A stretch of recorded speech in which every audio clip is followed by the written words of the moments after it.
Good morning, ladies and gentlemen. Welcome to the Marcus Roboplex. We're happy to have you here for X League tournament.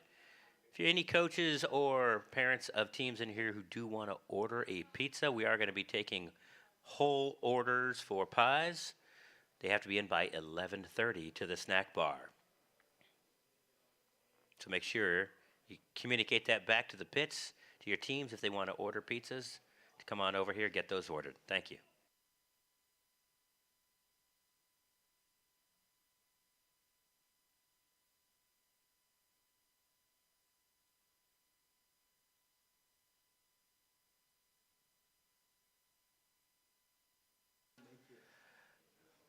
Slight adjustment to that deadline, folks. Order a pie by 11 o'clock. 11 o'clock deadline to order your pizzas.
Testing, testing, testing. Okay. Yeah.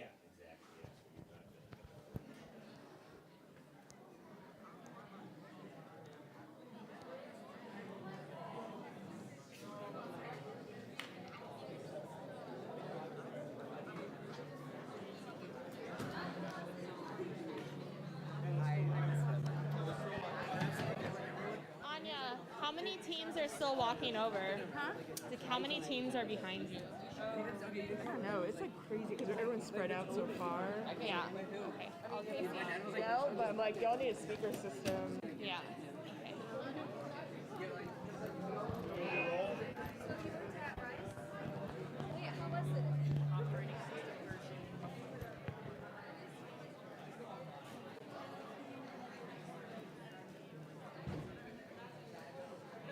Hey, good morning. I have a mic. You want to do roll or? Oh, I could be loud enough. Okay, just say here. Technical difficulties. Louisville High School. Vikings. I think they're in judging. Okay. Low voltage. Low voltage. Robo Wranglers. Say here if you're here. Here. Be loud. Husky. Here. Iterative Intentions. Here. RoboGuard. Callisburg. Raider Prime. Here. Marvels of Mass. Here. Tier 1. Here. Marcus Detectives. Here. Chuckleheads. So we got somebody Beefy that's still Bunch. Kazanite. judging. Java Nuts. Can we get them out? Syntech. Prototype. Epic. Pro Pythons. Forged in Iron. So they didn't show up till 11, Mainframe. Captain and so Tech. they had to add another Marcus Minions. cycle. So it's okay, they'll do. Data Rejected. Trojan. Error 422. Metal Manipulators. Okay, we're just missing like 3 or 4 teams. We have some in judging. Yes, some are still in judging. If you advance today to either the regional championship or to the semi-regional next weekend, Tuesday night. Everyone say Tuesday night. Tuesday night. There's a Zoom meeting with Dr. Michaud, the regional head referee. He's going to go over rules. It's kind of like a little pre-drivers meeting. So when is that going to be? Tuesday. It's going to be on Zoom. Your coach will have the link, okay? That's all I wanted to say. All right. Good morning, everyone. I don't love doing this without teams, but we're going to go ahead and get started because we're already kind of getting late into the day. Hi, I'm Emily. By this point, most of you guys know me. Thank you. I'm going to be your head ref again today. So I know at last X tournament we had a different head ref. I am back as your head referee today. So a lot of you know from the previous 2 league meets, like who I am and what my reffing style is. And so I just want to re-level set after having another head referee in. Normally I start this with focusing about safety, but we're going to change things up today. Raise your hand if you can tell me what gracious professionalism is. Raise your hand. Can I get hands? All right, Kaizanetti. If you don't raise your hand, you're out of the competition. Yeah, you're kidding. Go sit home. What is gracious professionalism? It's to respect others and encourage high-quality work. All right, does anyone else have an answer? Javanauts, yes. To have good sportsmanship, whether you win or lose. There we go. We got 2 answers. Both of them are incredibly valid answers. It's to respect others and have good sportsmanship. So if you learn one thing today, you're leaving today learning that the core tenet of FIRST and the core tenet that you have agreed to participate in is gracious professionalism. So commit that to memory. Commit the meaning of that to memory. It is to respect others. Hey guys, you're not respecting me right now, and I'd like you to respect me in the driver's meeting, okay? It is to be cognizant and respectful to others. I have really appreciated all of you, but I will say I've seen a stunning lack of communication between teams in this league. I see a lot of teams yelling at each other instead of talking to each other, a lot of just general lack of respect. And so I want to level set today that You should be coming to the field, one, with the expectation that once you get your match list, you know who your other teams are, and you should be working and building a strategy with them for each match.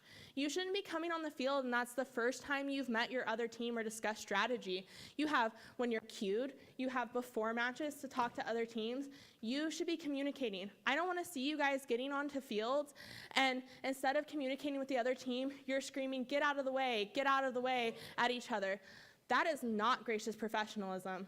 If you did that at the World Championship, I can guarantee you that you would be dismissed from judged awards on that premise alone, okay? So I want to reinstill gracious professionalism with all of you. It should be something that you're practicing. Do you feel good when other people yell at you? No. So don't yell at other people. Communicate, be kind, follow all of the tenets that this program is about. Is that understood? Thank you. Okay, the next thing that you know I always bring up is safety. You should not come to matches in this room without your safety glasses, okay? You do not have time to run back and get them. It is your responsibility to make sure that you have safety glasses. It is also your responsibility to wear closed-toed shoes. First has officially ruled that Crocs are not closed-toed shoes, so if you have Crocs on and you are on your drive team, you need to get other shoes, okay? They're not going to let you participate at higher levels of competition with Crocs on your feet. A few things to go over as well is that First in the Game Design Committee has been very adamant this season that purely defensive gameplay is not a strategy for gameplay and is not within the core foundations of First. When I say purely defensive strategy, if you're a team that can't score much and you just want to come park in one part of the opposing alliance's field, just park here, just sit here to be a little bit of a nuisance, that's fine. But when you're doing stuff like actively blocking other teams from areas, like I see a lot that the Blue Alliance will just like sit right in front of the Red Alliance terminal to keep the Red Alliance from going in there. You get penalties for blocking, guys. So you need to be really cognizant of the areas of the field. The intention of this game is to be kind to others. They say it in the gameplay videos. Your team in one match, your opposing alliance in one match, maybe your team in another match. So you need to be really cognizant of how you're working with the other teams and really cognizant of just playing well, okay? Think through, if you're gonna do a defensive strategy, feel free to come to the question box. It's right here. I can talk you through whether it's a valid defensive play or not. That's the other thing, is do not ask questions to referees on the field about matches, okay? If your questions are, did we score something? Did we get a penalty? Did the other alliance get a penalty? I am the only person in this room who can answer those questions. Is that understood? None of the other referees can answer those questions. It's just me.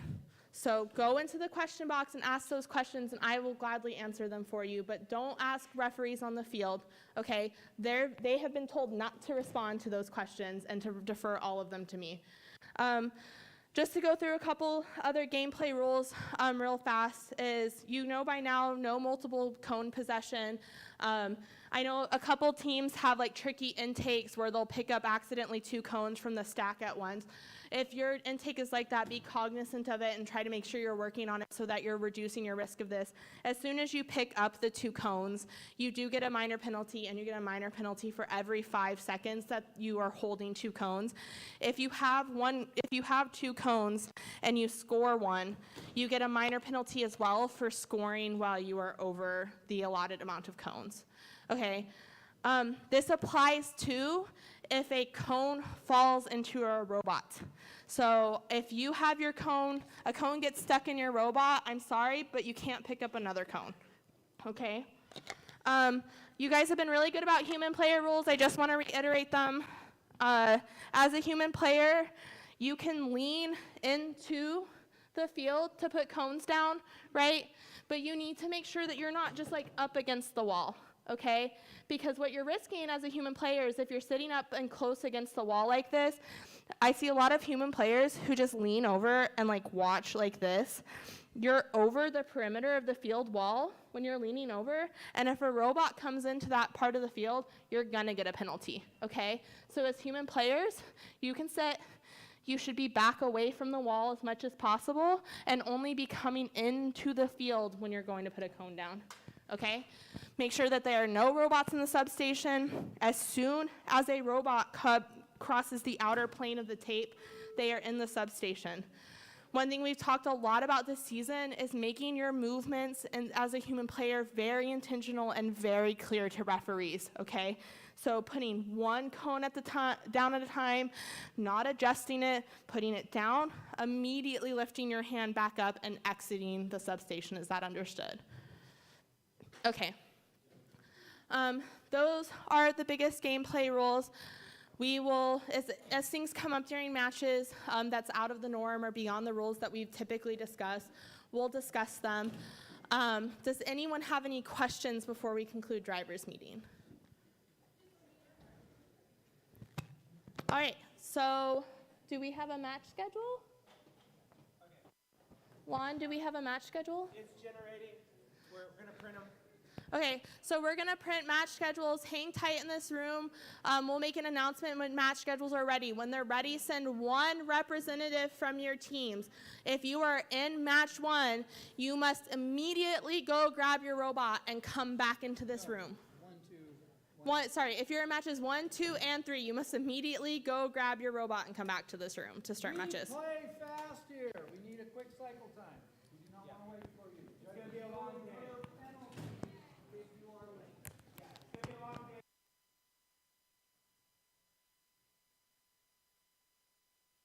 Actually, hey teams, that's worth noting.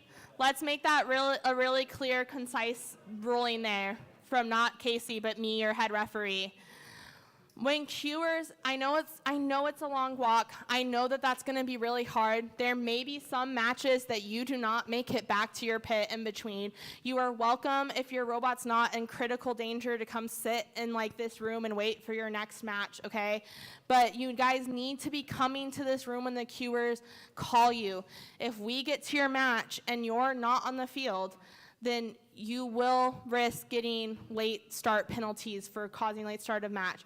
If your robot absolutely does not work and you cannot come to the field, send one representative, one person from your team to the field for your match, so that way you can be marked as shown for your match, even if your robot's not there. So that way you're not getting late start penalties. We'll start without your robot, and you will have to play whatever matches without your robot, but at least it's not getting penalized for not showing up, okay? Is that understood? Thank you, guys. You guys can chat, have fun.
Ladies and gentlemen, we are getting ready to get started.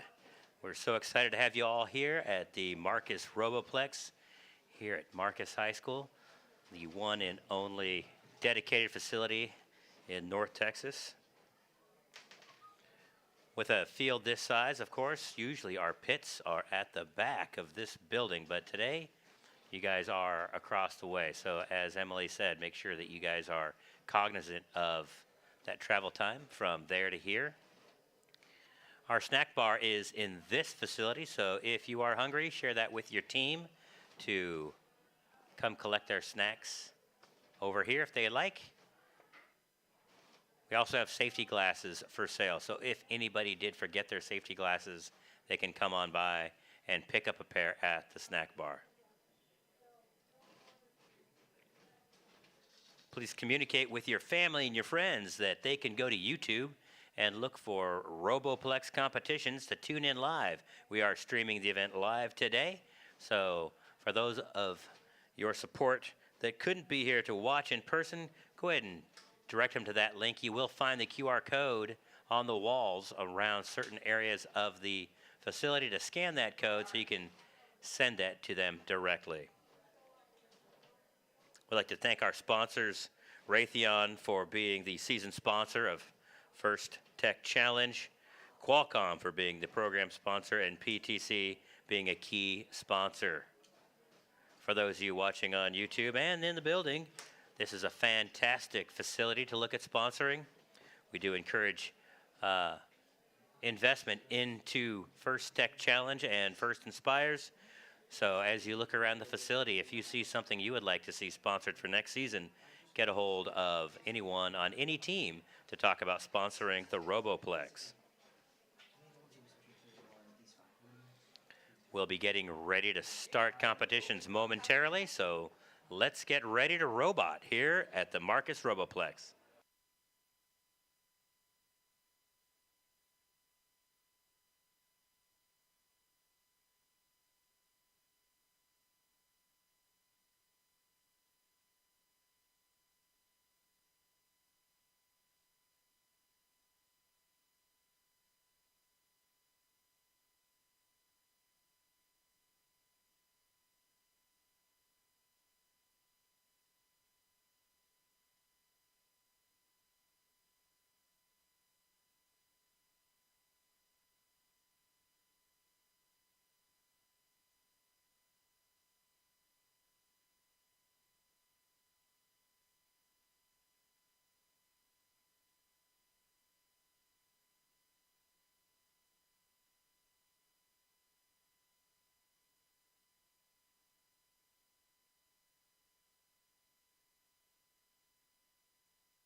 Like the ones that have like the middle curve and the top. And then just like All right, ladies and gentlemen, welcome to the Roboplex. As teams are getting onto the field, we do request that just the 3 team members approach the arena. All other team members, please hang back on the bleachers. These are fairly tight quarters, so we need to make sure we got room for our referees to get around. If you are at the queuing stations, please, just 3 team members there at the queuing station. The rest of the team, if you can, hang back behind the bleachers or on the bleachers during your matches. That is much appreciated.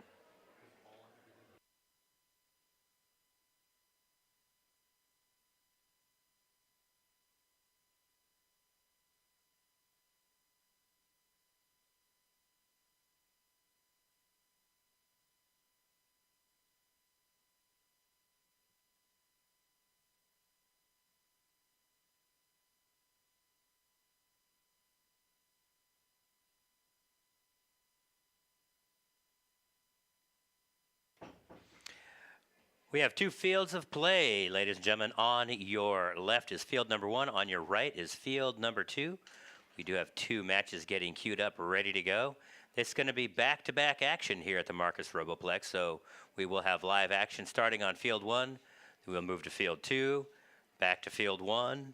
So there's not a lot of downtime. There is robot action happening almost constantly. Matches are 3 minutes long. They do run by pretty quick. If you are unfamiliar with the competition, we will provide some guidance during the day today.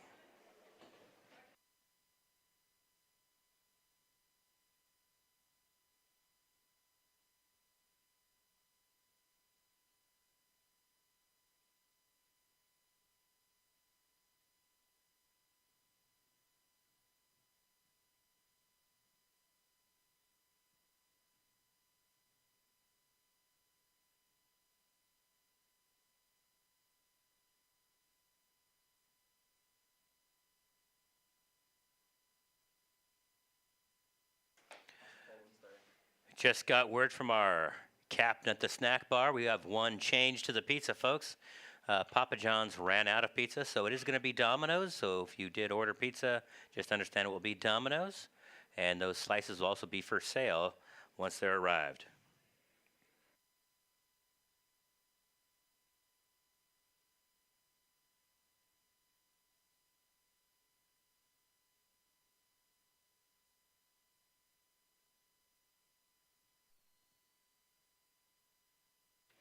And we're off, folks. We've got the Red Alliance made up of Husky Robotics and Forged in Iron up against Iterative Intentions and Epic Adventurer. This is the autonomous phase. The first 30 seconds, as you can see, the robots are operating just via programming. They're able to score cones. They're able to park in the appropriate position based on that die roll that came up first.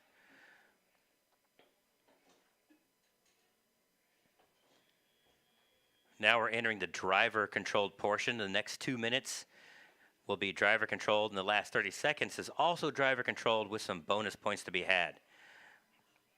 For those of you new to observing this on our YouTube channel, these robots are scoring cones on different sized or different height poles. Each heighted pole will have more points the taller you get. There's also bonuses for controlling one by having the last cone on it. As you can see, the Red Alliance has got both robots attacking their poles near their base here on the right-hand side of the arena.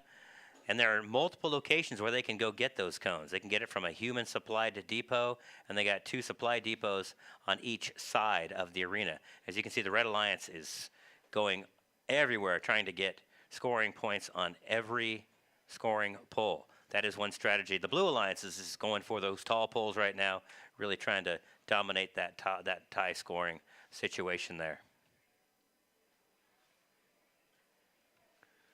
They're stacking them up. That Blue Alliance getting a 3rd score on that tall pole.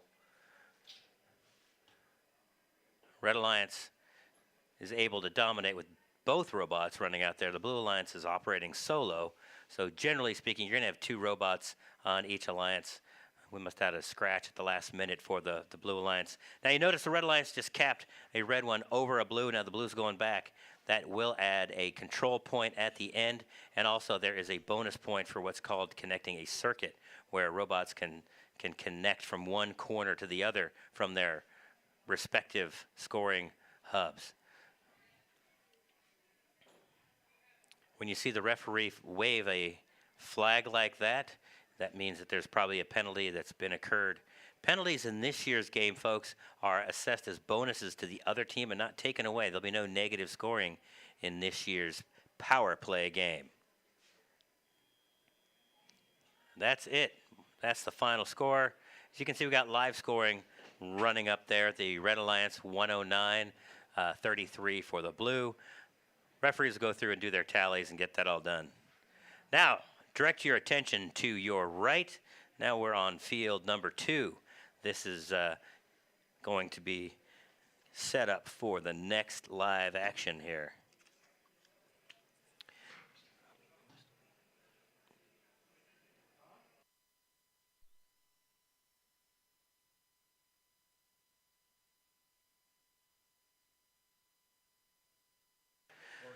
Over on field number 2, the Red Alliance is made up of Mainframe out of McCamey Middle School, partnered up with Metal Manipulators out of Flower Mound, up against the Blue Alliance of Data Rejected, also out of Flower Mound, and the Marvels of Moss, a community team out of Richardson. Those are your upcoming robots.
All right, we're off and running in field number 2 as we've got 4 robots getting ready for the autonomous section here. There you go. And you saw that crowd, that team cheering. They got their robot in the right parking position. The Marvels of Moss is out there trying to score multiple cones. There is 30 seconds in this period of time, and they are set up to try to drop multiple cones, but right now they're just going to try one and park. You get bonus points for parking in the right position as well as those points, but the big points are parking in the right location. You will see several robots that simply park. And now we're off and running here. We've got the results from the first round. We're going to put those up on screen right now. We're going to put the results up for the first round, and here we go. Bring it over. Red Alliance wins with a score of 112 to 33. As you could see, the driver-controlled section was dominated, and the end game was a huge point winner for that Red Alliance. The end game is that last 30 seconds and those bonus points where they control those hubs that we were discussing earlier. Back to the live action in field number 2. We've got Marvels of Moss trying to score. They have a tremendous robot. Look at that thing. It's just all 3D printed is my understanding. The Red Alliance scoring lots of cones on multiple locations. Oh, Marvels of Moss drops one. And Marvels of Moss looks like their partner data rejected is not functional. Their robot arm kicked back over the outside of the arena. So Marvels of Moss is trying to handle this all on their own, which makes it very difficult. But they're going for the tall cone to get maximum points, just trying to keep up. So you can see the live scoring on that is pretty close. They're just trying to keep up with that 84-20 live score. Now we're in the final 30 seconds. This is the end game. This is where you get those bonus points controlling different hubs and different locations, and also parking in the right locations. Our Red Alliance team is obviously got a tremendous advantage having two robots functional. Marvels of Moss still trying to get some more points added up and tallied so they can be prepared to be a good partner down the line.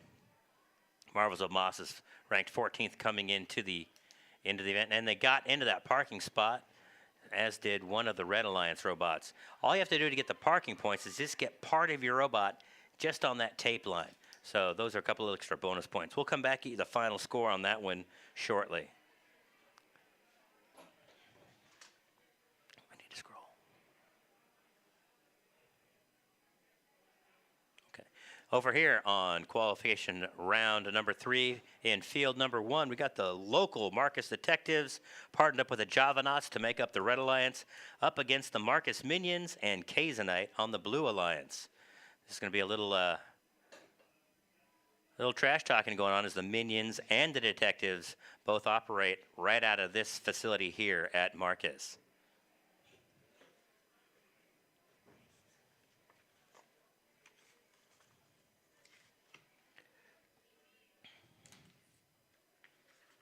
One thing you'll notice, folks, is those cones that are placed out on the field. There'll be a randomization that happens where a die roll will determine what face is seen. There are 3 faces of the cone.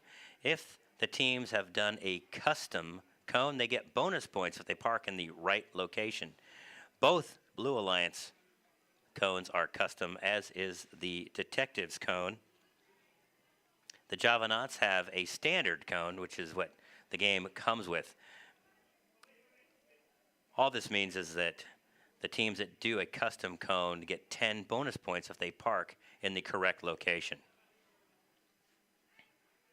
Robots can be preloaded with 1 cone. As you can see, most of these robots do have 1 cone preloaded.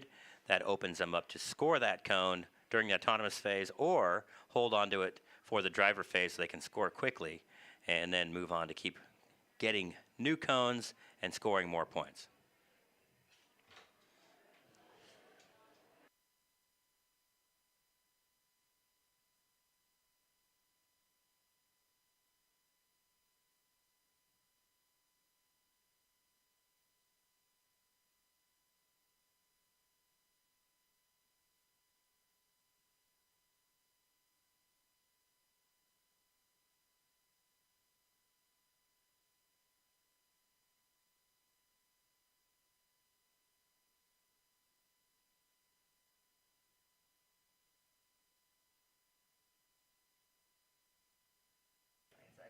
Dogs for this. That is kind of acre. There's an ROTC kid being part of our Marcus Press team. So as you can see, we've got a couple of Marcus High School teams up here in field number 1. Javanauts in the blue shirts, getting some guidance from head referee Emily, are out of Irving, Texas, and Kaizenite, the other blue, on the Blue Alliance, are out of Plano.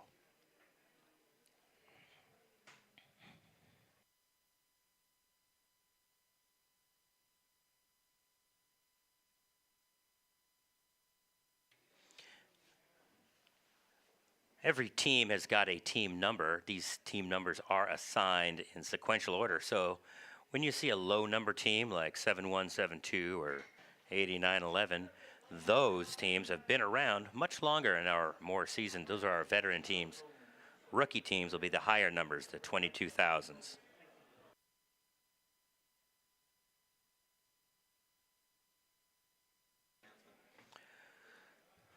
For those of you who've already competed, we are missing a signal cone or a sleeve for a cone. If you grabbed a cone off of the field and did not take just your sleeve, please bring that signal cone back to the referees. Please bring that signal cone back to the referees so we have a complete set for the next game. We got results for qualification round number 2. We're going to bring those up for you on screen. The Red Alliance wins that match, 93-44. And now we're underway on field number 1. Our autonomous phase is up and running. We've got 1, 2, 3 robots moving. The Marcus Detectives robot does score a cone on a tall element. Blue Alliance, they are trying to score a cone as well. That's the Marcus minions trying to power through and get a cone scored.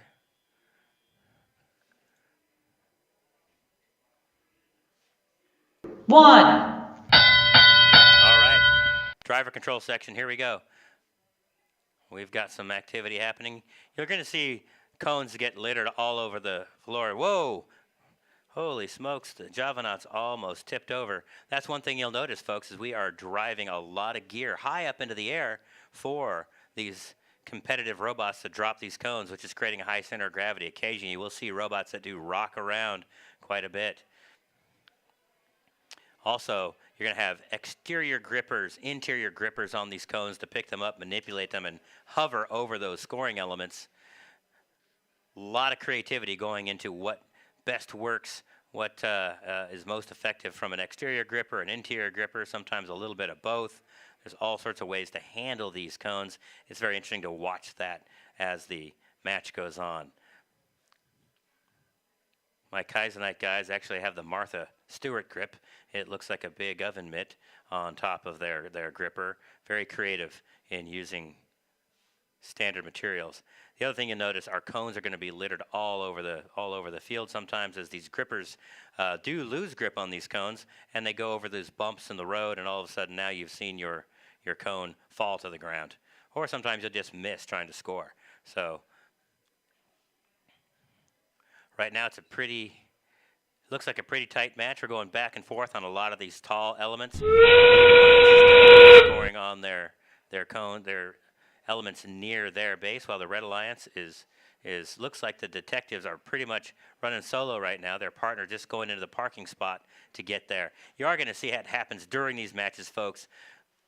Things go wrong. These robots break. Something's not operating quite right, and then all of a sudden, you are a one robot army, and you're trying to keep up. And all you can do is push cones. You are able to push cones to the corners for scores, and that is it for the match. We'll get that score to you once we've got it. You usually have live scoring happening, but we must have a connection issue, as it doesn't appear that our tablets are communicating that live score. Otherwise, you'd be seeing that live. Over on field number 2, we've got the Red Alliance made up of Low Voltage and RoboGuard up against Tier 1 and Captain Tech. Tier 1 is one of the top-ranked teams coming into today. I believe they are sitting at number 2 in the league. We've had several league meets coming into today, as this is the league tournament, and they've had 15 scoring matches over 3 meets coming into today's tournament. And through that time frame, they are scoring and getting themselves ranked. So Tier 1 is the number 2 ranked team coming in. They do have a pretty fantastic little robot looking to score a lot of points during the autonomous phase.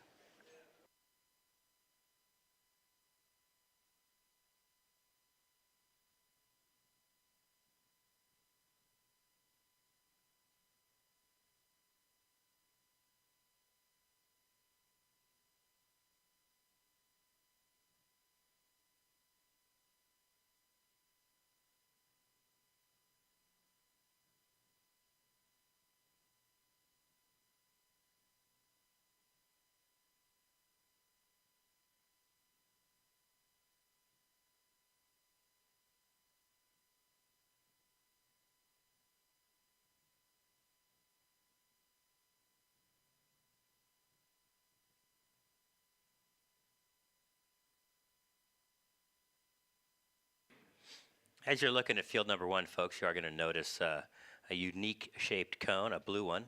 That is a custom element that can be introduced to the field of play, and that is during the end game only, which gives you one of those bonus point opportunities.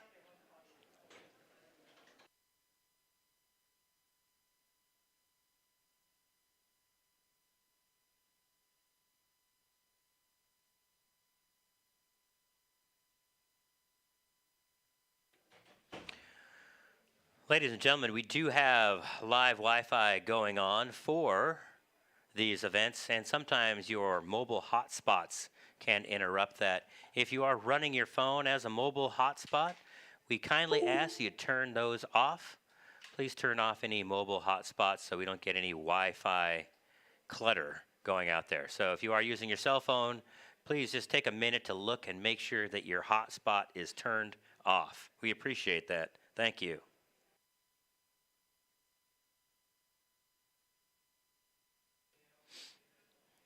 So as we work to get that resolved, I will preview what's going on over in field number 2. We're going to have the Red Alliance of Low Voltage and RoboGuard together, both those teams traveling here from Carrollton and Bullard, Texas, up against the Blue Alliance of Tier 1 and Captain Tech.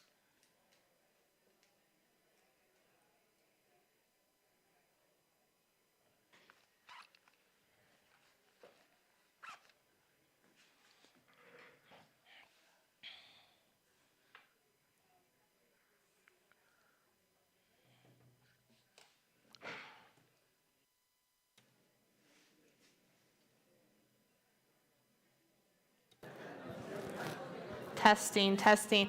Paging Patrick Michaud.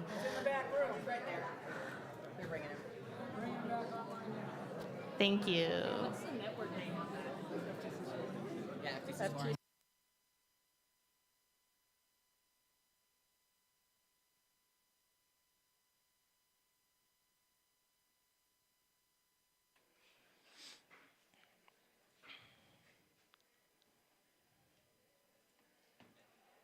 I'll take a moment, folks, to kind of talk about the end game portion of our event here. That last 30 seconds is a driver-controlled section. As I mentioned, if you look on field number 1, you will see a unique blue cone on there. Each robot can have a custom scoring element that is introduced in the last 30 seconds to get some bonus points. One of the... Too quiet? Okay. One of the cool things with that custom scoring element is it locks out the other alliance from taking control of that scoring pool. So it's a fantastic way to kind of enhance your ability to protect your circuit and some of those scoring points. The other point is parking in a location that gets points. So in each corner of the arena, you're going to see 2 blue and 2 red parking locations. If you get your robot parked into either one of those areas, you get some bonus points added up at the end game portion of each match. That is the final 30 seconds. It looks like our scoring tablets are now starting to transmit scores. So generally speaking, underneath that view of a live match, you're going to see scoring happening. We've got several scoring judges who are observing that scoring live and tallying that in real time. And our communications were disrupted shortly, so you're going to see these scores come in kind of in spurts here. That little chessboard in the middle, or that checkerboard, will indicate which alliance controlled that particular scoring location. Beacons, I believe we call them this year, so a scoring beacon. And if they are able to connect the dots from one end to the other, that would be a circuit, which is a big 20-point bonus.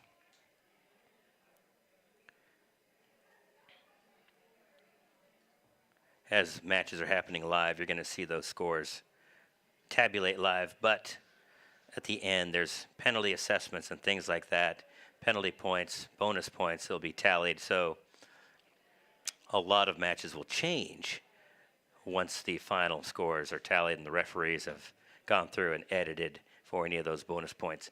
This year, the bonuses are only awarded to the opposite alliance. So if one team did commit 50 points in penalties, it does not take 50 points away from their score. It simply adds 50 to the other alliance's score.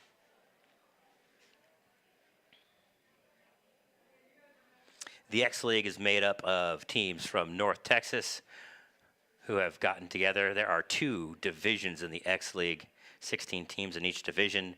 Today at the final tournament, we have all 32 teams competing.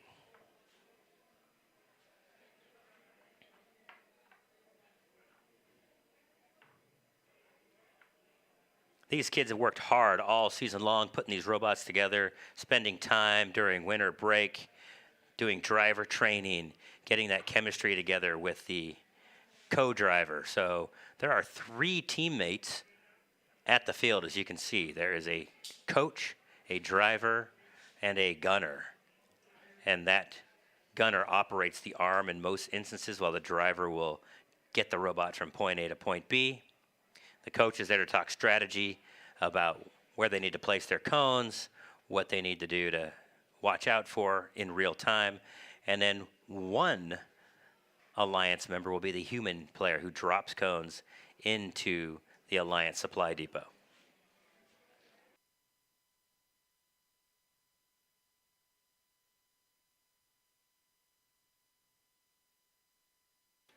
And we've got a final for qualification round number 3.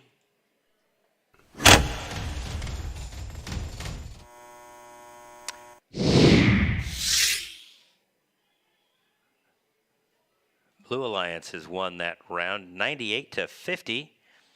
As you can see in that, there's 10 points and penalty, a driver control section, massive scoring in that match.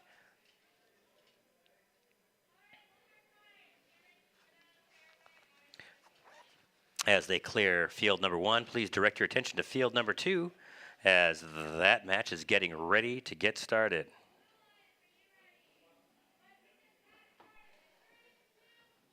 All right, Blue Alliance, both robots rapidly moving. We got Tier 1 who's looking to score multiple cones during this process.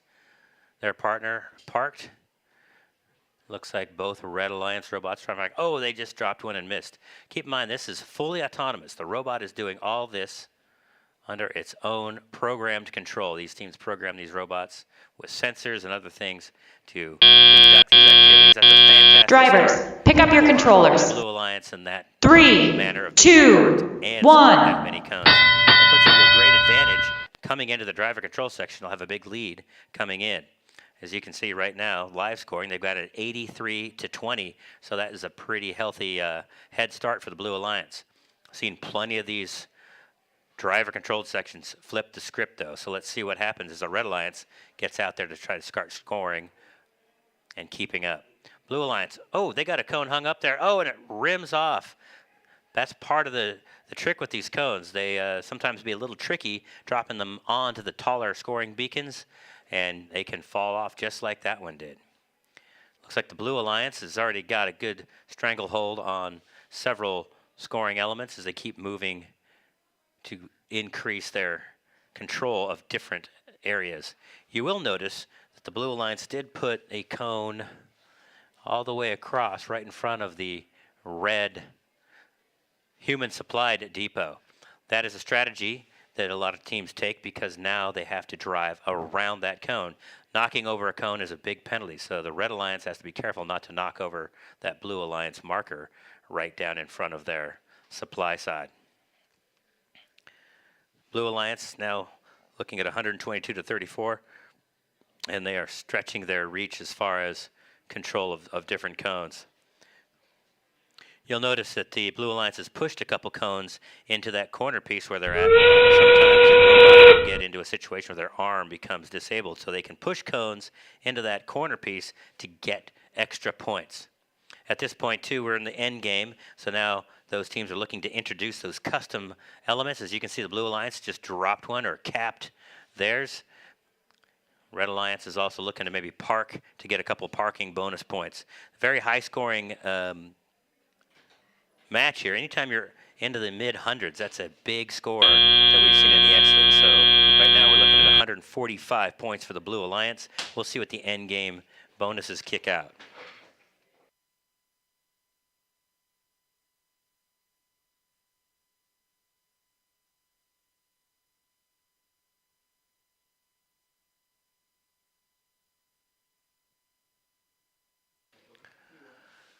Over in field number 1, we've got the Red Alliance made up of technical difficulties, the top-ranked team in the X League, partnered up with the Callisburg Robo Cats out of Gainesville, Texas, up against the Blue Alliance of Syntech and Trojan Robotics. I think the Callisburg team is trying to claim the most traveled team in the league. And we're going to randomize.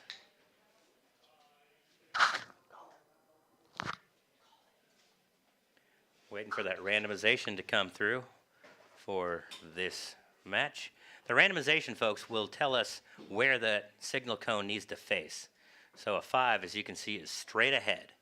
So that's the easiest location to go. And they're going to spin those cones to match that randomization.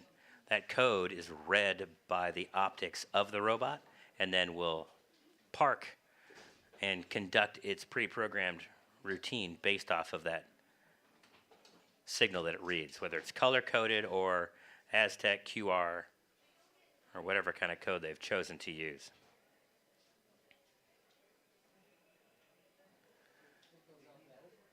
As soon as the scores are tallied from the last qualification round in field number 2, we'll bring those to you.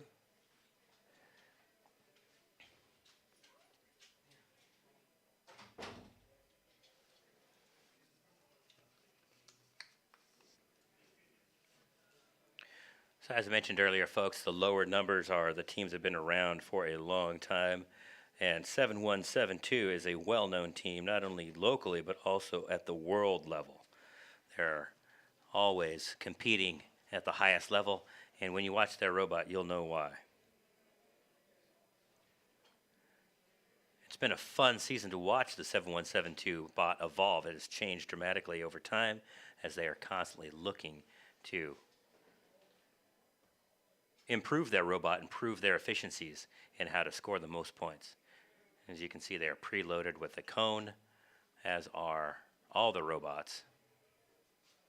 And we've got the results coming to you from qualification round number 4.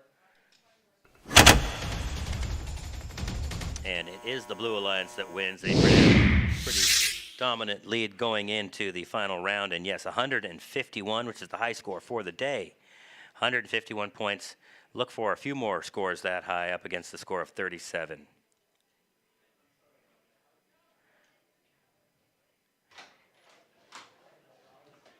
We need to edit.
All right, folks, we're going to come and give you the results from round number 4.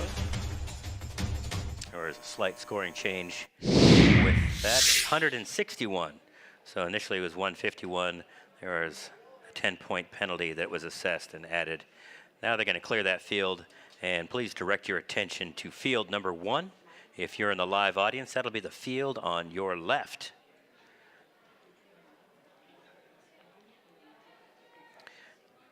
The Callisburg team. What?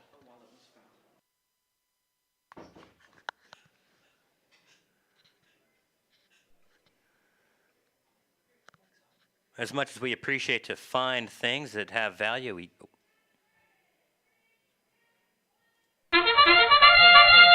and we're underway in field number 1.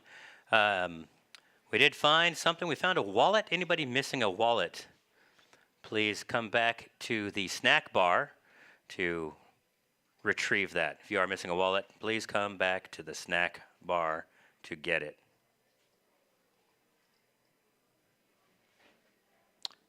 Yep, we got your ID in there too, so we'll make sure it's you. All right, back to the field. As you can see, we got all 4 robots. Drivers, during pick up your on the controllers. stand, and technical 3, difficulties stacked 2, quite a few 1. cones on that tall scoring beacon. So they've got the double-armed machine out there, as you can see. That's pretty intense. There are rules. You can only handle 1 cone at a time, so you will notice that the technical difficulties robot has 1 cone being handled by 1 arm and the other arm ready to go as soon as that other cone is released. That allows them to operate very quickly in this game this year. Meanwhile, on the other side of the field, the Syntech robot and the Trojan Robotics bots are working hard to keep up. They're going to look like they're going to be in the hundreds most likely on their own, which is going to be a fantastic high-scoring match.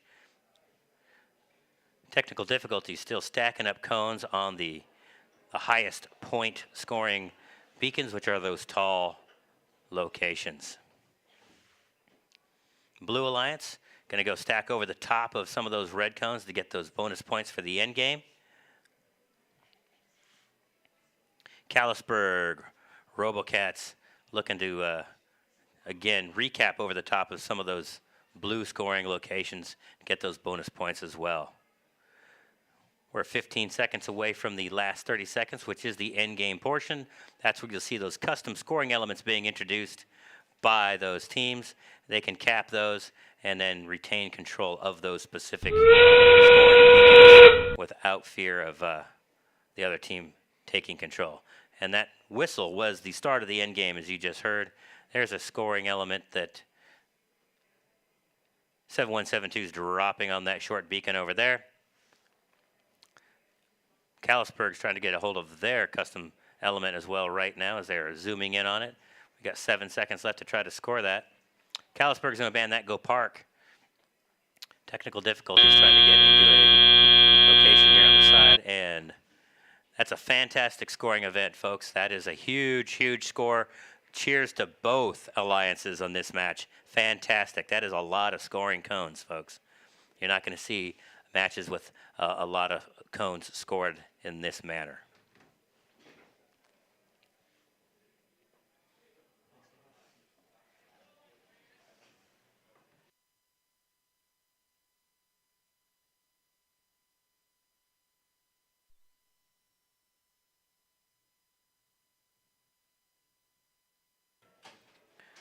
So as you see those live scores tallying up, we'll wait and see if there's any penalties that be assessed here on field number 1. Once they're done, those will come to you live. As you can see, one huge element of First Inspires is what we call gracious professionalism. These athletes, these young engineers, these hungry minds are also learning how to be gracious and professional. And asking questions of the referees is how we do that. You will notice on the floor a big question mark on a yellow mat. That is where these athletes, these young students can stand on that question mark after a match to get clarification on a rule. And that is how we are going to be gracious. Also, you will notice in the pits of all these events, these teams are sharing knowledge and being very cordial in how they built things. They're excited about what they've done, and inquisitive minds from other teams can ask questions and share that knowledge so everyone can benefit.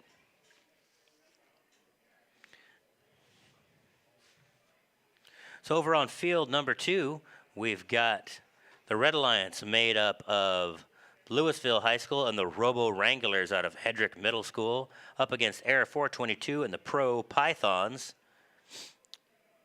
out of Flower Mound. The Robo Wranglers are decked out with their bandana scarves. They were all wearing hats earlier, but I think maybe it's getting a little toasty out there on the Roboplex field. That's one thing you'll notice, folks. A lot of our teams will have some enhanced camaraderie with team outfits that are uniform and a lot of fun.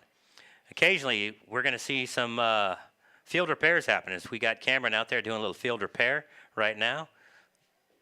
These robots run into these spring-loaded scoring beacons, and sometimes they get loosened up. So we got to get out there, retighten up the field so we don't have debris flying all over the place. All right, they're going to clear the field of field number 1's being cleared right now, being reset for the next match. We'll get those results to you as soon as the scoring's done. Go ahead. And we're posting that qualification round. Red team, Red Alliance does win. We topped 200, folks. That is the new high score for the day. 204 points for the Red Alliance up against 136 for the blue. 136 is a very high score. So nothing to hang your head about, Blue Alliance. That is a fantastic score. Great job, both alliances, to have 340 points scored is a huge, huge match. Let's look forward to seeing another one over here on field number 2. And we're underway in field number 2.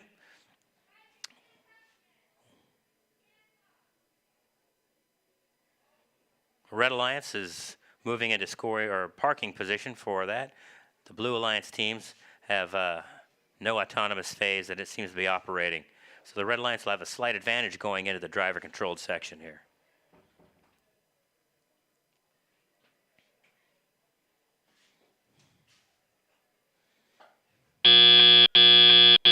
Drivers, pick up your controllers. 3, 2, 1. All right, as the driver control section gets underway, you'll see these robots have the mechanism wheels. If you're unfamiliar, those actually allow the robot to slide left and right and then drive forward and backwards. So you'll see them kind of spinning in all sorts of directions. So they almost got, tires squared in there. That allows the robots to deftly move left and right without having to go crazy. The Robo Wrangler's having a little trouble picking up a cone there on the far side. They do have a double cable pulley lifting system and a freshly minted 3D gripping tool that they're very eager to share with you. Oh, whoa, whoa, you can see those robots kind of rock back and forth. The Robo Wranglers did kind of rock back and forth as the center of gravity goes up with these robots. When they elevate, sometimes the herky-jerky motion of certain wheels and drivetrains will create the opportunity for those robots to wobble back and forth a little bit. It gets a little dicey out there. Haven't seen one fall over yet, though. Haven't seen one fall over yet. So, as you can see, we are a tight match. The live scoring got it 33-32 during live action right now. We got one blue robot stuck on a ground beacon. Looks like they have a wheel that's gone down. Occasionally, that's going to happen. That's why we have pits.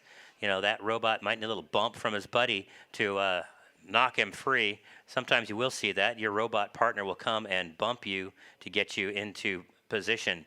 Also, the Red Alliance seems to have a robot that's also gone out of position. So we've got the Robo Wranglers really kind of rocking up against the Pro Python. So it's kind of both teams trying to do it. The Pro Pythons just dropped their shipping element. They couldn't get that capped. And we got 9 seconds left. It's a very tight match right now, showing 41-41. This is going to come down to penalty points, and we have had a tie in the past, so we'll have to see what the final comes through. The end game is going to be key in finding out who won qualification round number 6. As we move over to field number 1, qualification round number 7, we're going to have the Vikings and Prototype making up the Red Alliance up against Raider Prime and the Beep Beep Bunch.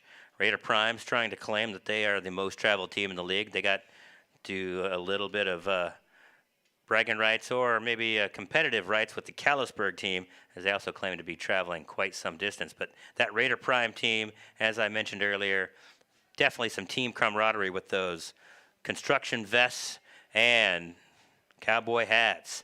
We got a result we're going to show for you from qualification round number 5.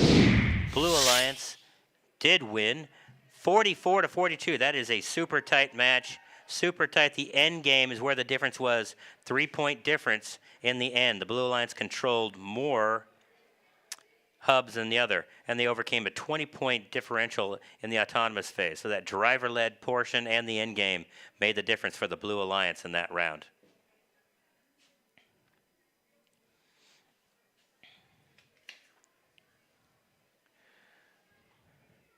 We are going to have a scheduled lunch break, folks, after a couple more matches, so know that that's coming up fairly soon. If you need to get snacks, our snack bar is in the back of the building.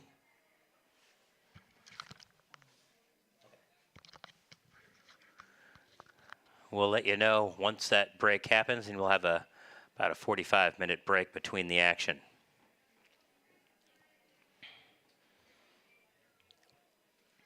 Every cone here on field number 1 is a custom cone, so all these robots I would expect have some autonomous activity coming up. The real trick is if your robot can be randomized. If your robot can score multiple cones during this phase or just a preloaded cone. It's a lot of programming to have those robots know where to go, where to grab multiple cones, score multiple cones, all autonomously.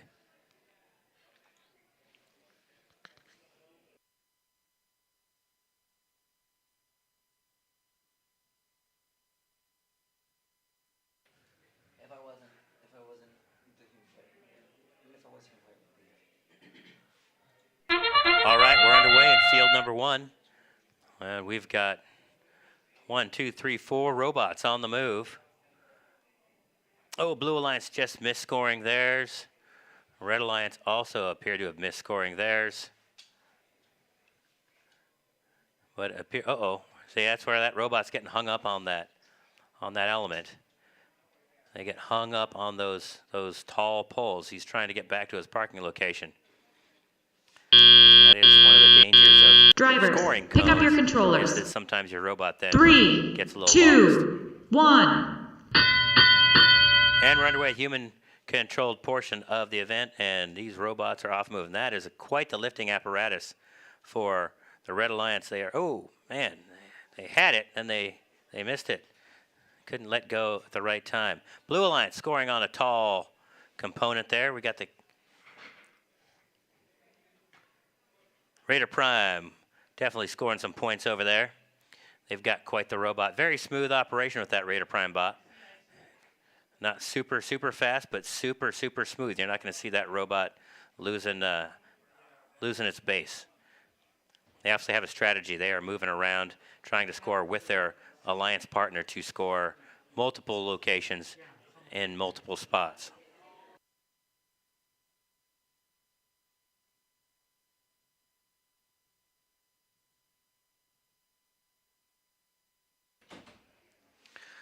Attention teams, please do not take the signal cones from the field. Just take your custom sleeve. We are missing a signal cone.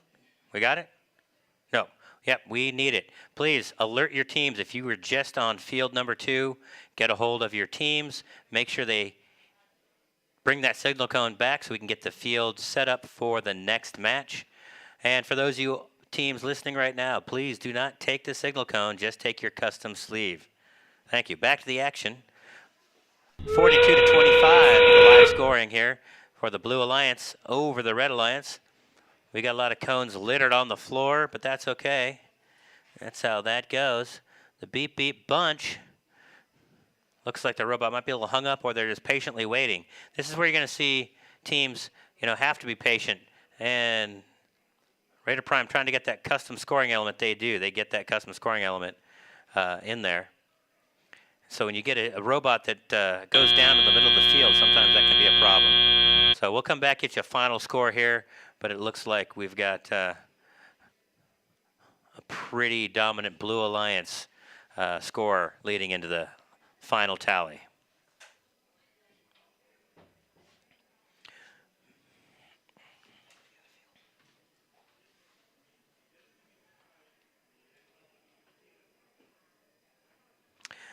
Meanwhile, over on field number 2, let's get a preview of what we got going on. And the Red Alliance is going to be Data Rejected and the Javanauts up against the Iter of Intentions and the Chuckleheads of Marcus High School right here on the Blue Alliance.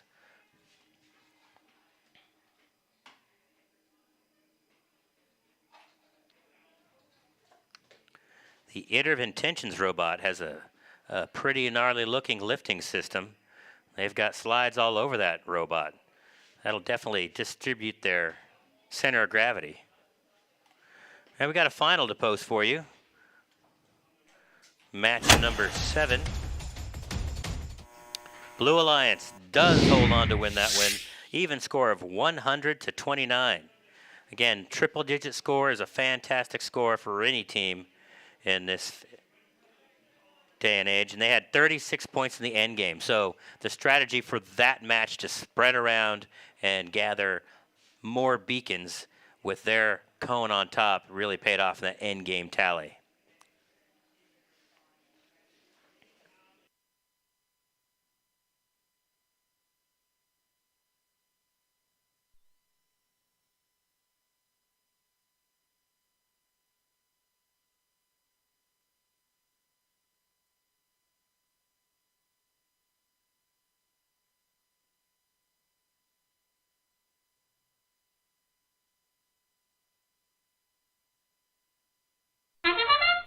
All right, we're underway. This will be the final qualification round before we take our lunch break, folks. And we've got Blue Alliance, both robots on the move. Red Alliance robots will be just partaking of the driver-controlled section. Chuckleheads score on a tall cone and park. Their alliance partners trying to score multiple cones. Iter of Intentions working hard during the break to get their robot scoring multiple. Drivers, pick up your controllers. 3, 2, 1. That's what you're going to see at Worlds too, folks. These robots are going to score a lot of points during that autonomous phase. There are a couple of tenants out there I know for the robots based out of Marcus High School. Those two pillars are reliability being number 1 and number 2 being very, very fast. You got to be fast to score a lot of points in 2 minutes and 30 seconds. Blue Alliance, those teams are rapidly scoring. As you can see, the intake system for the Iter of Intentions, they've got that arm flips from side to side. That's why you got so many sliders on that robot.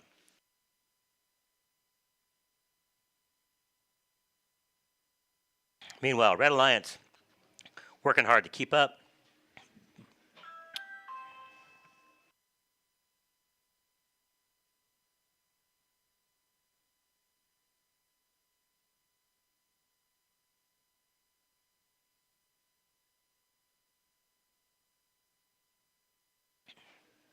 Blue Alliance really cranking out the scores here. 143 in live scoring.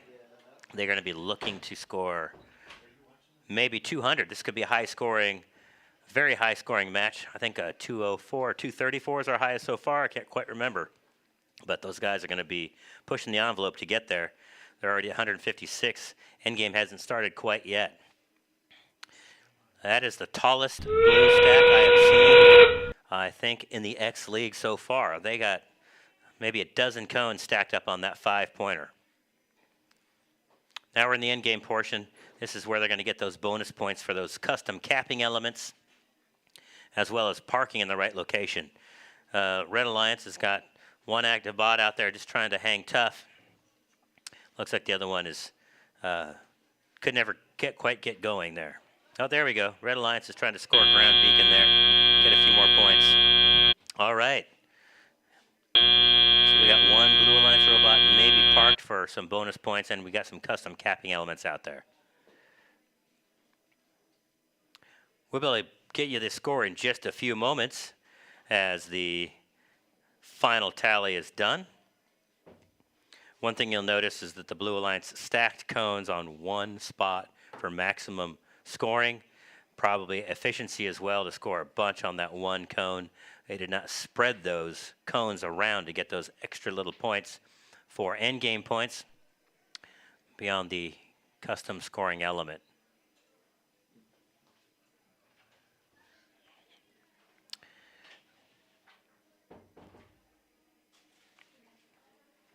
The other thing to be concerned with, there'll be any penalties being assessed during the match, as that will help tally or add points to the other alliance's tally.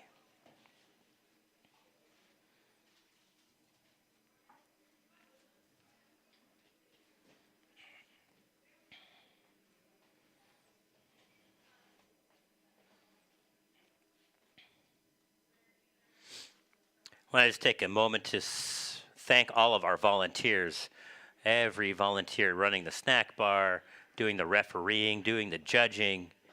All those are volunteers that have come out to help make these events run as smooth as they do. And we would always welcome volunteer opportunities. If you do not know how to volunteer, talk to your team. Go to firstinspires.org. There's all sorts of avenues for you to volunteer with these events and with your community. You got youngsters who want to get involved in robotics. It starts down at the Lego League, little Lego robots. It's fantastic stuff. What?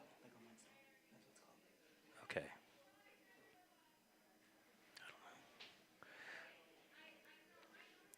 All right, they're going to clear the field for our last match before the lunch break.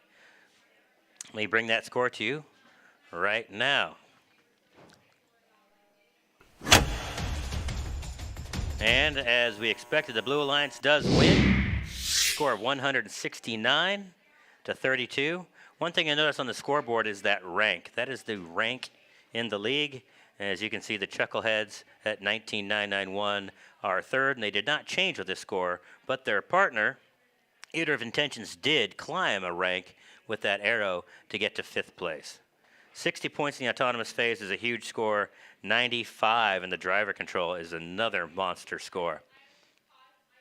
All right, we're going to take a break. We're going to go to lunch, and we'll see you back in about 45 minutes.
We're looking for a missing phone. It is a Google Pixel 3, I believe. If you look around and see a Google Pixel 3 phone, please bring that to the announcing booth or to the judges' table here right in front of the announcing booth where you see the trophies. Thank you. Never mind, the phone has been located. If you are madly looking for it, you can stop. Thank you.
For those of you that might be hungry still, we have leftover pizza for sale by the slice back at the snack bar. We would love to get you some pizza while it's still hot, but you know what? Pizza's also delicious cold. So you get hungry over the next hour or so, come on back to that snack bar. We've got all the usual snacks in addition to pizza.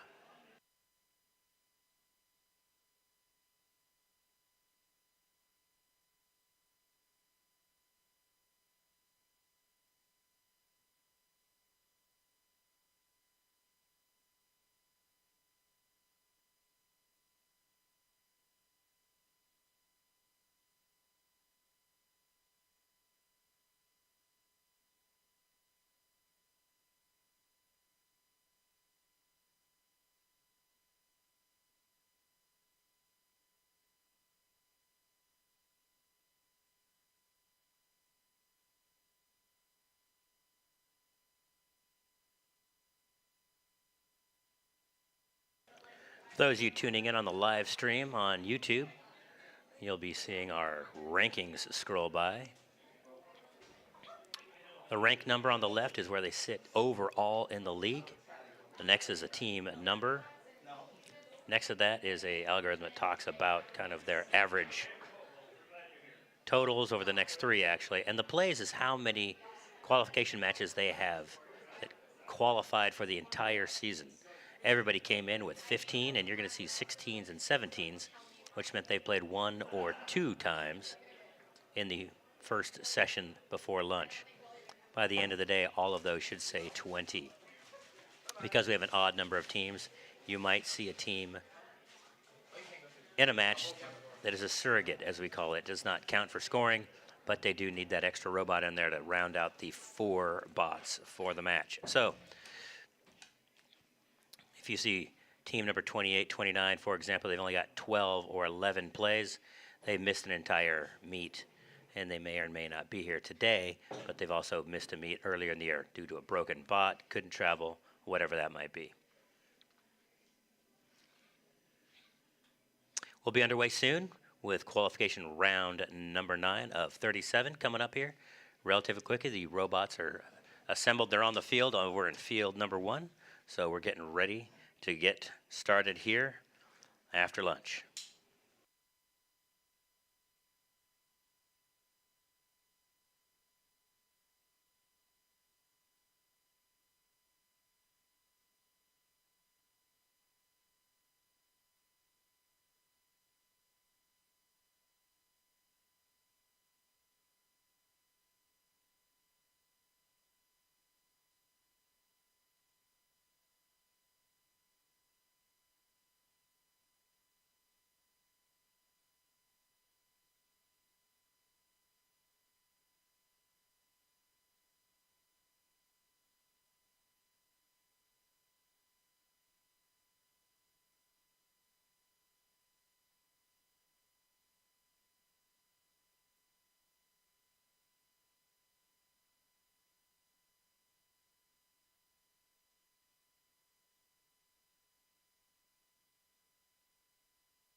All right, we're back for some live action here on field number 1. That is a field on your left if you're live.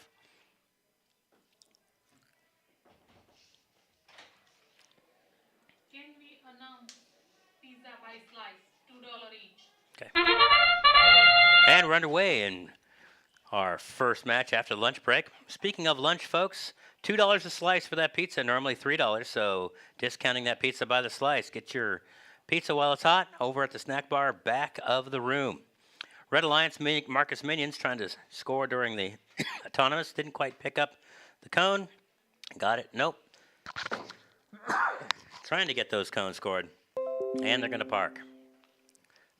Blue Alliance. Also Drivers, got one pick up your robot parked, so controllers. should be pretty much tied going 3, into 2, 1.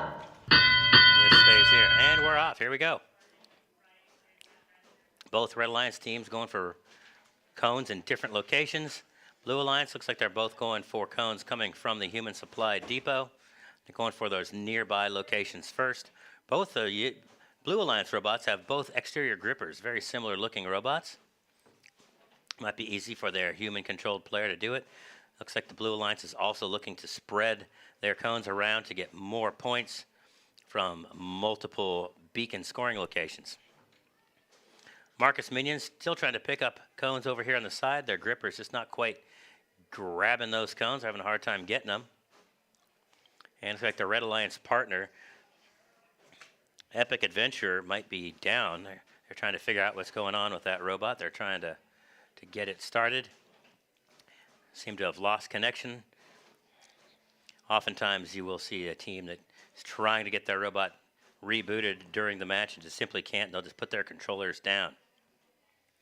Meanwhile, Blue Alliance, again, scoring on multiple beacons all over the field.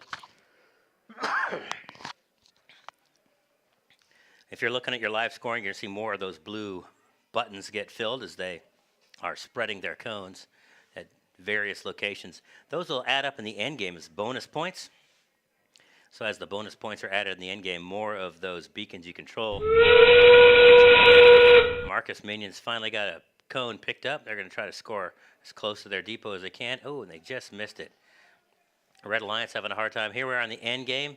One of the custom blue shipping element or capping elements got knocked over. So now the Blue Alliance, it looks like they're just going to try to park and get some scores. Whoa, Blue Alliance knocked into the red cones. They got to be careful. When you run into the enemy's cones, that can be a penalty. Looks like those bots are just trying to get to those parking locations. 3 of those bots do get the scoring location for the end game.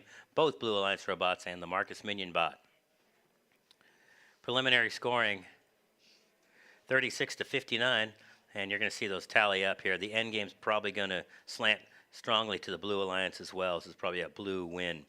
Meanwhile, over on field number 2, we've got the team of Tier 1 Trojan Robotics making up the Red Alliance up against Husky Robotics and the Marcus Detectives here, local team out of this facility.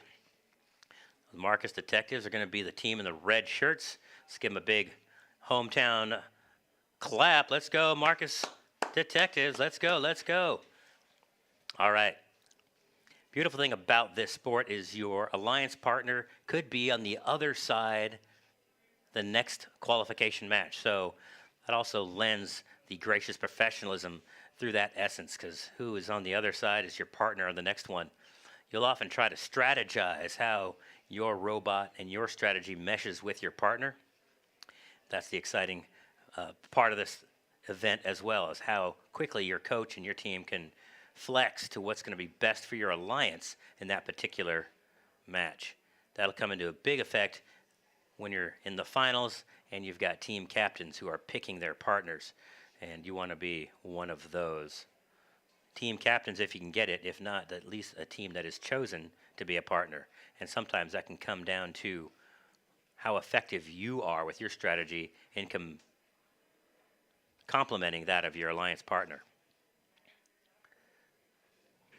You'll notice on field number 2 for the Blue Alliance, you've got the Detectives, and they've got a custom sleeve, and their partner does not. And we got a final here from qualification round number 9 we're going to put up for you. And indeed, the Blue Alliance does win that one in the final of 82 to 38. Again, that end game 20-point difference for sure. That was a big gainer for the Blue Alliance. Great job, all squads, on that match.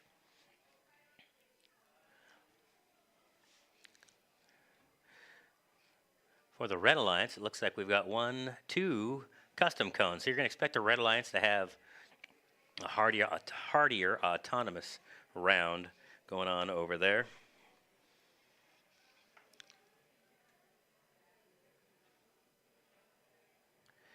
Tier 1, the Red Alliance up with Trojan Robotics, up against Husky Robotics and the Marcus Detectives. Tier 1, second-ranked team in the league right now. That's a community team out of Plano. Keep an eye on them for their autonomous phase. They are one of those robots that scores quite a bit in the autonomous phase of the match. That is the first 30 seconds where the robot is operating all by itself.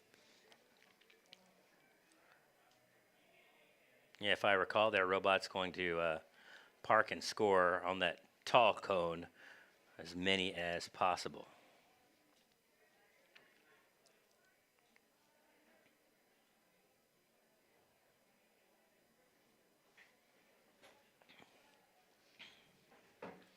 The Tier 1 robots, the LED laden light show there. That's the easy way to track that robot. And their partner Trojan Robotics out of Carrollton, Newman High School, ready to partner up and make some action. Both those teams in the top half of the X League. Detectives coming in ranked 7th in the league. Strong showing from the Marcus High School teams, between them and the Chuckleheads and the Marcus Minions. Also 3 teams in the top half of the league.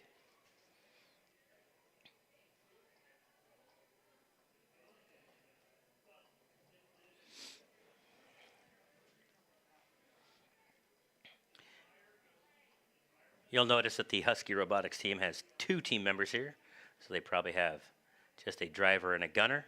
1 human player helps out both of the Alliance members, so that's why the Detectives have 4 members. They have a driver, a gunner, a coach, and then the shared human player between the Alliance who will drop cones into the supply depot.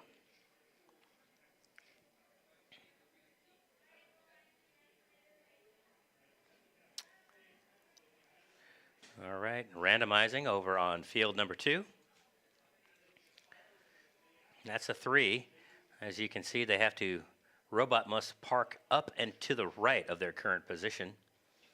Now those cones will be spun around to reflect a 3 location.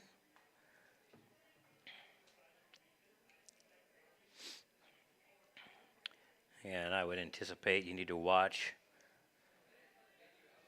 all the robots, but Tier 1 I know is set up to score.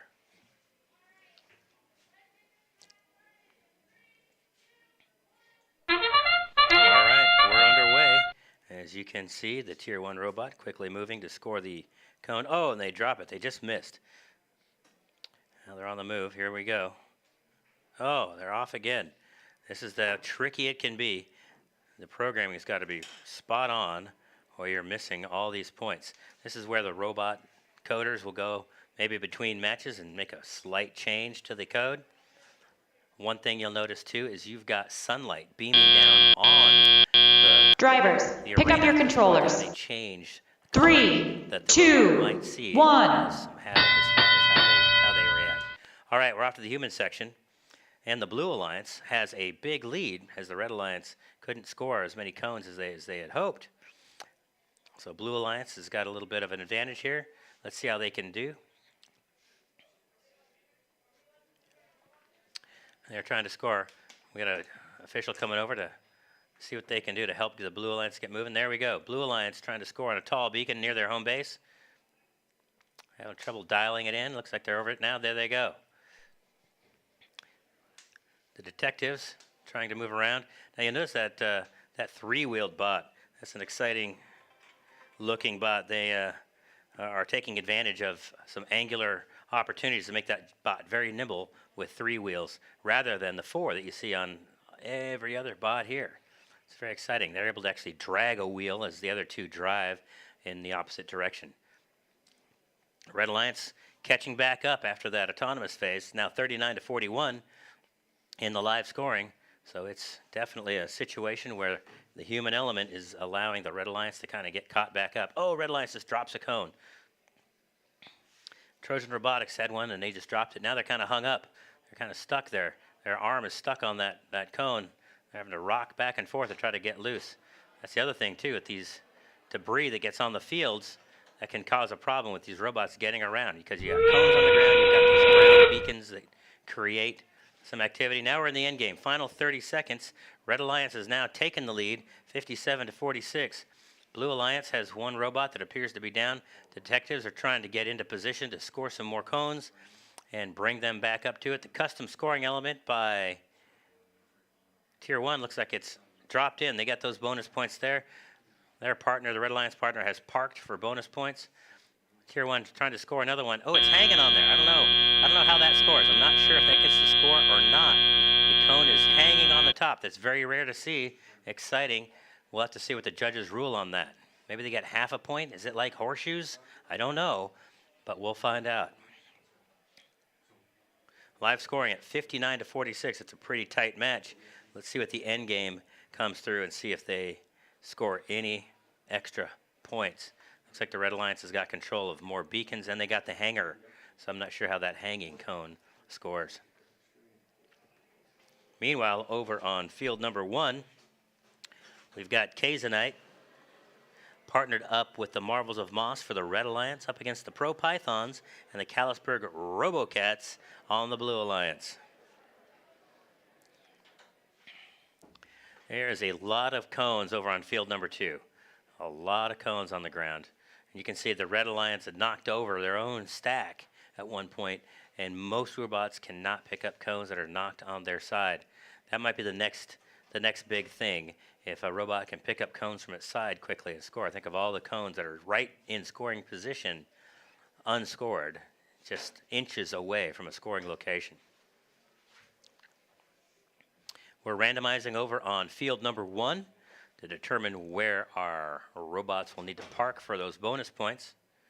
We have all 4 custom sleeves, so you can expect all these robots probably to have an autonomous phase.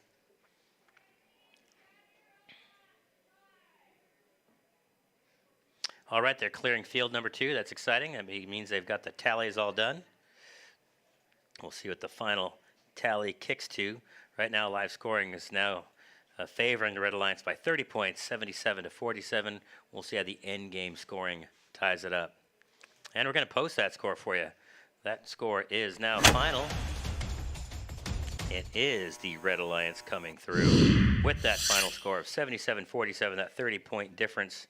The end game was it. That was 31 points in the end game. Made the difference for the Red Alliance. That's controlling all those extra beacons, putting their custom caps on, and parking in scoring locations. Fantastic job in the end game on that match. Okay, over on field number 1, randomization is done.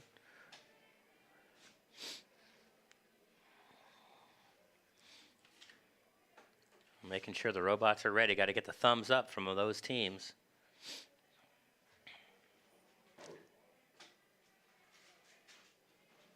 And off we go. All right, robots all on the move.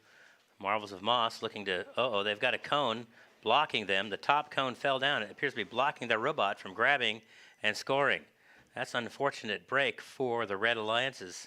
They were ready to go and try to score probably that entire stack. One thing, too, to note, folks, is you can only handle 1 cone at a time, so you can't load up the whole stack. And 1 cone at a time can be handled. Now we're getting ready for the driver control Drivers, phase. pick up your controllers. Pick up the controls and get going. 3, That's going to make 2, sure that this match 1. now is set for high-scoring autonomous phase. And we're off and running now. All these robots are quickly moving. Red Alliance scoring on, just missed. Marvels of Moss just missed that. That's okay. They're coming along with their partner. Kaiser trying to make up some points here too. Blue Alliance quickly trying to get dominating scores on their side of the field. As live scoring now has the Blue Alliance up 82 to 57. They have quickly racked up some points here in the driver controlled phase. Red Alliance trying to play a little bit of catch up. There they go. They're starting to control more locations to get those extra end game points. You're going to see some strategy come through where these Red and Blue Alliance members are now capping over the other team's cone on some of these beacons. The last cone on top is the one that gets the extra bonus points when they tally points for the end game, in addition to them being the highest scoring point locations. There's a little bit of strategy there. Not only that, but also if the other team does want to score on a tall beacon and that robot is already there trying to score, they have to wait or go somewhere else. So there is an element of strategy where your mere presence of your robot will slow your enemy down. Red Alliance capping over almost every location they have. We're in the final 30 seconds, the end game.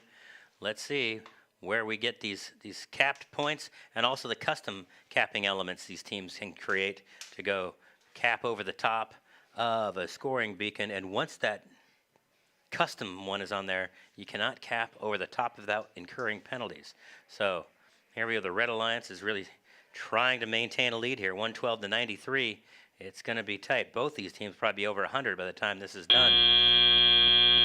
Let's see how the final comes up. Got a few more points to tally, but wow, that was a very tight match, and you can see on screen the capping elements as well as the teams that have capped over the top of each other.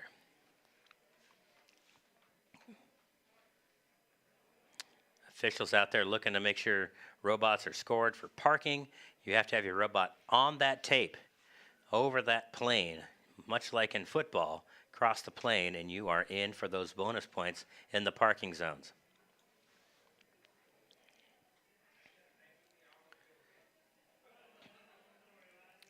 Before the final, scoring is complete. The Red Alliance 137, Blue Alliance 110. A couple of penalties, though, that can make the difference. Oh, there's 7 more points for the Blue. They just tallied up. So now it's a 20-point difference. Both teams into triple digits. That's quite a treat. Not a lot of times you see both teams into the triple digits. All right, meanwhile, over on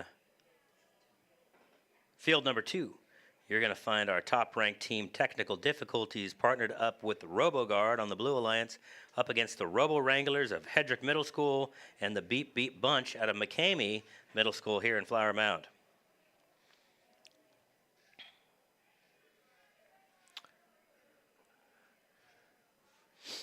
All right, they are clearing the field here over in field number 1. Please leave those signal cones on the field for the next round. I know we've had a few teams grab those and take them off. And we got a final. So our scoring system is very efficient now. We've got a final for you on the match we just ended. The Red Alliance did hold on to win 148 to 119. They did receive 10 bonus points from penalty and the end game of 43 to 21. Big difference. That made the difference. The end game and the penalties won it for the Red Alliance. Great effort all around. All right, field number 2 is ready to go. We're excited to see those. We're ready.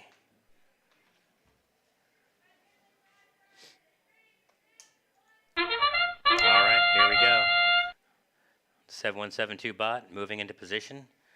And you can see they've, just missed with their preloaded cone. And now they are scoring on multiple cone opportunities here. Red Alliance also just misses their scoring opportunity with their preloaded cone, but appears they've parked in location along with the Red Alliance partner. 7172 has scored 2 cones during autonomous, and their partner managed to park. Ooh, right Drivers, at the gun, it looks pick like up your controllers. 7172 got in parking 3, position as 2, 1. It's going to give the Blue Alliance a bit of advantage going into driver-controlled phase, and here you go. They've got the Octobot here with multiple arms going for it. Their Alliance partner, almost knocked their stack of cones over. Red Alliance just dropped and missed. Robo Wranglers dropping one on target.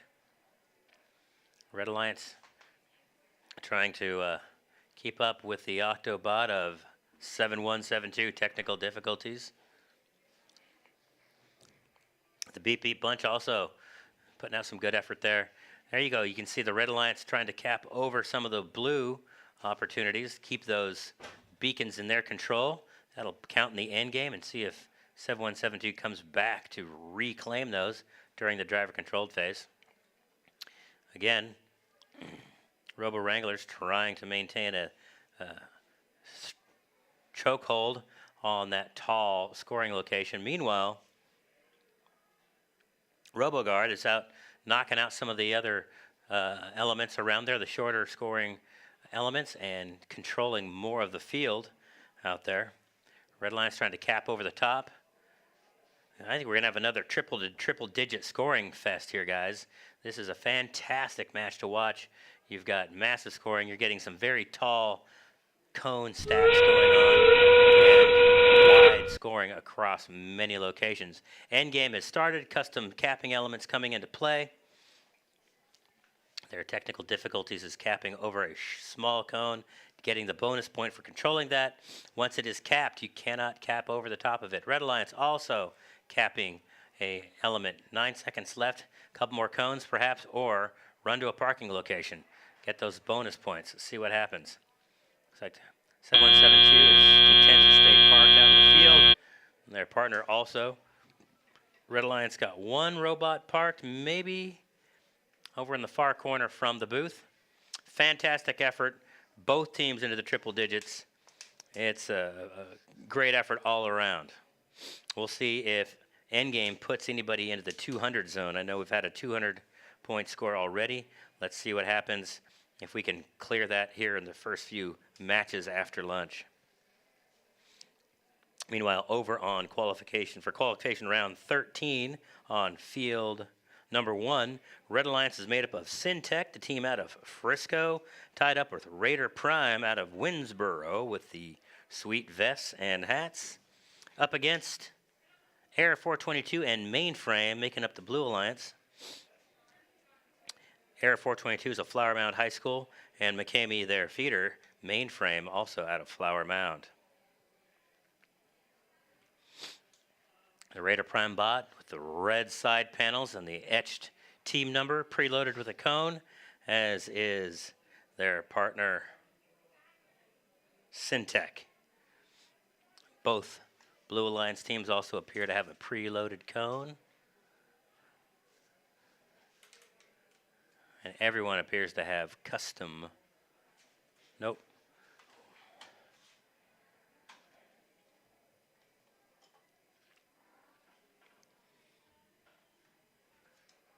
Air 422 does not have a custom sleeve. They are using the generic identification sleeve. So we'll see how the autonomous goes here in just a minute.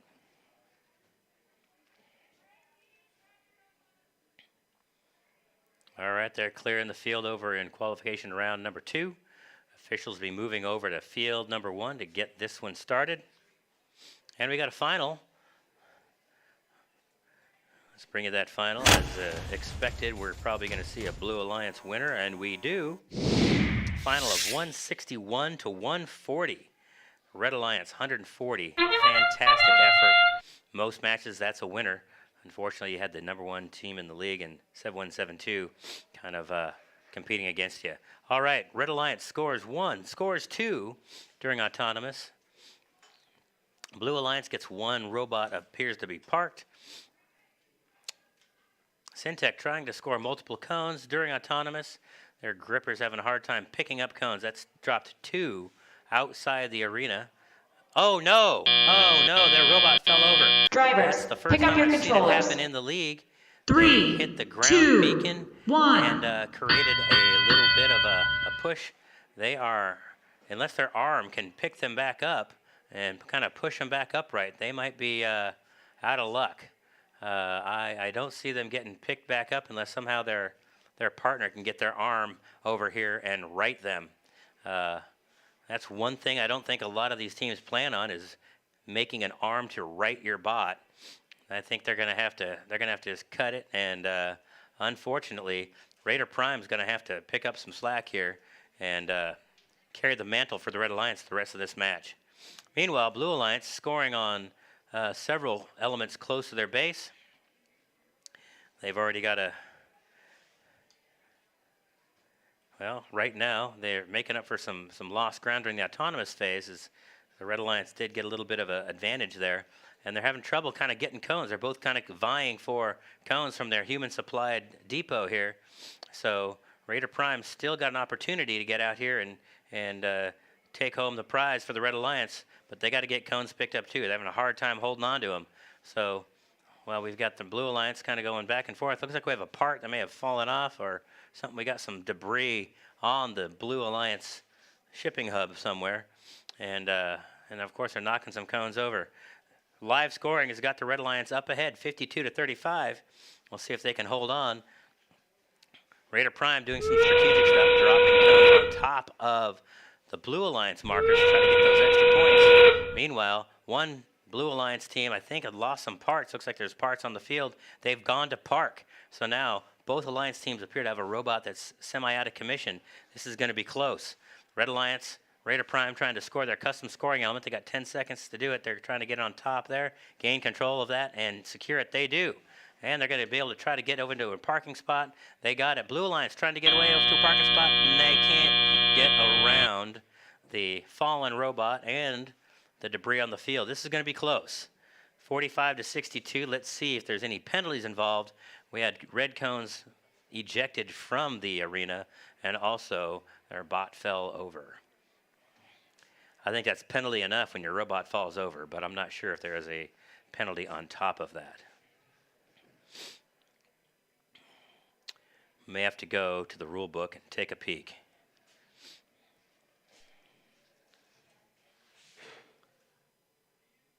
Meanwhile, over on field number 2,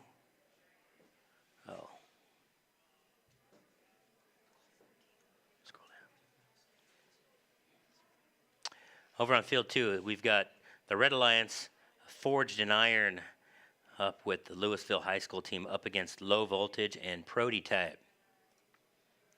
Prototype and Low Voltage making up the Blue Alliance. I'd like to take a chance to give a shout out to our sponsors, Raytheon, the season sponsor of First Tech Challenge and our Power Play sponsor, Qualcomm being our program sponsor, and PTC, a key sponsor for this season's events. Lots of sponsorship opportunities exist. If you are connected with the marketing department at your firm, please get in touch with your teams or with anyone here at the Marcus Roboplex. We would love to adorn this facility with banners. As you can imagine, we got lots of room to use this facility all season long. This is our 4th meet here.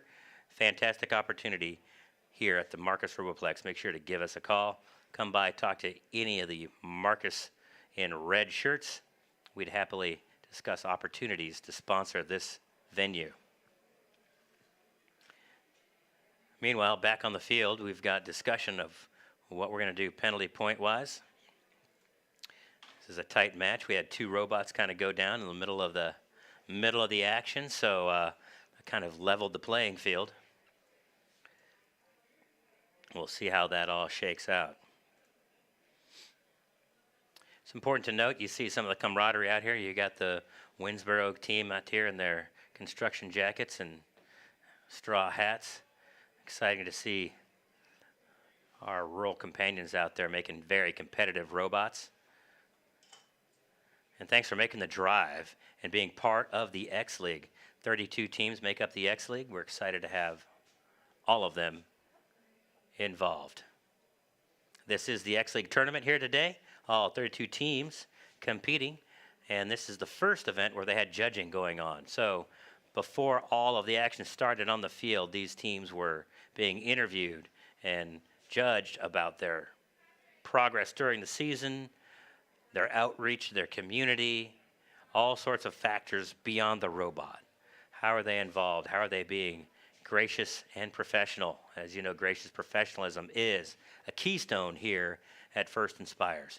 As you can see, there are a lot of awards up on the table behind the arenas. Those are going to be given, in some cases, for judged awards, not necessarily for their performance in the arena.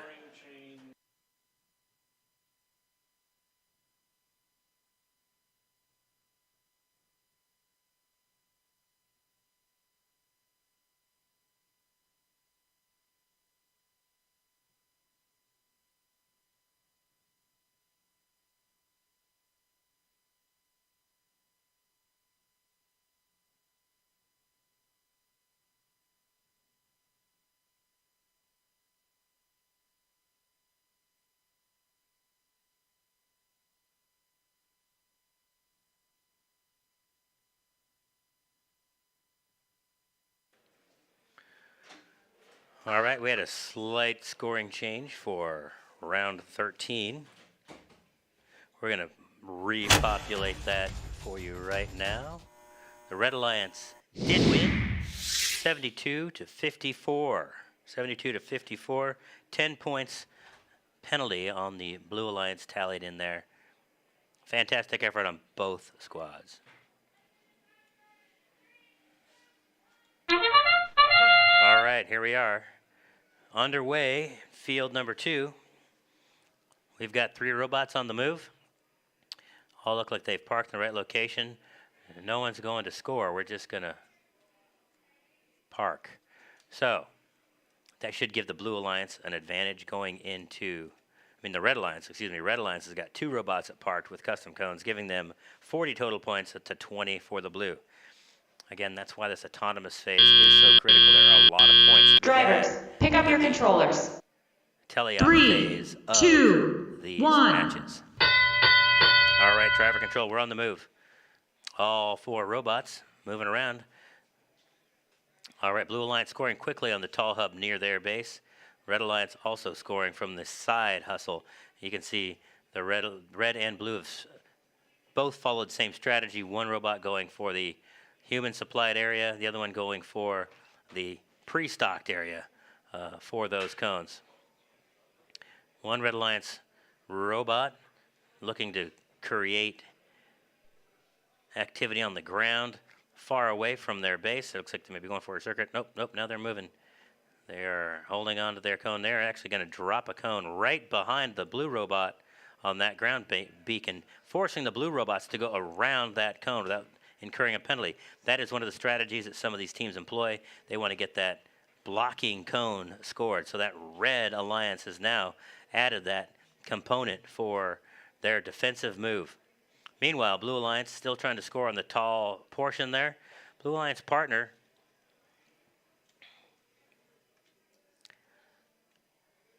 the Louisville High School robot appears to be, low voltage appears to be, oh, there you go. Now they're on the move. They're moving. Here we go. Both Blue Alliance robots on the move. Red Alliance robots scoring on tall tokens, and now the Red Alliance is looking to get those positional points for the end game, as the end game is now just started. They're going to try to get more of those dominating points. As you can see, the footprint of the prototype robot, the black robot, is massive. It's a big robot, and maneuvering through here can be difficult. That's why that red cone on that beacon right in front of their shared shipping hub is there. Oh, the Blue Alliance can't release their custom scoring element. They couldn't get there. They're going to try to get parked. Tight match. We're going to see how that tallies up right now. Live scoring has the Red Alliance up 92-65. Red Alliance does have a couple of custom scoring elements out there, and it appears they've controlled a couple more beacons. So we'll see what happens with that scoring at the end for those end game points.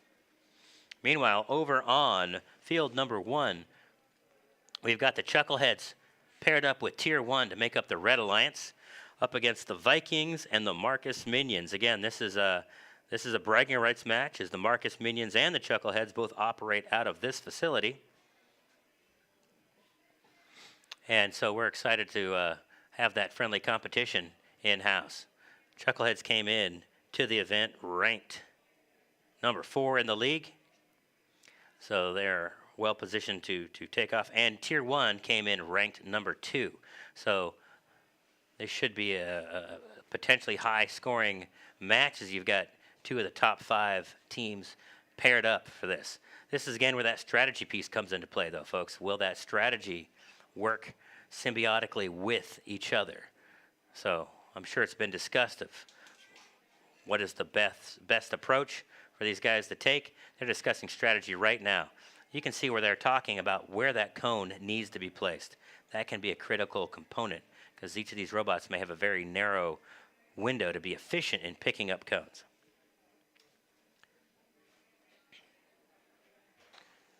Randomize.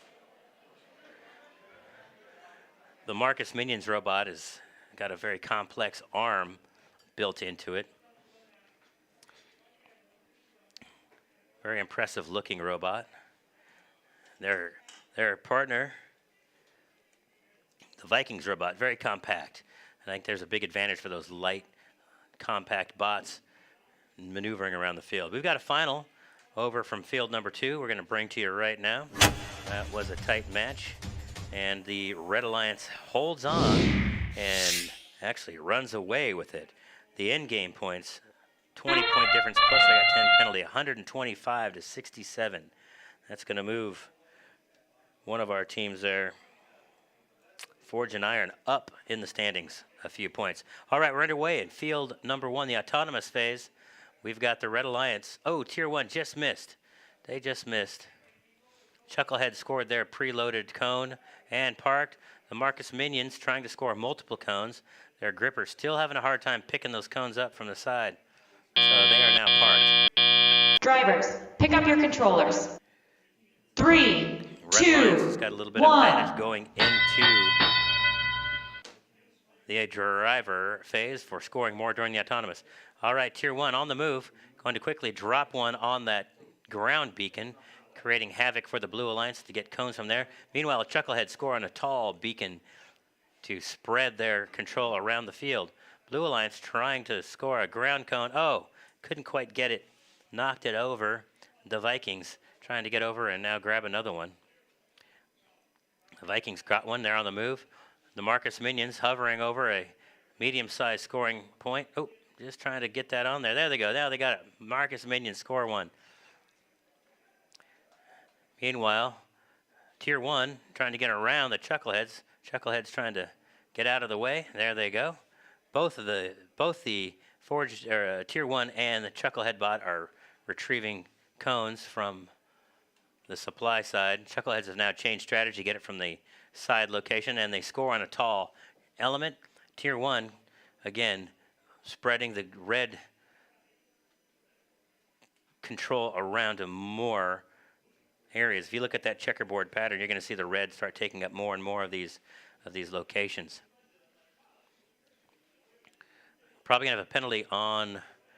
Oh, Chuckleheads just missed on that one. The Red Alliance does have one cone in the ground on one corner.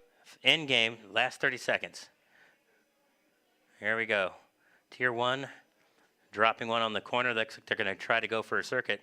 Chucklehead's trying to help that happen, and they just miscued on dropping one on the first connection for that circuit.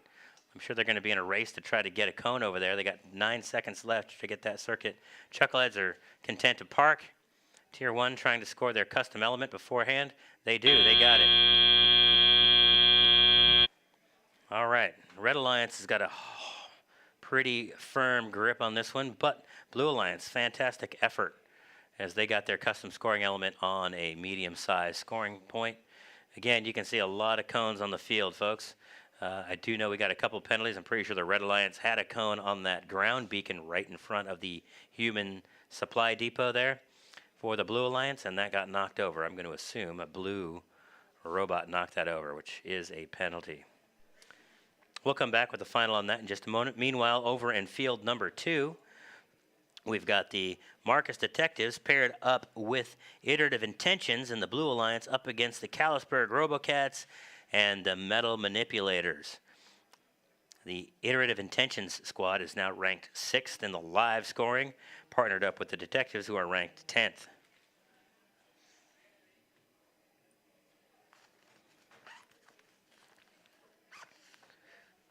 This should be a high-scoring affair. As you got, it appears every robot is a custom sleeve. That always is a good indicator that we're going to have some exciting autonomous here, trying to score cones and park in the right location. Once that randomization is done, we'll know where they're headed. You can see Iterative Intentions. They've got 3 players, as does the Marcus Detectives. I'm going to guess that the Iterative Intentions has driver-gunner combo with a coach, and then they're going to handle the human element of introducing the cones to the field.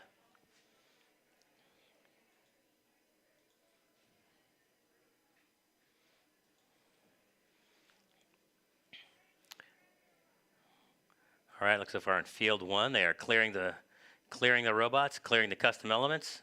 If you had a custom sleeve, take the sleeve only, leave that cone so we don't have to chase you down to get that field reset.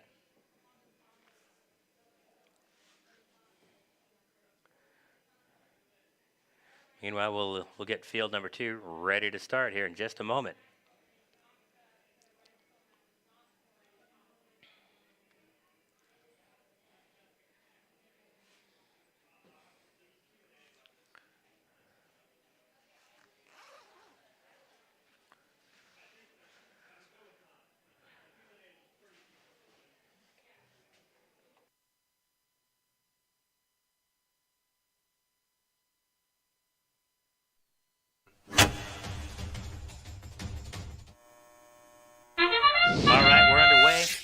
Wow, you got some Blue Alliance robots quickly moving for the autonomous phase. They are trying to score some cones there. Looks like they got one. The detectives are trying to score. Oh, the detectives just rimmed out on theirs. That's okay. Their partner is scoring a lot of cones here. They're going to see a big score here for, oh, they just missed on that one. They got 5 seconds left. See how more they can get in there and get parked. The last two kind of rimmed out, but now their robots in parking position. Drivers, pick up your controllers. 3, 2, 1. All right, driver-controlled section started over there. Meanwhile, we have a final to post. Do we have a final to post? Final over in qualification of round number 15. The Red Alliance does come through. The Chuckleheads, 133 with their partner on the Red Alliance for a big score, ranking them both now second and third for the day to 67 for the Blue Alliance. Fantastic effort, both sides. All right, back to the live action. Blue Alliance definitely moving some cones, grabbing some scoring potential. Both robots quickly moving to score. As you can see, the footprint of that detective's bot a lot smaller than their partner. Iterative Intentions, but that Iterative Intentions bot is set up so it can reach. It doesn't have to move. It's just going to post up, reach back, grab cones, and then just keep moving the arm to score. They're just going to stack cones as fast as they can on that high-scoring point.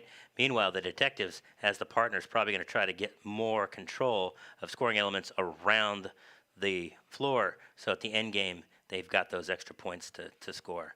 Meanwhile, Red Alliance trying to grab some points also from the high-scoring location. Similar strategy. They've got one robot working the side for points, and the other one going to the human-supplied element. Detective's bot trying to grab one and come drop it on another. Oh, they're moving all over the place. They're trying to cap over the top of the Red Alliance hub, and they missed. They just missed it. End game. This is where it counts for those final points. Detectives trying to get in to get their custom bot, and they grab it and run. That's kind of a great strategy. They get out of the way because their partner is a rapid-fire reach-and-go bot. Detectives trying to take control, and they do of that tall scoring location. They got 7 seconds. They're going to go park to get those extra points. Iterative Intentions is now going to try to score one more coin. Nope. And they try to get into the parking location too with the detectives. Preliminary scoring 136 to 44. Again, anytime over 100 points is scored, that's a fantastic effort on that alliance partner. Let's see what happens with the final count here, as they are going to have to go count cones. There's a healthy stack of blue cones. You know, one of these times we're going to see so many cones on that pole, it's just going to fall right over. It'd be like a big maple tree out front that is ready to go. As that tally's getting done over here on field number 1, we've got the Epic Adventurer paired up with the Pro Pythons to make up the Red Alliance, up against the Beep Beep Bunch and Data Rejected.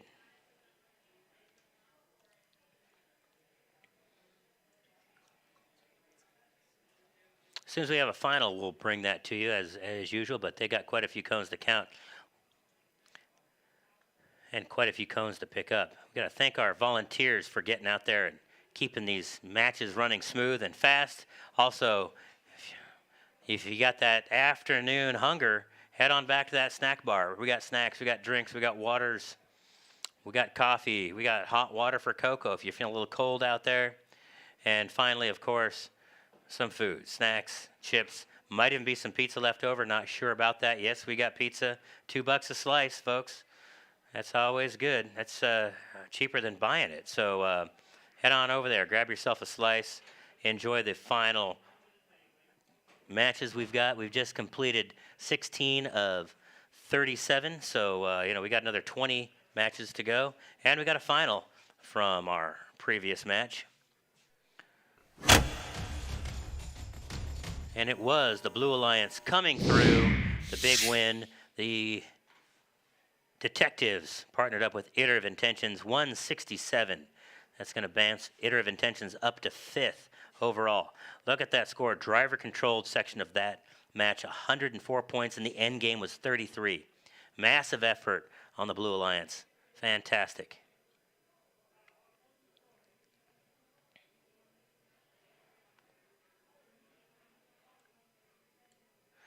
All right, meanwhile, field one getting ready to get started here. Those teams getting their strategies worked out. You're going to see the Red Alliance talking to each other about what strategies they are going to implement with each other. They're loading up those preloaded cones, so each robot can carry one cone preloaded.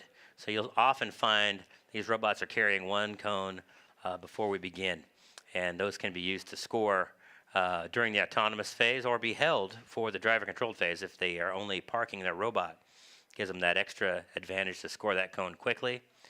Obviously, in the autonomous phase, if you're able to position your robot and have it programmed to score multiple cones, that is where you're going to see lots of scoring.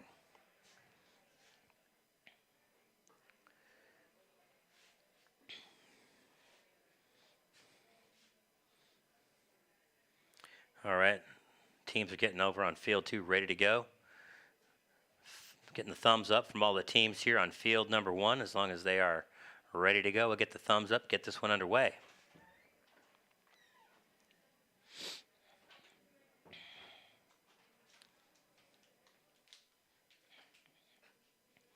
All right, randomize. We're going to randomize here for field number one. And we got a 5. Many times people consider that to be advantageous. That's just going to be straight ahead for parking. I know early on in the season, some teams would program for one parking spot only and just hope they got the right number rolled randomly. So we're way beyond that. Most of these robots are fully programmed to go, park, drop a cone, and in some cases do those multiples. All right, here we go. Thumbs up from the ref. Getting ready to start. All right, here we go. Let's see. We've got 1, 2, 3 robots on the move. Red Alliance just misses on their dropped cone. Blue Alliance has got one loaded up, ready to go. And another robot that looks like he parked, perhaps. It's going to be close if he's in the parking zone. Looks like the Blue Alliance will have a little bit of an advantage going into the driver-controlled section as both their bots are on the move. Drivers, pick up your controllers. Score for all bots. 3, 2, 1. All right, now we're off and moving. Both red robots on the move to grab cones quickly. Blue robots a little slow to get going. One's trying to score that preloaded cone, and they do. 5-point score. They're on the move. Looks like Data Reject is having a little hard time getting going. Not sure what's going on with their bot. They're all looking at things, trying to figure it out. Unfortunately, you don't get to jump in there and monkey with your bot at this point in time. You just got to work with it as it is. Maybe rebooting might do it. Who knows? Oh, Red Alliance just misses scoring a cone. Meanwhile, the Beep Beep Bunch out of McCamey Middle School is scoring on the high point pull at will here. They got 4 stacked up so far. There it is, number 4. Meanwhile, the Red Alliance is really trying to keep pace. Looks like the Red Alliance is trying to control more locations as well so they can get those extra points at endgame. Good strategy on both squads. I think the Blue Alliance is wisely doing what they're doing to maximize their points as rapidly as possible, given the fact that their one robot appears to be out of commission for the match. It's 49-38. It's going to be tight. Endgame is going to be big for the Red Alliance to get those extra points. Blue Alliance still just scoring on that tall pull. They're just going to go for max points right there. Not a bad strategy given their situation. Endgame, last 30 seconds, get those custom scoring elements into effect. Blue Alliance nails this one early and quick. Red Alliance has got a very tall one. They're going to go grab a medium scored cone. So now Blue Alliance can try to park, maybe get one more scored, but they got to score it over one that does not have an element on it. So they're going to try to quickly grab another 5 points from a tall pull there before the final countdown. Got 4 seconds to go. They're going to see if they can get parked somewhere. Everybody's content just to stay where they're at. That's great effort. Great effort on the Blue Alliance to keep up with 2 robots, 2v1.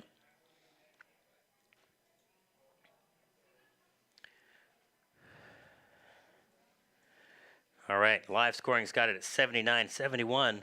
We're going to see what the tally is towards the end here. Fantastic effort by the Blue Alliance. Coming up on the next round here in field number 2, the Red Alliance, made up of technical difficulties, partnered up with Air 422, up against the Marvels of Moss and Husky Robotics. This will be an exciting match. The Marvels of Moss have a fantastic bot. We all know about technical difficulties in their Octobot preloaded. Everybody's getting themselves dialed in. Location for these robots can be pretty key. As mentioned earlier, now that the sun is kind of going down, the light is bouncing off the walls of that arena. Some of the light sensors in these robots can be thrown off by the light as it changes in this building because we have windows.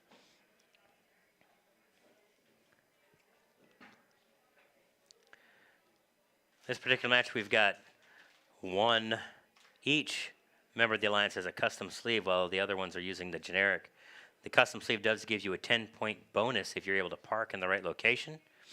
So we are even across the board as far as that goes in this particular match. That would indicate to me we're going to see 2 high-scoring potential bots here.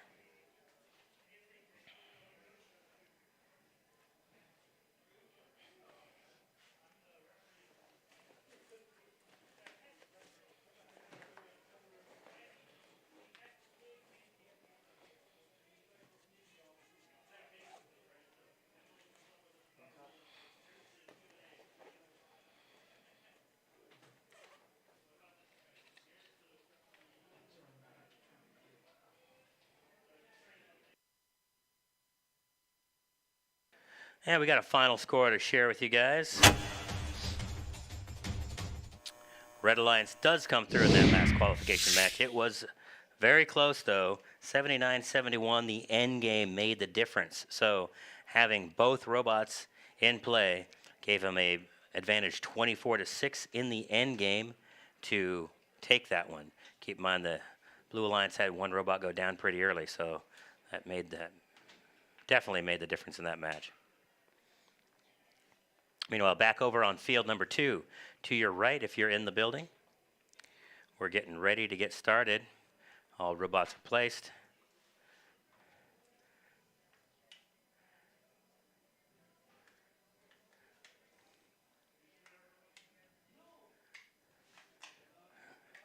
We're getting our final driver instructions here. Maybe a clarification coming in. We got some questions on referees here. At this stage of the league, we're in our 4th meet. This is our X-League tournament.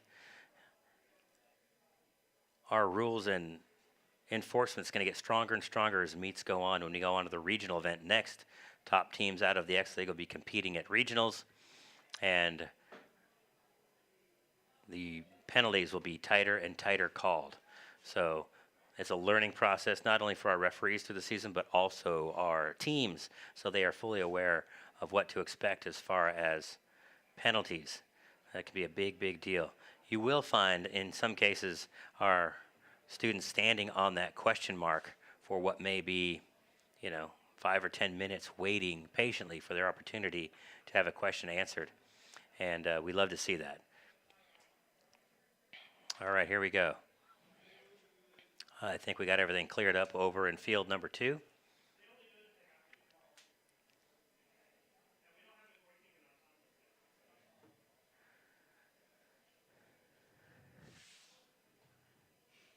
As they're getting that done, the Blue Alliance with Husky Robotics, the Marvels of Moss, will be definitely working hard to keep up with the Red Alliance. But the Marvels of Moss bot has had some great competitions history. They've traveled all over the country and won awards as well as meets. So they could be a bot that's a great dark horse coming out of the X League.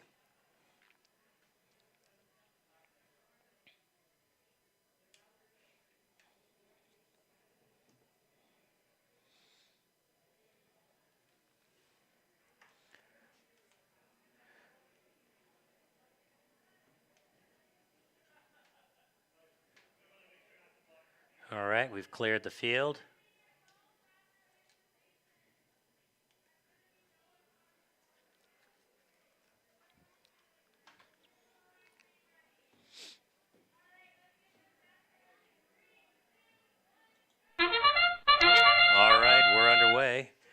As you can see, we've got 1, 2,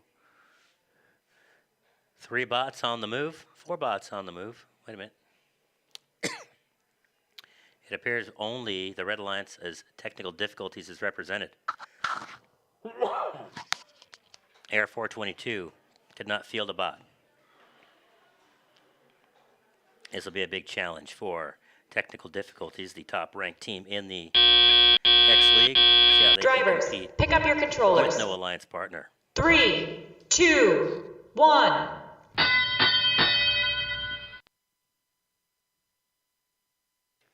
All right, now the driver control section off and running. Technical difficulties, and the Red Alliance is got a commanding lead of 73 points to 27 in live scoring. That's attributed to their autonomous scoring quickly and rapidly. Blue Alliance trying to get some more points on the ground here. The Marvels of Moss bot quickly scoring, and Husky Robotics also moving around to get some points. Might be an opportunity for the Blue Alliance to look at going for multiple locations as far as being able to have some end game points with 2 robots out there trying to score. Generally, you see technical difficulties going for big points with scoring on the tall elements. They had to get their robot lined up. It was kind of stuck up on the tall arm there for a while, but now they've seemed to got it underway, and they are outreaching. You usually see the technical difficulties about using both arms. It looks like the one arm may have got hung up and gotten damaged, so now they're down to one arm only, one arm operation. Let's see if the Blue Alliance could take advantage of that and maybe steal a victory. Blue Alliance now 52 points to 93 in our scoring. They're cutting the gap here, and we got 30 seconds to go. We're now in the in-game portion. This is, I think, where the real opportunity for Blue Alliance is. Maybe come steal a few beacons away and look to get 2 custom capping elements done that might give them opportunity to get some extra points as well. Cap over the top of some of the other things. Marvels of Moss bot looking to cap on the tall post there. Uh-oh. Can't do that. Good. Technical difficulties caught themselves trying to can't cap over the top. Ooh. Dropped that last one. I don't know if that was under the bell or not. That's going to be close. Have to see how this one turns out. Scoring will all come up at the end. We'll see how the end game affects this final. But right now, 105 to 66 as we head into final tabulations. Qualification round number 19 over here on your left. It's going to be made up of Raider Prime and Low Voltage up against the Javanauts and the Robo Wranglers. Javanauts and Robo Wranglers making up the Blue Alliance. Robo Wranglers have a great 2 cable and slide system for their arm. You'll see that arm move very rapidly up and down. See if they dialed in their gripper. I know early on in the day their gripping device was just a little bit off trying to grab cones, so we'll see how that plays out. They do have a custom sleeve, so that will also indicate they've got a strong autonomous. Both Red Alliance teams have custom sleeves, so we'll see how the autonomous phase pans out. It's always exciting to see how the programming is done with these robots, and you can be off by just a tiny fraction and your cones are not scoring. So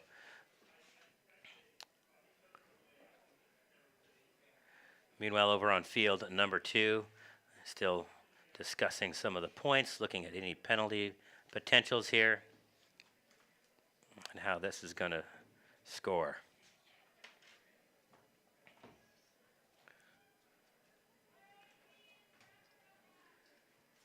All right, they're clearing the field over on field number 2. We've got a final. We're going to bring it to you right now. Here it comes.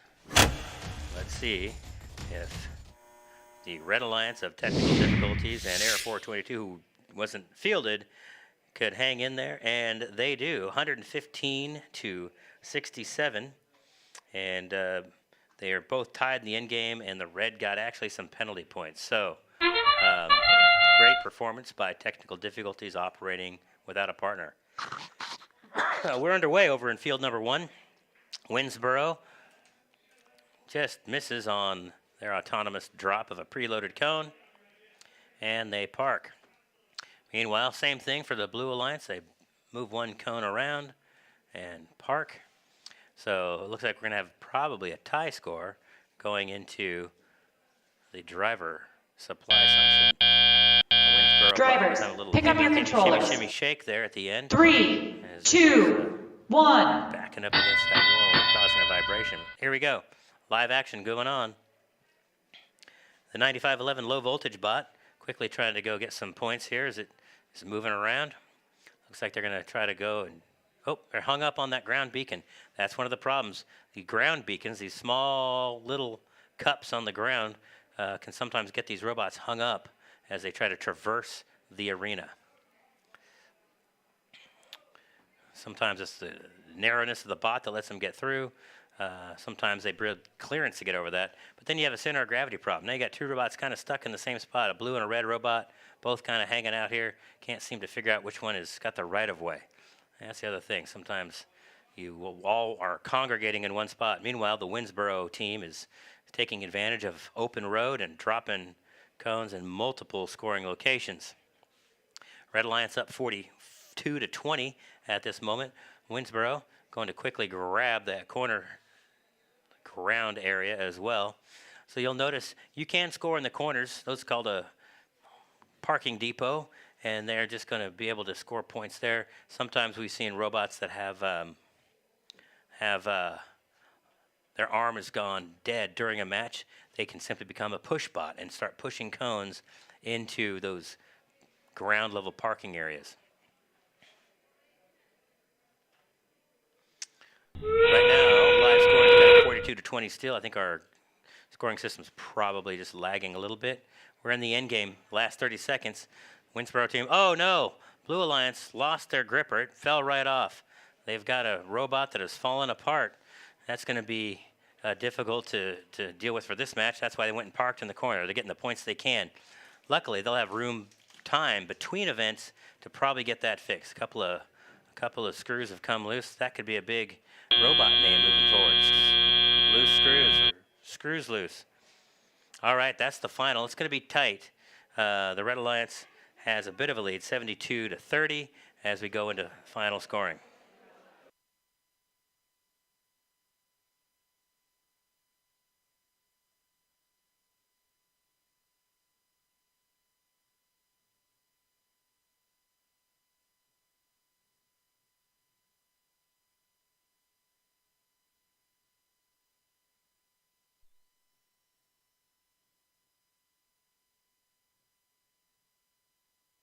All right, we're going to clear the field over in field number 1. That one robot's going to run back to the pits and try to get repaired. There's not a lot of time in between matches, and sometimes it might not be enough. You may end up taking that piece off of your robot and becoming a push bot. Obviously, they're going to try to very carefully get that back to their pits and get that done up. We're going to randomize over here. So when you see the refs circle their finger, that means randomize.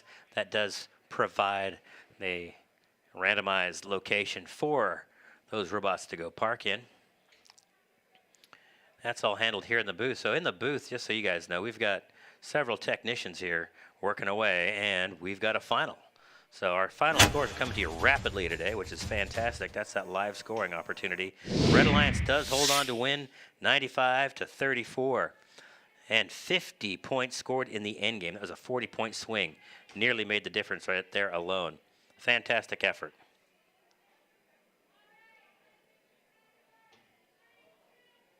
All right, we're off and running over here in this qualifier.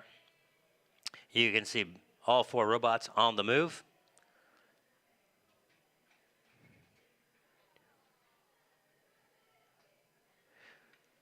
That black robot of Prototype, that's just a massive robot, you guys. It's fun to watch. It's rapidly moving. They've had a little bit of issue with their gripper dropping cones, but we'll see if they've got that remedied between the time. Drivers, pick up your controllers. Their partner getting ready to 3, score some points. 2, Both teams 1. parked in the right location. 40 points each alliance getting ready to go. All right, preloaded cones, here we go.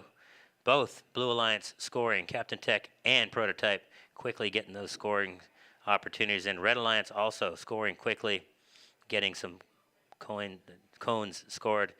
Red Alliance quickly moving to get those multiple scoring beacons going. Meanwhile, Prototype just trying to score on that tall score right there. They've got that robot, doesn't need a lot of range. Pick it up, move. They transition the cone from one end of the robot to the other, which is exciting. Great strategy move by the small bot to sweep through, grab one on the way through without interrupting the flow of their partner Prototype. That's that strategy piece we've been talking about all day, where you want to work with your partner so that you're both as efficient as you can be.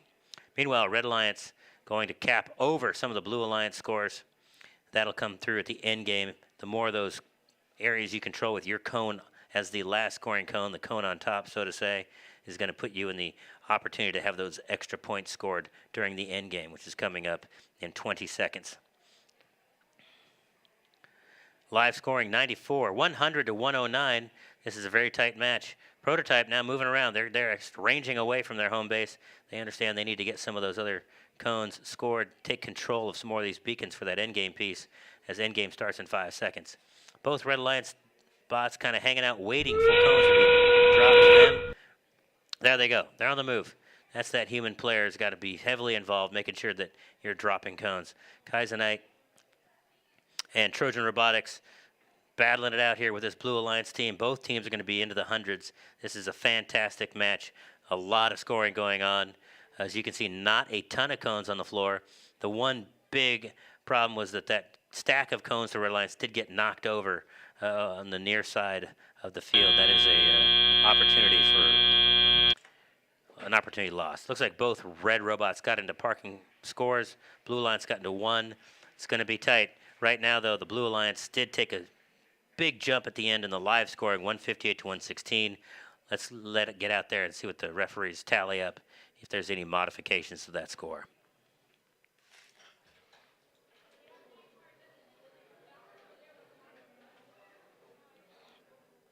Meanwhile, over on field number 1, we've got the Red Alliance made up of RoboGuard and the Vikings up against Louisville High School, and Syntech making up the Blue Alliance.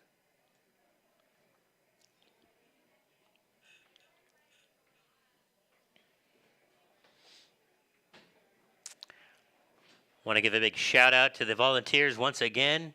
Please give a hand, everybody, to the volunteers that are helping make this event a success. All these referees, all these volunteers, all our snack bar staff, all of our judges, giving up their time to be here, make this thing happen. So when you see a volunteer, give them a big thank you.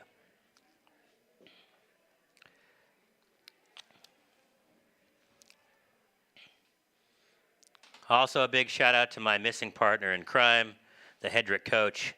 We love you. We miss you in here. Final score coming up for the last qualification round. It was the Blue Alliance coming through with a big win, 166 to 118. They did pull away in that driver-controlled section. Endgame's pretty close, 29 to 37. Great effort. Both teams into triple digits. Fantastic. Love to see both alliances in the triple digits. Back to live action here. You're looking at field number 1 as all 4 robots are in position. They're just getting a few things prepared. Make sure all of our scoring tablets are ready to go. It's amazing how many bodies surround this arena.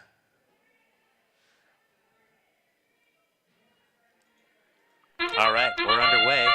As I was mentioning, there are about 20 bodies who are around this arena at any one time between the teams, coaches, referees, volunteers. It's a lot of mayhem.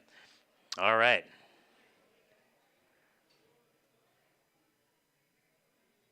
We've got the Blue Alliance trying to score multiple cones here.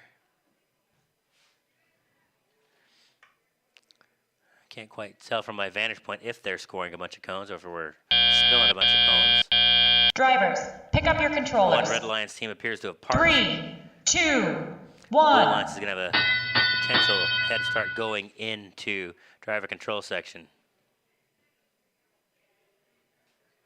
All right, so the RoboGuard and Vikings team and the Red Alliance quickly moving to score some locations. Syntech, that green bot with the yellow numbers, waiting its turn to pick up cones. They're both going for the human supply section. Louisville High School team, much improved. Fantastic effort on the Louisville team. They were without a coach there for a while, and now they're back in action, and the improvements in that squad have been really, really impressive to watch. They actually got a modified claw and pickup system there, clawing at the bottom and then using a gripper to pick it up. All the robots kind of congregating over there on the one side, towards the Blue Alliance side. Right now, 37-29 live scoring. As you can see, the blue robot is scoring multiple cones in that ground area. That's where indicative that maybe we've got an issue with our lift or our grip system. They may not be able to lift high, so they're just going to score ground points. Oh, there we go. Red Alliance and Blue Alliance both scoring on the tall elements in the middle. 10 seconds to end game. Yep, see, that's knowing what your strengths are. As soon as you have to make a move to become a push bot, you do it. Communicate with your alliance partner to win. Red Alliance, slow but steady, trying to score some more points as they are looking to cap over the top of some of the Blue Alliance things. Here we go. The custom scoring elements will come in to lock off some of those opportunities. There's the Louisville High School bot looking to go. Damn, they do. They cap that tall pole. They're going to try to get to a parking spot. They got 2 seconds left. They're getting hung up. They can't get around. Both red robots did park for end game points. Great effort on the Louisville team to get around that tall element, but that's tough to get around sometimes. You're in a hurry with these robots.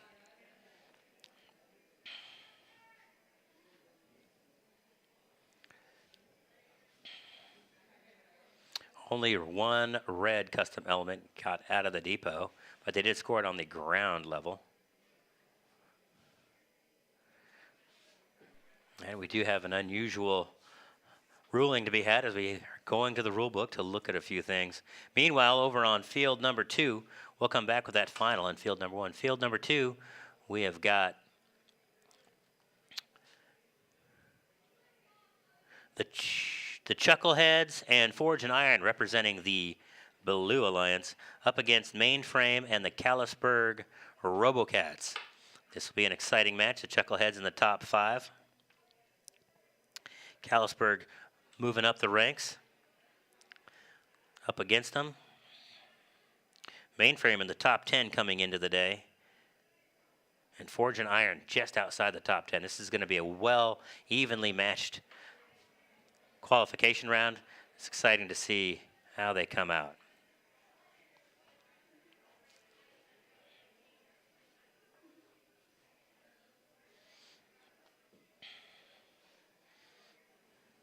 Jackets on. That's because they lettered in robotics. So very proud of all of our athletes in this case who get to compete at the UIL level through their high schools.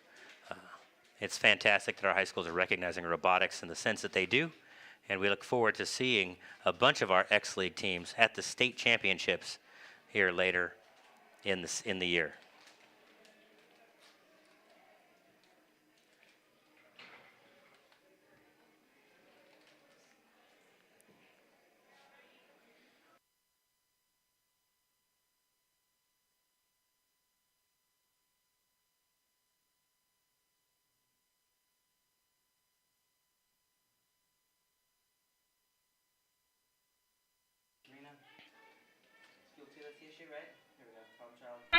All right, field 2 is underway, and we're going to bring that to you as soon as we can. Here we go. Now you can see it. Blue Alliance, Chuckleheads do score on the tall element. Their partner got into the right parking location. It appears that the Red Alliance also parked.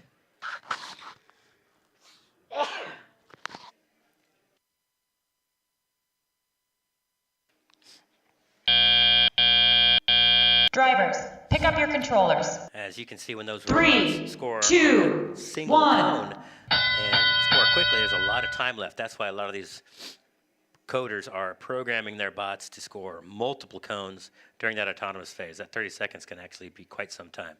All right, both Blue Alliance team members scoring in harmony, both working from different supply areas. Good strategy, and looking to create a scatter effect of scoring on multiple cones. Chuckleheads focusing on the side supply depot, while their partners going for the human supply side. Meanwhile, the Red Alliance capping over some of the Blue Alliance markers and employing the same strategy. One robot going to the supply depot, one going to the side distribution center. Chuckleheads still going to the side with their partner. Forge and Iron also working from the human side. This is a very close match. I think we're going to find the Blue Alliance right now, according to live scoring, 101 to 44, but I think that the Red Alliance has probably scored more than that. We're just not going to see those points tallied quite as quickly. Red Alliance, Blue Alliance capping over each other. This feels like it's a back and forth situation. Chuckleheads just capping over the top of the Red Alliance, and the Red Alliance coming right back and capping over the top of the Blue. I think we're going to see some definite tallying going on at the end of this one. And why it's important to have that last cone on there is that counts as bonus points.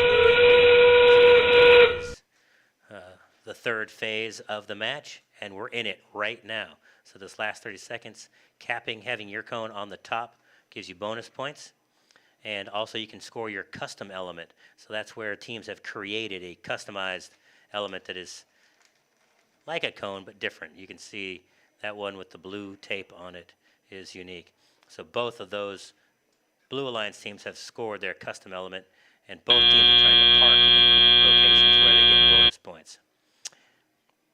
This is going to be close. I think it's going to be a lot closer than what you see on your screen right now, 133 to 65. I'm going to predict that the Red Alliance makes up a bunch of those points. But again, anytime you're in the 3 digits, fantastic effort. So the Blue Alliance already at 133. We'll see what happens when they tally up and get to the end game piece. Meanwhile, we have a score to report. Okay, let's go. Let's put that up on screen for you guys, the previous match. This is a Blue Alliance win. So qualification round 21, 82 to 76. You'll notice the Blue Alliance got 20 penalty points. So that took them from 62 to 82. So the Blue Alliance snuck away with this one due to Red committing some penalties. Penalties will be the difference in many cases, as it was in that match right there. All right, going back to the tallying over in qualification round number 2, we may have maybe the second or third 200-point game. Potentially, we're pretty close. We'll see what the end game tallies if they got another 7 or 8 points to eclipse that 200-point barrier. Meanwhile, over on field number 1, qualification round number 23, we're going to have the Red Alliance made up of Iterative Intentions and the Marvels of Moss up against the Beep Beep Bunch and Tier 1. And we got a final from that previous match real quick. Here it is. It's going to come to you. And the Blue Alliance did win. Let's see if they are eclipsed 200. Nope. 193. 193. Very high score. That puts the Chuckleheads into second place for the league at this moment. I don't know if they are ahead in a match or not over the number 3, number 4 teams, but that does vault them into second place so far. 193, massive score for the Blue Alliance. Great job. Would like to once again, do a big shout out to our sponsors. Raytheon for being our season sponsor here at First Inspires. Thank you for your support. We couldn't be here without you. Qualcomm, our program sponsor, and PTC, our key sponsor. Our young teams and our veteran teams are always looking to sponsor. We want to put your logo on the back of those team T-shirts. We want to see your logos up on the walls of this facility. So if you are in touch with your marketing department at your respective firms and they're in the tech world, please look around, take a few snaps with that cell phone. Let's talk about how we can get your branding in this fantastic facility. This is the only dedicated facility in North Texas for robotics. So we would love to expand your visual reach here in this building. Qualification round 23 getting ready to go. Iter of Intentions and the Marvels of Moss, 5th and 13th, ranked up against Beep Beep Bunch in Tier 1, 9 and 3rd. So this is going to be a tight match. Tier 1, I know, is going to have a fantastic autonomous push. We'll see how they come through. Iter of Intentions also has that bot that is rapid and very fast with that cone machine. They've got to move those cones quickly. So let's keep an eye on this one. I think this will be a fun match to watch.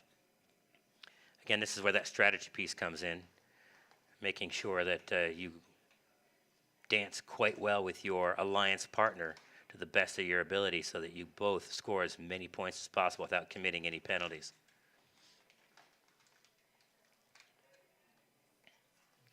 These kids have been working on these bots for, well, since the reveal back in September.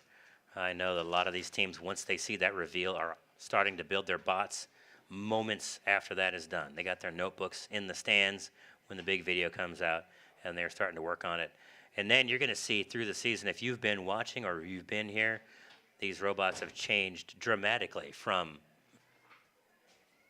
week to week as they adjust certain things, they tweak certain things. In some cases, they tear down their bot and build almost an entirely new robot to take advantage of most efficient opportunities to score, where to score, when to score. The other thing that's key is that driver control section. These robots can be herky-jerky. They are, those engines or those motors on those wheels can start and stop very quickly. So you'll see that rocking motion. We did have one robot that fell over today. A lot of that is due to a start and stop situation where your center of gravity is raised because you have raised your arm up to carry a cone, and then you start and stop, and then your robot rocks back and forth. So getting that driver training in with your driver and your gunner and your coach is key for that long driver controlled section of this event. Having a great autonomous is one thing, but having a fantastic driver-gunner combo is another. So partnered up.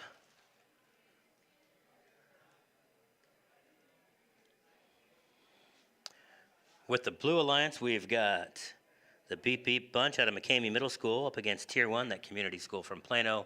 We expect great things from Tier 1 as usual. The Marvels of Moss community team out of Richardson up against the Texas Workforce Commission community Flower Mound High School team, Iterative Intentions. I expect to see some fantastic scoring in this one. This could be a pair of triple-digit scores on both sides. As you can see, these robots have to be, here we're going to randomize. These robots have to be positioned almost sometimes very, very specifically so that they are in the right position to take their code. So that's why you see these teams making sure the robots are in the exact right spot so it can read the cone, know where it is, and make the right revolutions of those wheels or use their sensors to find locations where they need to be. All right, wow, all four robots quickly moving. We've got one red cone missed. Whoa, robot almost falls over. Autonomous is having a hard time. It got hung up on that small thing. So that's the other thing. Your robot runs into another robot during autonomous. You may end up knocking both of them off of their location of where they want to be, and so they won't score. Drivers, Red Alliance pick up your comes through with controllers. 3 cones scored. 3, 2, It looks like both Blue 1. Alliance teams may have parked, but Marvels of Moss may have got thrown off when they had that collision with the bot. All right, here we go. Driver controlled section. We're on the move. Marvels of Moss having a hard time picking up. There it is. They're on the move. And their partner, Iterative Intentions, giving the Red Alliance a big head start, 61-20. Blue Alliance looking to catch up and score some points as we've got the Beep Beep Launch and Tier 1 trying to get in there and make some stuff happen. Blue Alliance trying to cap over the top of and compete with. Oh no, they just missed. Red Alliance is just scoring a bunch. Iterative Intentions is that kind of bot that just posts up and reaches, and they are doing that. So their human control player can only put down one cone at a time. That's the rule. So as soon as that cone is picked up, their human player places another cone, and they are just picking up and stacking. So this Red Alliance is just going to be stacking up on that location exclusively through this thing until the custom element comes out. Meanwhile, the Blue Alliance, both working from the home there, and it looks like they're having some trouble getting moving there. Marvels of Mossbot seems to be kind of hung up or not going anywhere. Meanwhile, their partner,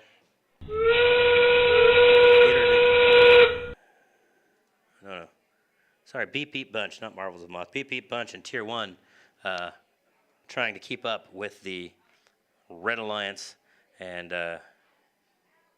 Iterative Intentions scoring at will here. Oh, and they got their capped element on there, and now Iterative Intentions is going to park and put down their units. Meanwhile, Blue Alliance trying to score their capping element. They do. Last second, great effort on the Blue Alliance to grab some points there right at the very end. But that looks like a pretty dominating score for the Red Alliance, as that is a tall stack. Again, that might be the tallest stack of cones we've seen for the day. Great effort by Iterative Intentions to score some serious points there. Let's see what happens at the end, see if they crack the 150 barrier for that Red Alliance. They're going to go count those cones. They might need an abacus to keep track of all those. Maybe they need some kind of card shark out there to kind of roll those coins, just kind of like poker players roll those chips. Great effort up there on field number 1. Over in field number 2, we've got the Marcus Detectives partnered up with Technical Difficulties to make up the Red Alliance up against the Pro Pythons and Low Voltage for the Blue Alliance.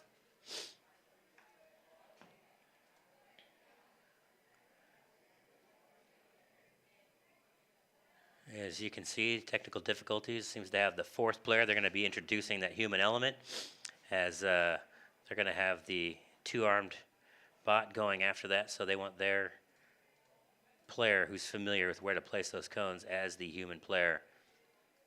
And I think if you're their partner, you are agreeing with that assessment.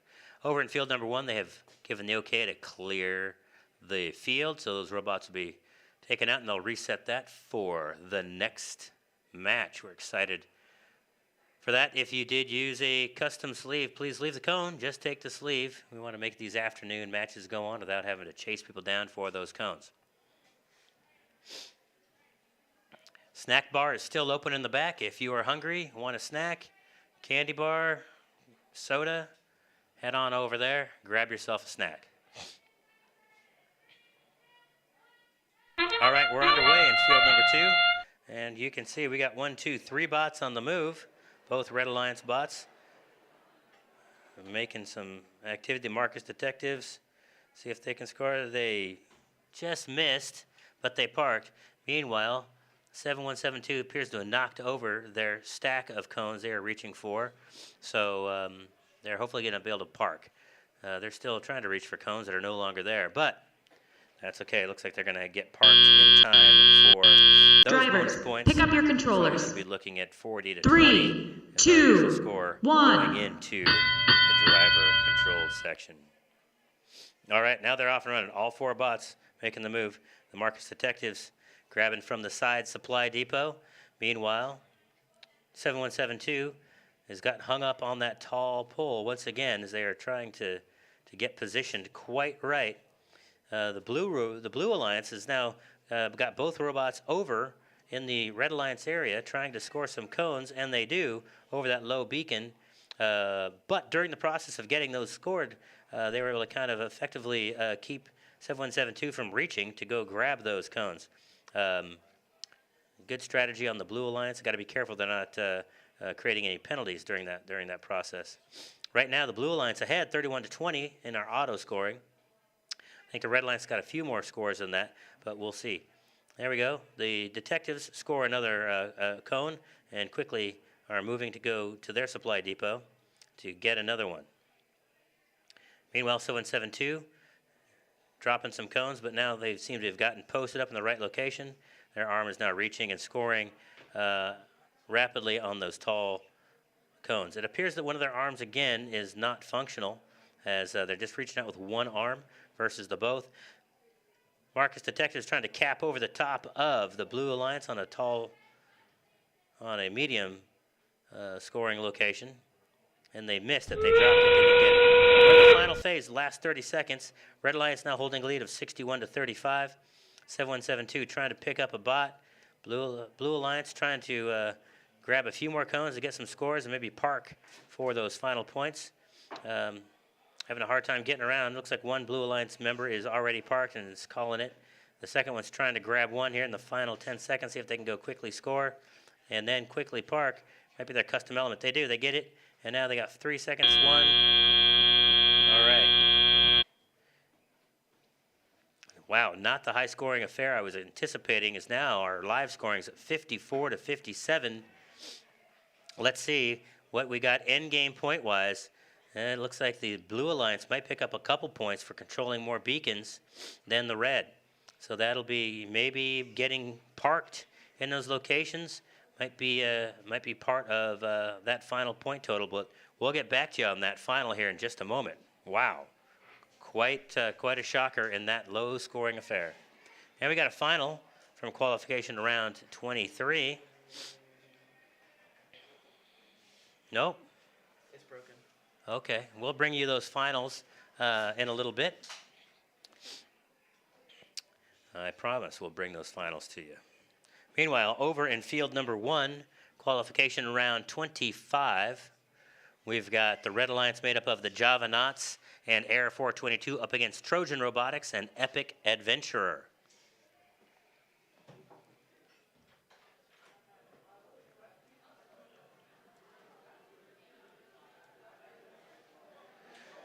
As you can see, the Javanauts and Air 422 ranked 16th and 24th in the league up against Trojan Robotics and Epic Adventurer making up 15th and 20th. So we should have a competitive match here. But that last match, very competitive against the number 1 and number 3 ranked team. And live scoring there now has Marcus Detectives and 7172 behind. So we'll wait for those final tallies to come in. Might be assessing any penalties. I do see a red stack of cones on their side. I don't know if that was 7172 knocking them over on their own or not. Okay, we got a final to bring back to you. So here it comes. We do have a Blue Alliance winner. This is from match 24. So that was Low Voltage and Pro Pythons taking the win from 7172 and the Marcus Detectives. Wow.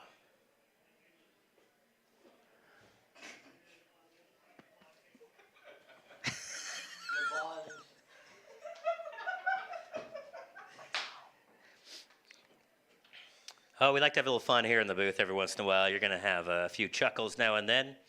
Hope that translates out to you guys listening in. If you have friends and family at home who can't be here to watch, make sure you tell them to go to YouTube and look for @Roboplex Competitions so they can tune in and watch these matches live. We are live streaming today. If you want to just do a quick snap and send, there are some QR codes posted around the facility where you can snap that QR code off the wall, send that to your family and friends, or just tell them to search Roboplex Competitions on YouTube. Once again, qualification round 24, 64-57 for the Blue Alliance.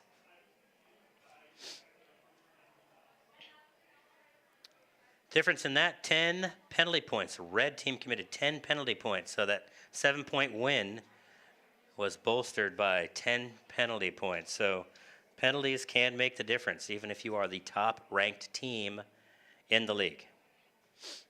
All right, we're randomizing over on field number 1. And it's a randomization of 3. Robots have to go up and park to the right. Red Alliance is using generic cones, so they do not have the extra 10-point bonus opportunity. Blue Alliance both has custom cones, so they may be up for an extra 20 bonus points if they can park in the right locations. The custom sleeve is, you may not be able to see it from the view at home, but it's a QR code or a big colored panel. And it can be any number of things. It's a custom sleeve with 3 different images on it. They just have to have their team number on there and a few other qualifying things. But simply doing that will give them a 10-point bonus if they can park in the right location.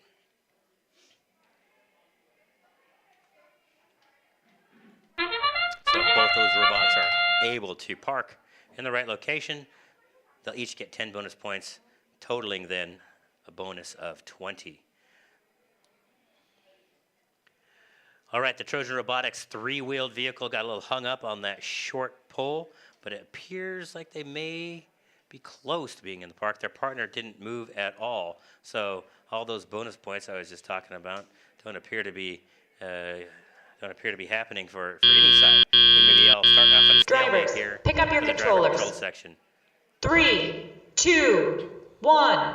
So the Javanauts and Error 422 have got a great chance to make up for that. Whoa, we had a robot almost tip over there. That was looked like the Trojan Robotics bot. Stopped real short. You can see their wheels are very, very close together. Nimble to get through these tall blockers, if you will.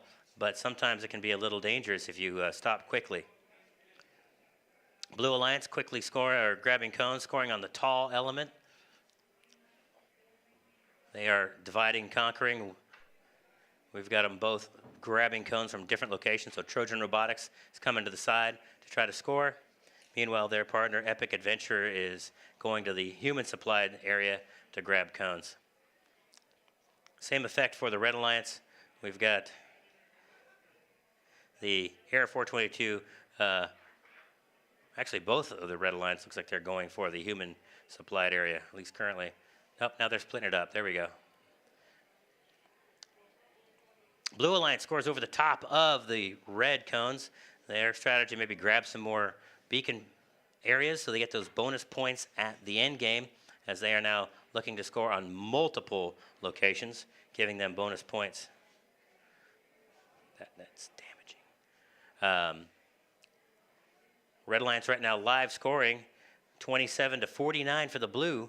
So right now the Blue Alliance is looking ahead, live scoring wise. They have both their bots scoring quickly.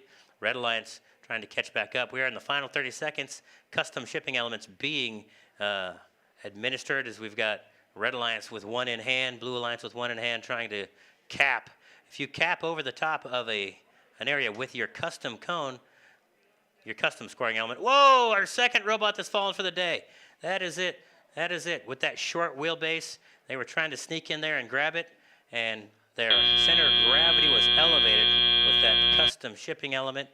You hope that robot's not damaged from that fall. I'm sure we don't do a lot of testing in the field to see how bad that happens, but as I mentioned earlier, that driver control section, there's some nuance there, trying to not stop too fast, because if you do, your gravity will knock you over. So there we go. Interesting. Referees will have to assess if there's any penalties for that, but you hate to see any robot take a tumble, but we've had 2 tumblers today, so hopefully we don't have any more, but we'll see. We may have a few rules to kind of check off on here. And see our head referees over there chatting with that team about just this event. So, this again is that learning opportunity, as we know that, regional events and worlds and things down the road are going to be much more stringent with rules. This is also where teams will be looking at how to avoid these kind of things moving forward, adding some weight to the bottom of your bot, creating a lower center of gravity, longer wheelbase, whatever. So it is one of the challenges that FIRST puts out there. Every game has its own set of challenges and allows you to solve them. So let's just hope that that robot is not damaged, and if it is, that they can repair it quickly in the pits. All right, as we move over to field number 2, getting ready for that match, we're going to have Raider Prime and Captain Tech making up the Red Alliance up against the Husky Robotics and Louisville High School team. Raider Prime out of Winsboro, Tennessee, in their construction jackets and straw hats. Great team integrity there, as all of them, went to the same tailor. Exciting bot. They've got a custom cone. Looks like we got one Red Alliance. Both Red Alliance teams have custom cones. So the Red Alliance is going to have a little bit of an advantage going into autonomous if both robots can park, as only one of the blue squad has a custom sleeve. So, unless they're putting it on now. It appears not. So, we'll get final driver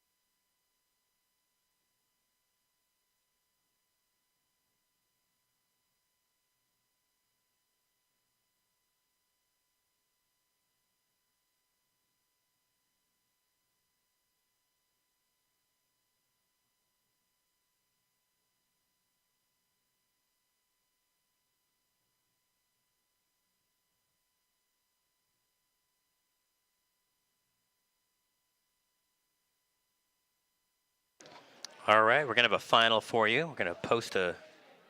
No, you're good, right?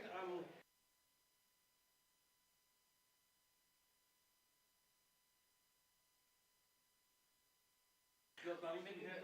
You are? You're planning to be here for some time? Yeah, maybe at like 4-ish. Okay. Yeah, 4-ish. Or when are you leaving? No, I'm not leaving. I can stay here. If you have to leave at 4, I can stay here. We're going to post a final for qualification round 23 coming to you.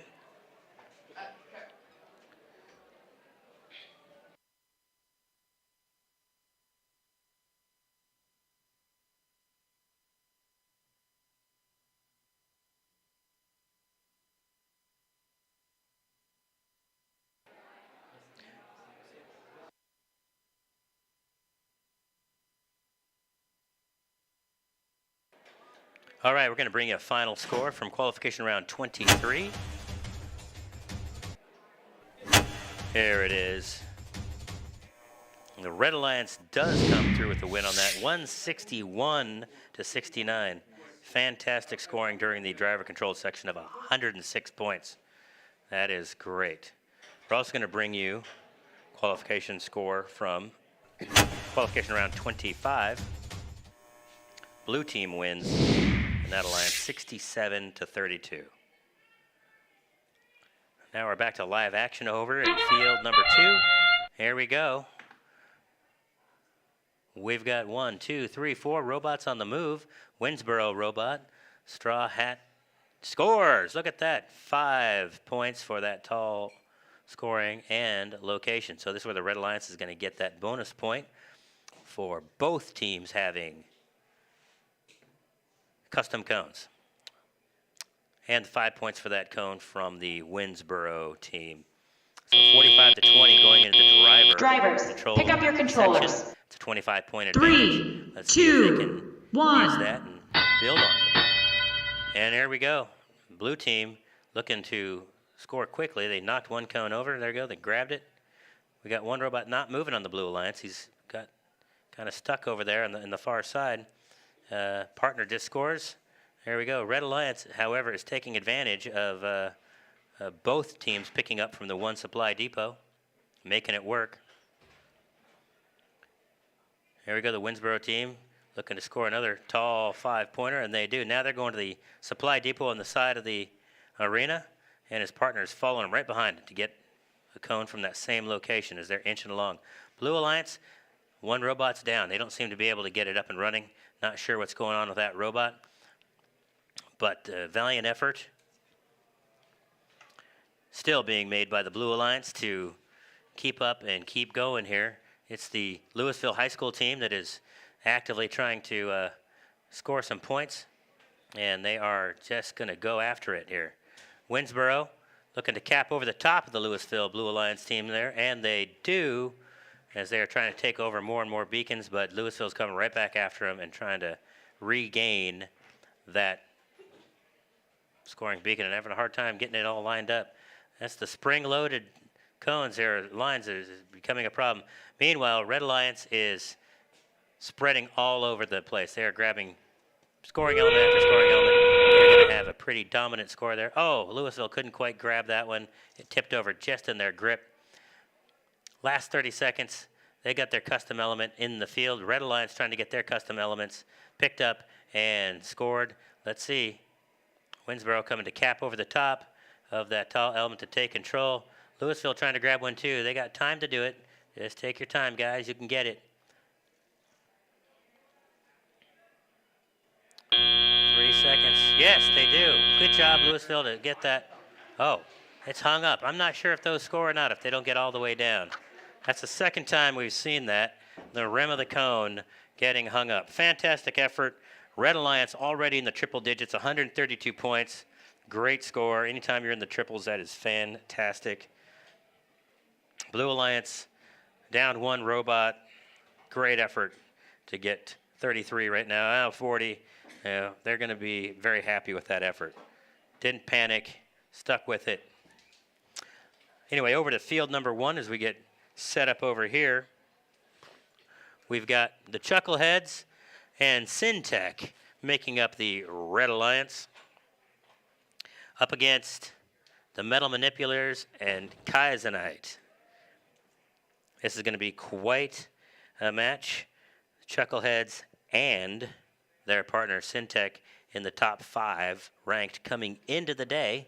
Not sure where their ranks are at this moment, but should be a high-scoring opportunity here for the Red Alliance. Not to mention the Chuckleheads are from right here at Marcus High School, your hosts for the events. For those Chucklehead fans, let's put it together. Let's go, Chuckleheads. Let's go, let's go. There's no hometown bias here, I promise. This is a bias-free booth. Sure. We are gracious and professional. We like all our teams to be very successful here. All right, they're clearing the field over there, and we got a final to report. Here we go. Red Alliance indeed holds on to win that match for a final score of 163 to 44. Great job on the Blue Alliance to get 44 points with one robot down, but Winsboro and their partner really rocked that end game with 66 points. That's where controlling all those beacons really adds up. So there's some great opportunity for teams to be strategic in grabbing all those extra beacons with 66 points in the end game. That's one of the really engaging things about power play, the game this year, is that there are many ways to score. You can rack them up on the tall scoring elements. You can spread them out and get all those end game points. All sorts of avenues to score, you know, in the high 100s.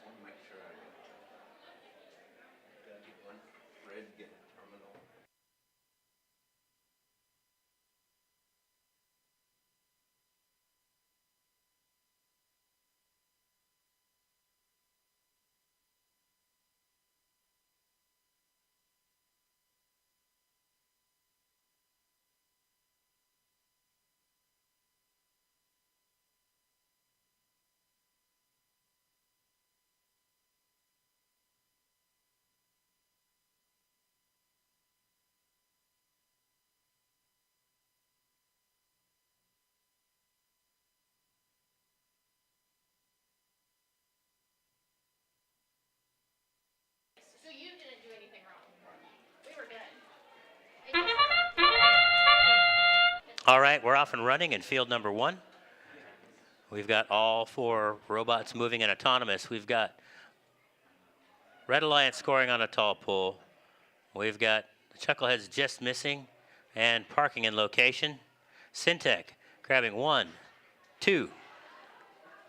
They're scoring on that short terminal right next to the side depot. There, they slip a third one on there, and they're going to park. So the Red Alliance is going to have a bit of a head start going into Drivers, the driver control pick up your section, I believe. controllers. 3, 2, 1. And they're off and running. Here we go.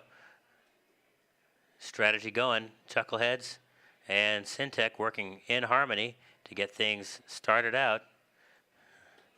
Blue Alliance. There we go. We've got Kaizenite and then our Martha Stewart grabber looking to score quickly on the short beacon. There we go. Red Alliance up 90 to 51 here in the live scoring. As you can see, the Red Alliance is not only scoring multiples on the half of the field where their human supply depot is, but also ranging out to score on more beacons. Blue Alliance, oh, just missed. Just trying to score there. Just missed. Kaizenite going to grab another one. Syntec grabbing a cone.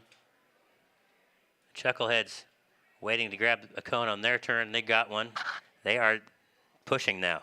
I don't know if something happened to the Chucklehead's arm, but they seem to be pushing cones now to scoring. And that's what they're doing. So this is one of those strategic moves. If something goes wrong, you got to adapt. Uh-oh, Syntec's also pushing. Don't know if something happened to their arm as well, but both of these bots are just pushing cones to the corner. We may have 2 robots that are, quasi broken here, and they are trying to do everything they can to hold on to win. I do know, when you look at the controls of these elevators, there's a lot of wires going on there. They can easily get kind of blown away. So we're in the last 30 seconds. I think you're going to see guys pushing the cones here for the Red Alliance. They don't have opportunity to score these elements. Blue Alliance, however, has got free reign to go try to score on the their capping elements and get those extra bonus points. So now we're looking at 91-91 in live scoring. Blue Alliance definitely taking advantage of the opportunity to score more on the tall cones. Red Alliance both squeezed into parking spaces, it appears. Wow, endgame's going to be tight on this. It appears that all the robots got parked into proper locations. Blue Alliance might control more beacons. So it'll all come down to how many cones did the Red Alliance get stacked into that parking spot. Did they get an opportunity to get a bunch of ground points over there? Because I can't even count how many cones they shoved in there. So both teams over 100. That is fantastic. When you got both squads over 100 points, that's a lot of scoring, folks. And you don't see a ton of cones littering the floor. That means these were really controlled bots, or in this case, the Red didn't have the opportunity to drop very many because something happened to their elevators, so they couldn't lift the cones up. So anywho, let's see what happens when they count up the end game points and any penalties. 10-point penalty is going to be huge when you've got a 1-point difference coming into the end of the meet. And anytime you've got the referee talking to coaches or talking to the teams, they're going to be talking about penalties, most likely.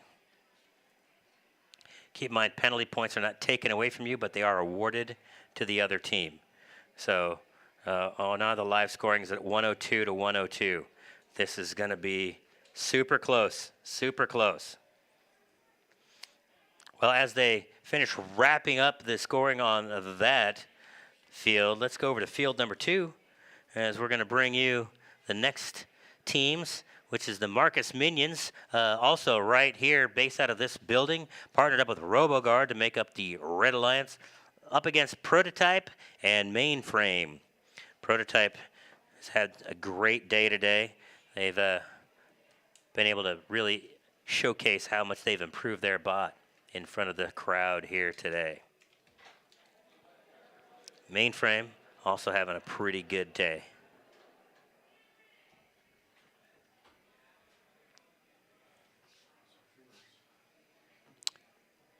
What we haven't had today are any ties. We did have a tie in the last meet or the meet before. I think we've had 1 or 2 ties in the league so far.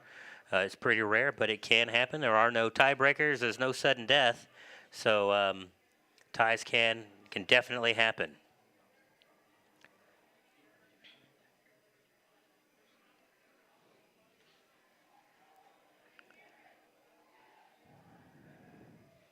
If you look over on field number 2, you're going to see every cone is custom. So we're going for max autonomous points here. That means all those robots are all eligible for 20 points if they park in the right location versus 10 if they use the generic parking scenario. And we have a final in our tight match here. And at the end, it is the Blue Alliance that comes through with the win, 127 to 109. The end games where it came down to, folks, that was a 25-point swing for the Blue Alliance as they got 35 points to 10 in red. Both teams had 10 points in penalty, so that was a wash. So the end game, all those control hubs or all of those scoring areas they held really tallied up to give them some extra points, plus those custom scoring elements that the Red Alliance could not cap because both of their robots could not pick up. It was really tight and way for the Red Alliance to really opt to work in harmony to push cones as best they could because that was the only thing they could do, and they almost came out with a victory. So great job. Both squads, both over 100 points is a great match. Fantastic stuff.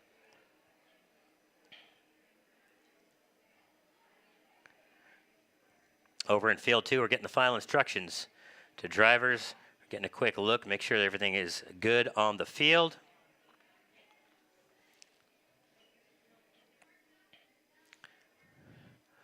All our robots look like they're primed and ready to go.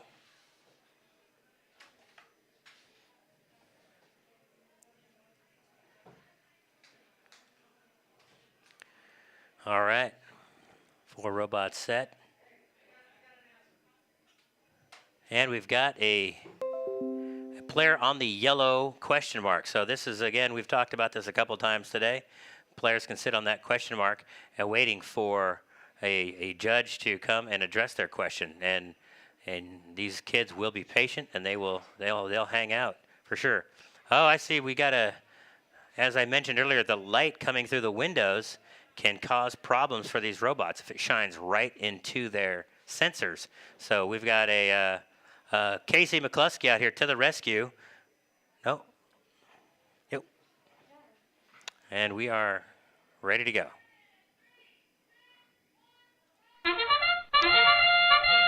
All right, we're underway. Casey McCluskey's got his cape out.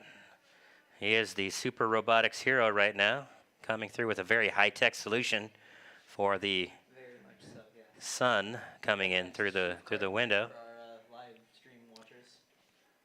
Looks like both blue robots parked in the right location, and we have a red robot just trucking, and one trying to score some cones and park. Drivers, pick up your controllers. 3, 2, 1. All right, now driver-controlled section. That sunlight is bouncing off that robot, causing quite the display on the floor of the field for our viewers at home. Not quite the view for our people here, but you guys are getting a special treat there with that. Show how much shine and wax these guys put into these robots to make them, really impressive for those judges. All right, you've got our Blue Alliance team prototype just grabbing and going. Just got that rear grab transfer to the front thing pumping away as they just go from, they didn't get that one. That one broke loose. Their partner's working from the side scoring position, as with the Blue Alliance has got a 51 to 42, 56 to 42 lead at the moment. Prototype now ranging out, trying to get those extra beacons controlled. Their partner working the side over here, going to a cap over more on the tall beacon there to get another 5 points. 64 to 53. Red Alliance trying to catch back up. You've got RoboGuard and the Marcus Minions trying to keep up here. 57 to 84. They need to score a couple of tall ones here, get control of a couple of cones. Red Alliance looks like they're moving to do just that. Cap over the top of some of the Blue Alliance stuff. Marcus Minions trying to get a 4-pointer scored right there. keep it close. Again, these both might go over 100 points. We're coming up to the final 30 seconds for endgame as we're going to get introduced with the custom elements. There we go. Red Alliance on the move. Blue Alliance extending their lead just a little bit, 98 to 65. Blue Alliance just missed. Just dropped one. They just missed on a tall beacon. They're trying to get their custom scoring elements done. Oh, they may have just knocked it onto the ground. I can't quite tell from my angle, but we do have a Blue Alliance cone that looks like it might be custom. It has been knocked onto the ground. And now we've got a congregation of robots trying to fight for one pole to get it. And that's it. Time's up. Nobody got into a parking spot, doesn't look like. And 109 to 69. We'll see if the Red Alliance got any penalty points or if they got any end-game bonuses that are going to help eat into that lead of the Blue Alliance. We'll come back with that final as soon as it's ready. Meanwhile, over in field number 1, we're getting set up with the Robo-Wranglers and Data Rejected representing the Red Alliance up against Forged in Iron and the Vikings. Vikings are out of Arlington, Texas at Lamar High School. Forged in Iron is one of our local Flower Mound High School teams. Data Rejected is also a Flower Mound team. And the Robo-Wranglers, with a long history out of Hedrick Middle School.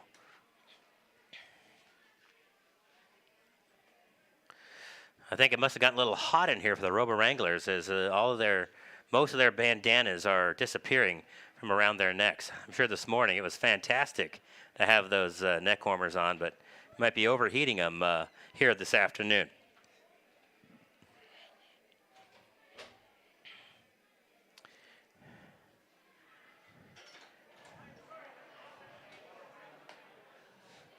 May have to get some shades put in on some of these windows for meets in the future. A great sponsorship opportunity. Anybody make shades out there? Put your logo on it. Love to have you shade the arenas when they're being baked in the sun.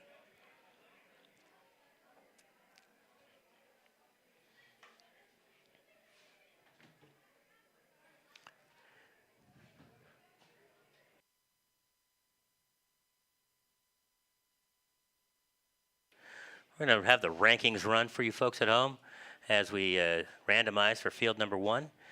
As you can see, the ranking is on the far left, and that's total. But the number of plays is key to keep track of. If they have an 18 or a 19, that's how many matches they've played. So they might be one behind, giving them opportunity to catch back up. So we've got a new number 1 team in the rankings. It is Raider Prime. Raider Prime is vaulted all the way to first place with right now. Fantastic effort by Raider Prime. 7172 technical difficulties at number 2, and the Chuckleheads coming in at number 3. So watch your team on the rankings, and that'll roll at the end for quite some time as we wrap up.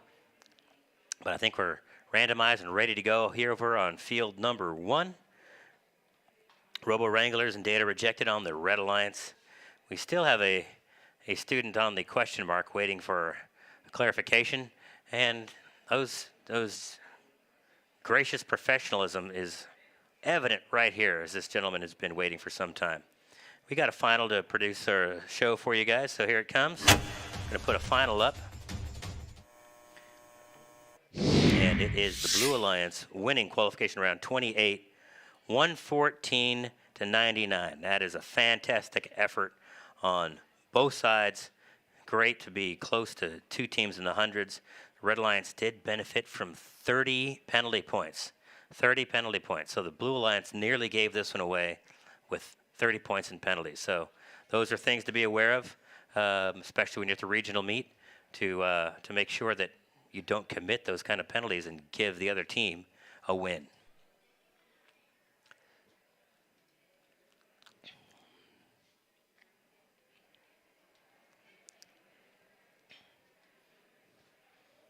Hang tight, Chuckleheads. We'll get that question answered here real quick.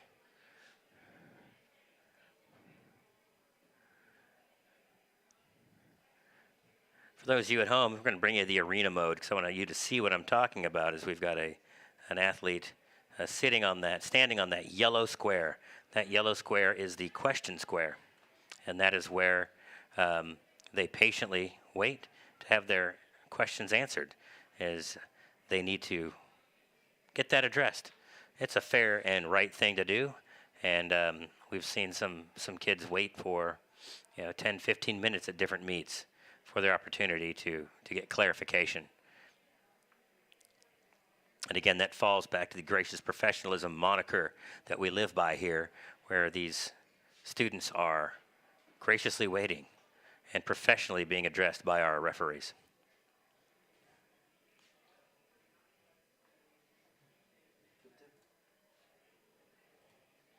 All right, back to field number 1, overhead view. Getting ready to get this one started. All the teams are ready.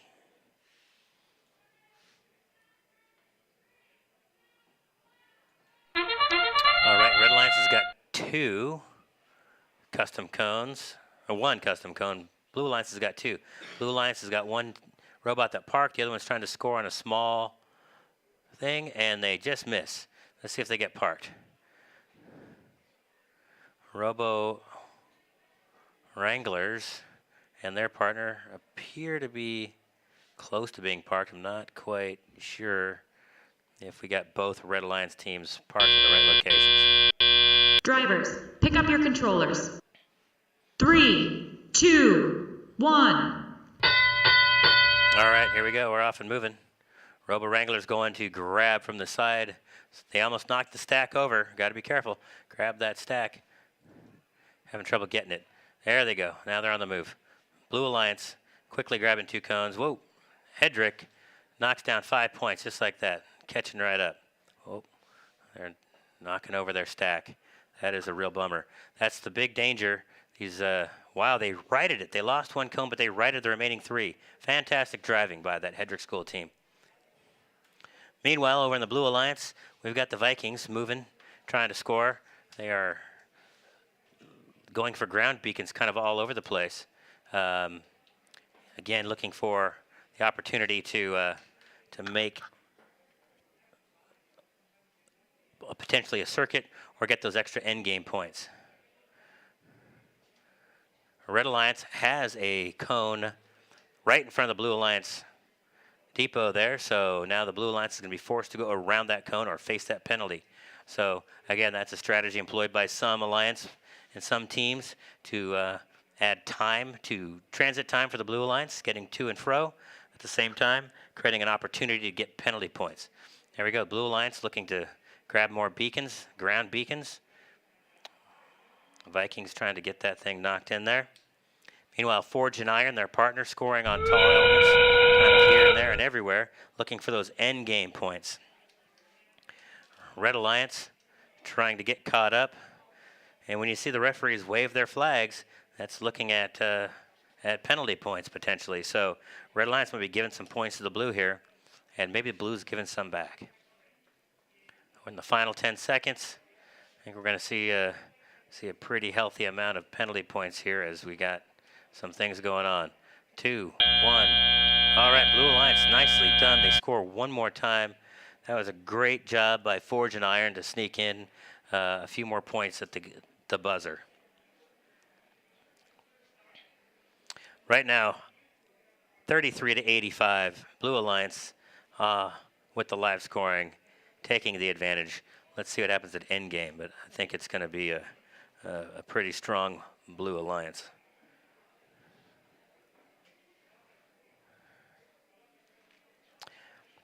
Once again, afternoon, getting a little hungry, need a little pick-me-up. Head on back to that snack bar. We got candy, we got sodas. There's probably some coffee and water. Water's always good. Get some waters. And there's pizza. We still got pizza back there. So head on back. I'd love to make a deal on the pizza. $2 a slice, $2 a slice. And you can't even get that at CC's. So let's go get this thing done.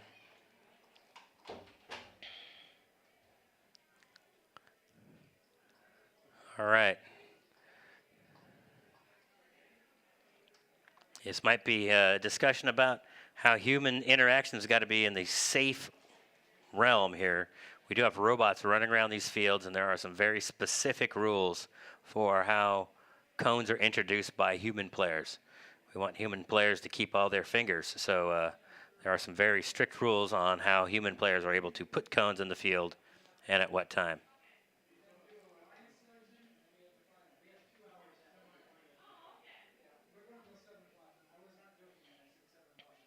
All right, we're getting our high-tech shade back into play here.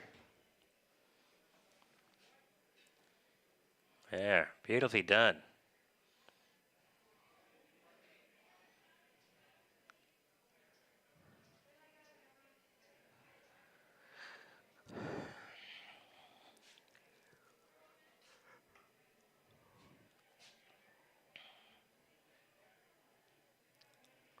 We're trying to shade the sensors for that robot so it doesn't get blinded by sunlight right into its sensor eye.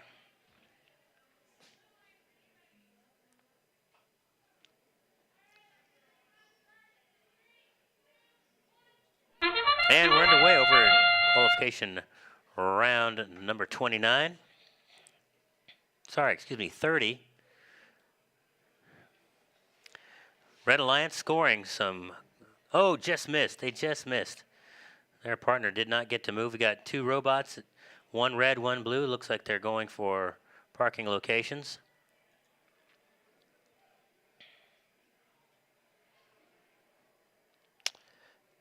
That should be 20 points for the Drivers, red. pick up your controllers. And if blue got into the right parking spot, it'd be 20 for them, but I don't know if they got all the way into the zone. That robot was the one that did have the sunlight right in its eye, so a little bit of a disadvantage perhaps with that sun, but we'll get that dialed in.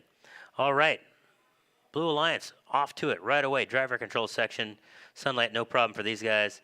They are going to score rapidly. Here we go. They are quickly scoring, making up for any autonomous losses. They are going to capture multiple beacons in multiple locations.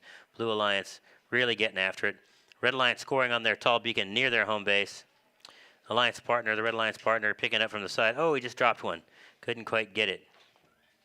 Blue Alliance now 28 to 33. It's very tight. Both teams scoring on the tall beacon. Blue Alliance cutting it.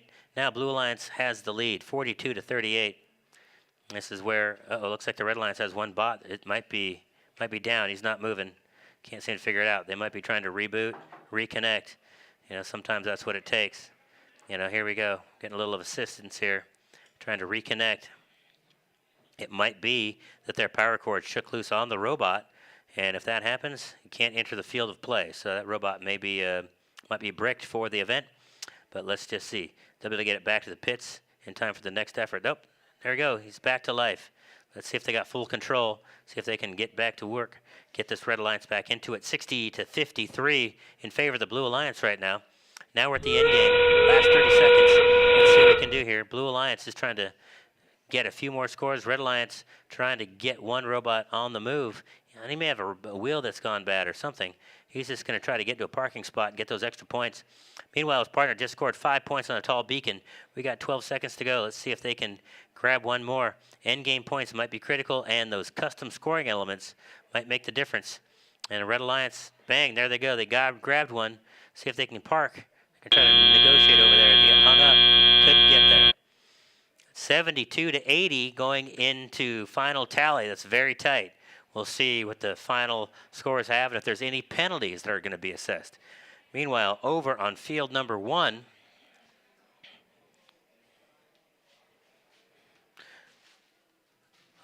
we'll get those teams to you in just a moment.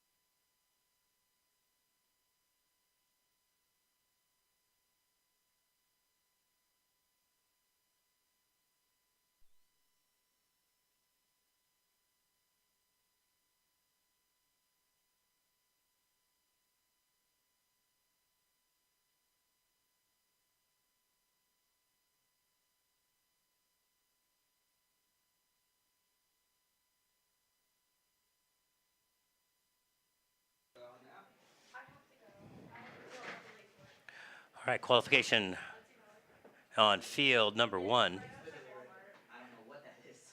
This is round 29 of 37.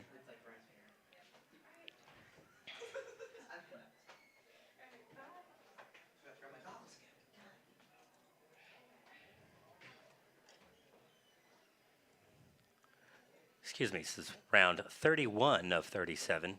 Randomization is a 2, so they need to go straight ahead. That's the location for these robots on this round. And we got a final for you. We'll post that right now. The Red Alliance has won qualification round 30 with a score of 85 to 80.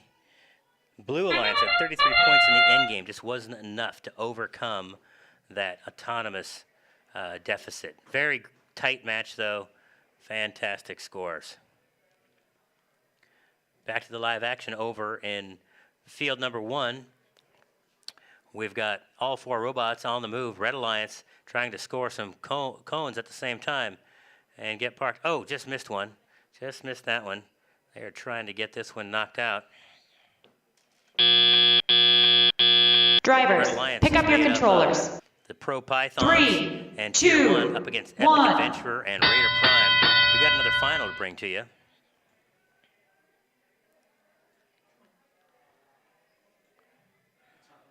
Okay, never mind. We're going to come back to the live action here. Red Alliance and the Blue Alliance. Reds up 64-0 in live scoring, but I know I see some blue scores out there, so they just got to get caught back up. Blue Alliance, Epic Adventurer, and Raider Prime got to get in there and make some stuff happen. There they go. Blue Alliance now scoring. That's getting it all done. Red Alliance kind of spreading around that tactic of, hey, dropping cones on different beacons.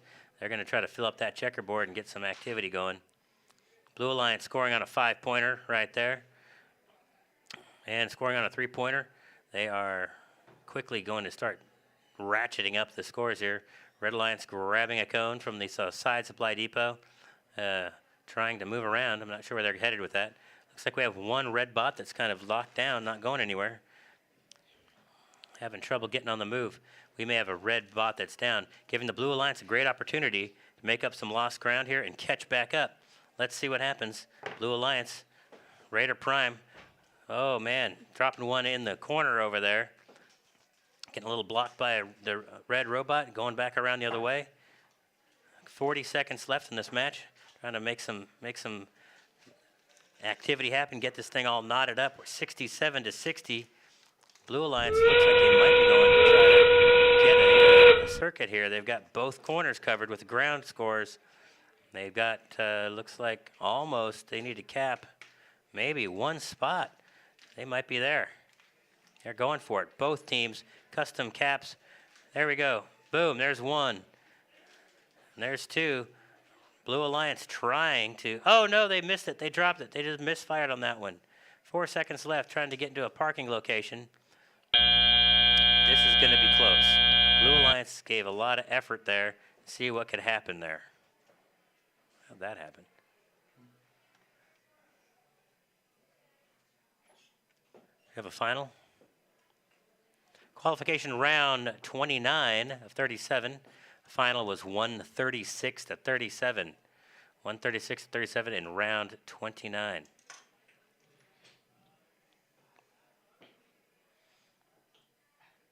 We'll take you over to field 2, where we've got the Marvels of Moss. Oh, we got a final, another final coming in here. Oh, okay. Round 29, 136-37. Just showing it to you again. 50 penalty points there. The red team gave 50 points to the blue teams. That would have been 37-86, but 50 points. That's a lot of penalties. So, pay attention, making sure you're doing everything right. 50 points is a killer. Round 32 is going to be the Marvels of Moss, partnered with Captain Tech, up against Syntech and the Marcus Detectives. Syntech ranked 6th in the league right now. Detectives ranked 11th, and the Marvels of Moss 13th, and their partner are coming in at 14th. So we've got a pretty evenly balanced match coming up.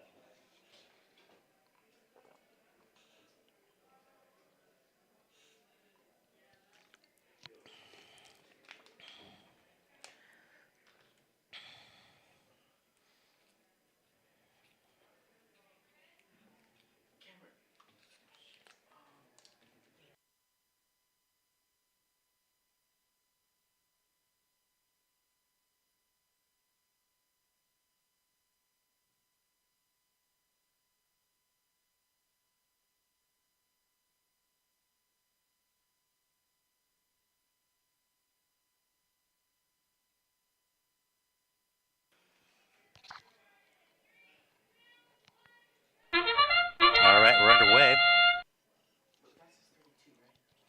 Yes, that one's running 32. As long as the scoring goes to the right match.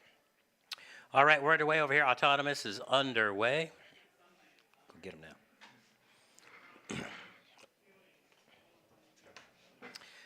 We've got the Marvels of Moss trying to score multiple things, and we got a final coming at you, folks. Here we go. We got a final. Drivers, pick up your Red controllers. Alliance wins. 3, Round 31. 2, 1. 110 to 105. It was a clean match, no penalty points. But that, super tight. That puts a new number 1 ranked team for us, a new number 1 ranked team.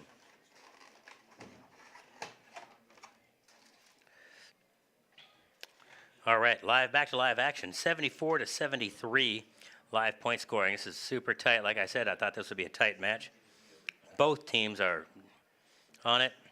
Syntech and the Detectives really getting after it, trying to score from multiple locations. Red Alliance also really on it. If you've got Kaizenite and Iterative Intentions, you've got the Marvels of Moss and Captain Tech, both working hard to score. We got 20 seconds left, more than that. 30 seconds left, 40 seconds before we hit end game. We're already into both teams over 100. So these are highly efficient teams scoring a lot of points. 117 to 113. This is going to be epic. The other thing is very clean. Not a lot of cones on the ground. These drivers are well trained. They are not dropping a lot of cones. 124 to 126. Endgame's going to be critical in this one. A couple of extra beacons, getting your custom scoring element into position and capping over the top of someone else is going to be key. 147 to 122. Now we're in the end game. We might see both teams over 200 points by the time this thing is done. We've got custom scoring elements going in. We got the Blue Alliance trying to grab some points. Red Alliance with a slight lead according to our live scoring. Both teams going to get their custom elements, trying to get moved quickly. We've got 10 seconds left. Red Alliance just trying to grab a few more control points. Blue Alliance trying to get their custom elements capped. Red Alliance parked in one red zone. The other one parked in the blue zone. I don't know how that works. And one Blue Alliance team got parked. Wow. 153 to 147 live scoring. 154 to 153 live scoring.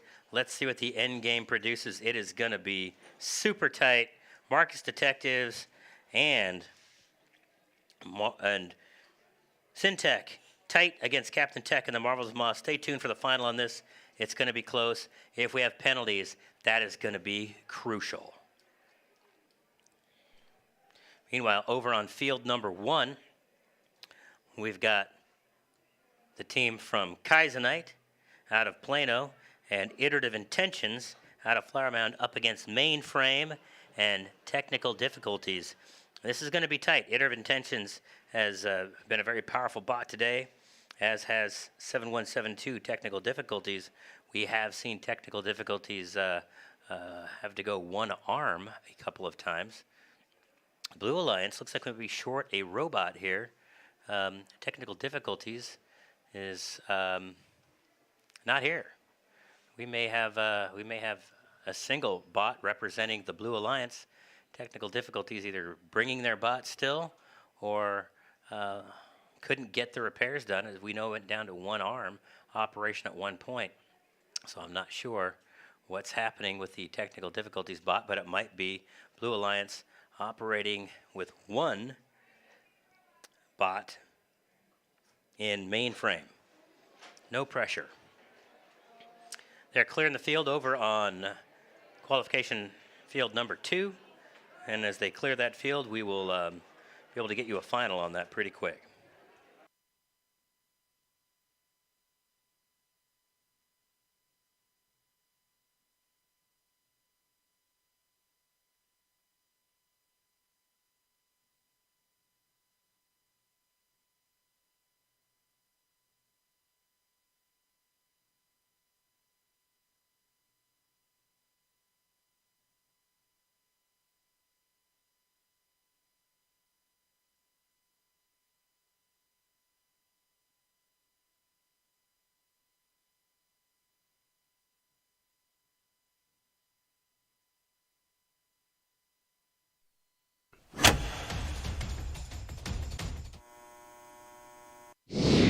And we got a final from the last match. Red Alliance does come through 182 to 158. Fantastic effort. Both teams in the mid hundreds. There were 10 points awarded as penalties to Red Alliance. Only 10. So it really came down to that end game piece more than anything else. It was just a little bit better across the board, as you can see. Autonomous, a 29-point swing, probably the big difference there.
All right, we are getting ready for action here in field number 1. That is the field to your left. If you are here in person, if you're at home, you're looking down on it. Am I not supposed to randomize? They'll give you the signal to randomize when they do that. Yeah, right. Yep. Okay. Trying to remember. For those in the audience, it seems like we're growing. We have a snack bar in the back if you're hungry. Get a little pick-me-up. Head on back to that snack bar. They'd love to get you some pizza, snacks, drinks. Well, not drinks, sodas or water. We're not quite ready for Robots After Hours yet. All of the proceeds from our snack stand do go to support the team. The Booster Club is here to provide parts and support for our teams, and we are very excited to be able to do that for them. So please understand, anything you spend at the snack bar goes to support 3 teams that are hosted here out of this facility in this school, and we thank you for your patronage.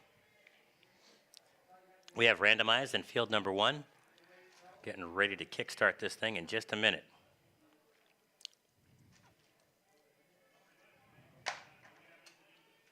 And we're underway, and we're off and running. We got 1, 2, 3 robots on the move, both reds. Now, as you can see, we did get technical difficulties brought into location.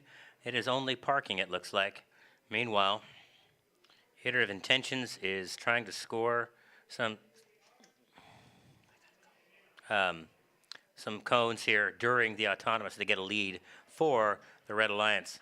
Kaizenite has parked, and Drivers, mainframe pick up your controllers. was static. So 3, Blue Alliance as a whole, 2, they're in a bit of a hole to 1. get through here. Let's see what happens if they can get caught up, as now we've got 7172 going with a one-armed operation.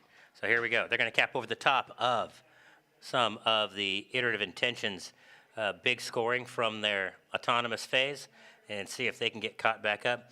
Mainframe, however, they've got their controllers on the ground. They're trying to figure out if they can get going.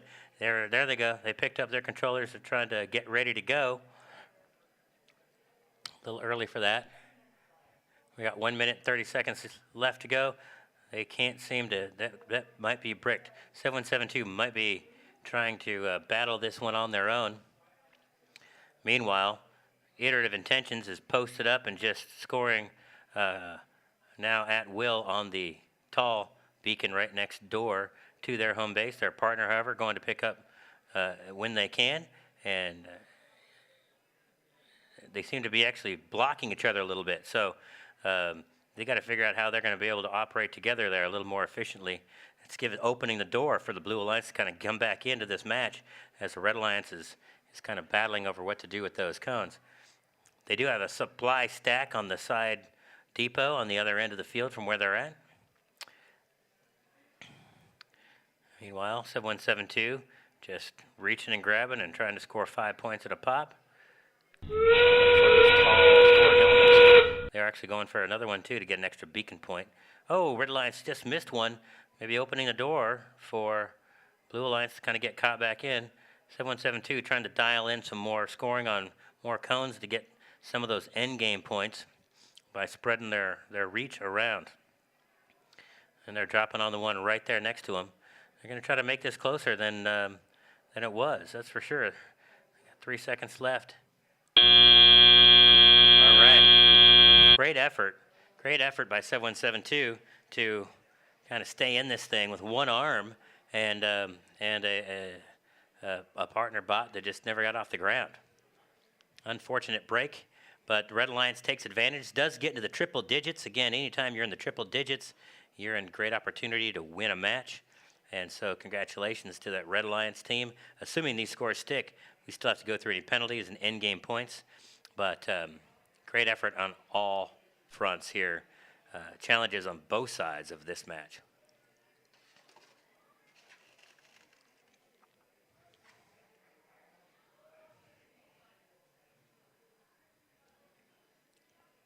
You will notice that 7172 bot, during their pit, they must have removed the arm that was broken. So now, they probably don't have time in between matches to repair that.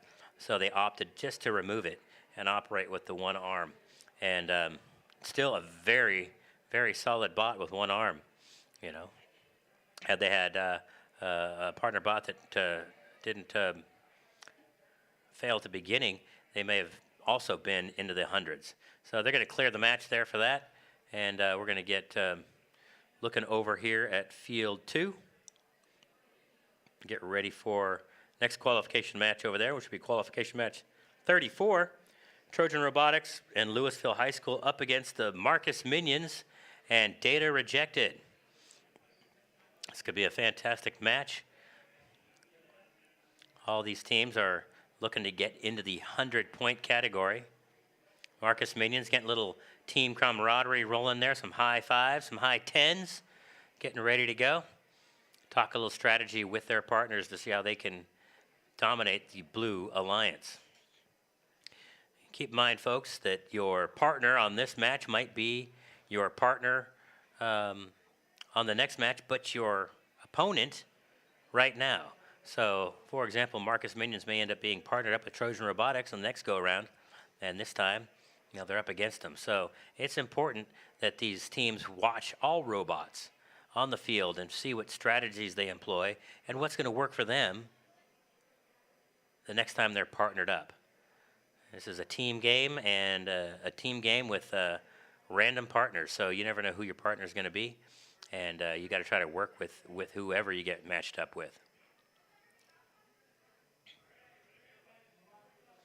We got a final from the previous one.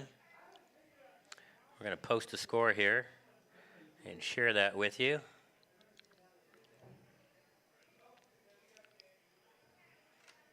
You have to post it? Is it at the top? There we go.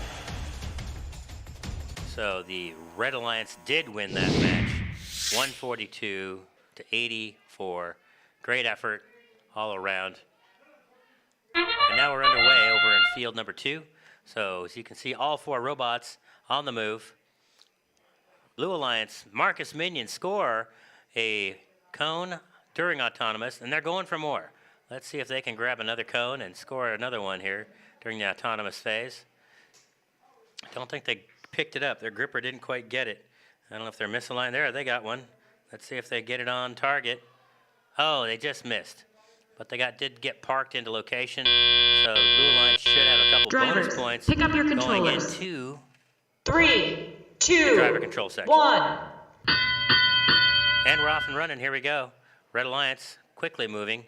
Blue Alliance not on the move as well. Marcus Minions going to the side depot to get some things. Their partner going to the human supply zone, and they're going for some ground junctions. I don't know if their arm is not functional, but they are pushing cones at the moment to see if they can't score some points. So they're going to grab a cone, and looks like they're going to try to grab those ground beacons and just keep pushing cones around. Oh, they knocked one over. It's going to be tough. Oh, maybe they righted it. They righted it right there? No. All right, they're going to go for the ground and push. So it looks like the Minions partner is going to be a push bot, which is fine as long as they keep pushing cones. Red Alliance is working from both angles, both from the human supply side as well as the side depot, to get some cones moving and scoring.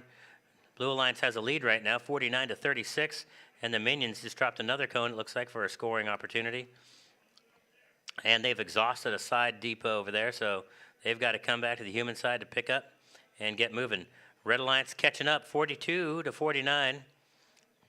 Red Alliance is trying to get a bit more of a lead. Meanwhile, Blue Alliance trying to score some more coins, and the Minions do. They drop a cone for a medium scoring element. Red Alliance coming at and matching that, 48-58. Oh, Red Alliance now 61-58, and more importantly, at the end game, they are controlling more beacons. So they are looking to possibly get that elusive circuit. Looks like they may have all the elements of a circuit minus the corner score over there. They got 4 seconds left to try to park. And okay, I think all the robots may have parked. 62-66 preliminary scoring. 73-66 in favor of the blue, according to Live. Let's see, this is going to come down to end game and penalties for sure. Great effort, both squads. Very clean, not a lot of cones on the floor. That is fantastic. Fantastic effort, both sides. We'll come back to qualification round 34, give you that final momentarily. In the meantime, let's cycle over to field number 1, where we've got qualification round 35 queuing up, and we've got Prototype and Husky Robotics making up the Red Alliance up against the Robo Wranglers and the Chuckleheads. All right. Very exciting. Randomization came in at a 4. Bots have to move up and to the left. Up and to the left.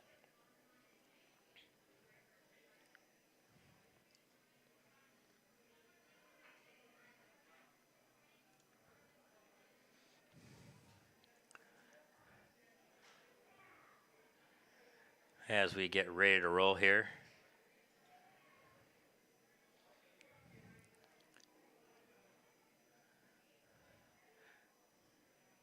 Gonna have a quick idea of where these teams are ranking up here. The Chuckleheads coming in at number 4.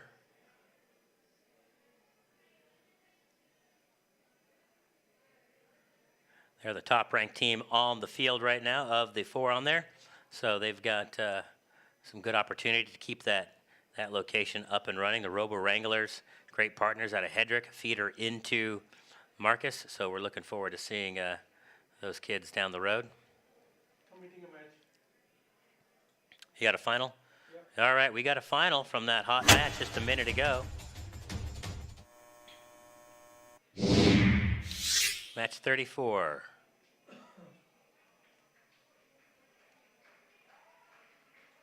ahead and post it. I did post it. Should I press it again? Yeah.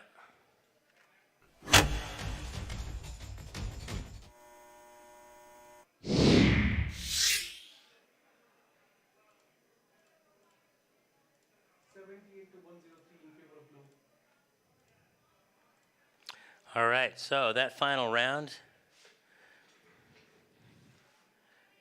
78-103 in favor of blue. 78 to 103. Blue Alliance wins that match. Here it is. We can post it for you now. Well, it went away. Okay. Way to go, Blue Alliance. Holds on by just a few points.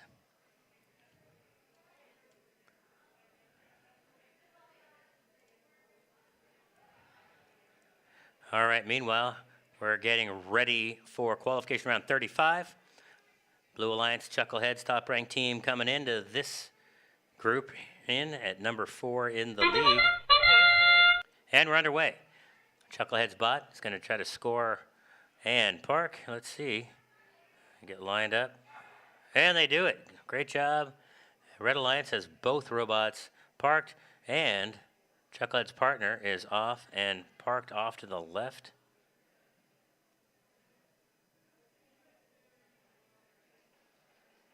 Don't know if you're supposed to go left. Well, we'll see what the final scores is on the autonomous there. Got a few seconds Drivers, to go for the pick up your driver controllers. focus section. Looks 3, like 25 2, to 20 in favor of the 1. Blue Alliance. That cone being the difference that the Chuckleheads got dropped. And quickly, Blue Alliance is off to try to score quick. Red Alliance, those preloaded cones, they're dropping quick there too. So there we go. Blue Alliance partner is coming to drop way over the Robo Wranglers, looking to maneuver and put cones on the other side. Robo Wranglers sneaking in behind the Red Alliance, trying to put a cone right on that beacon to block them from operating there. Great tactic. Unfortunately, their cone broke free. They didn't get it positioned into place. So I have to try that again or go to strategy number 2. Meanwhile, Chucklehead's picking up from the side depot, trying to go score some points over the top of Red Alliance on their high point thing. So they're going back and forth with the Blue Alliance on that. Meanwhile, Robo Wranglers on the move to try to score another cone. They're going over the side depot to get one. Chucklehead's trying to score on a medium-sized scoring element.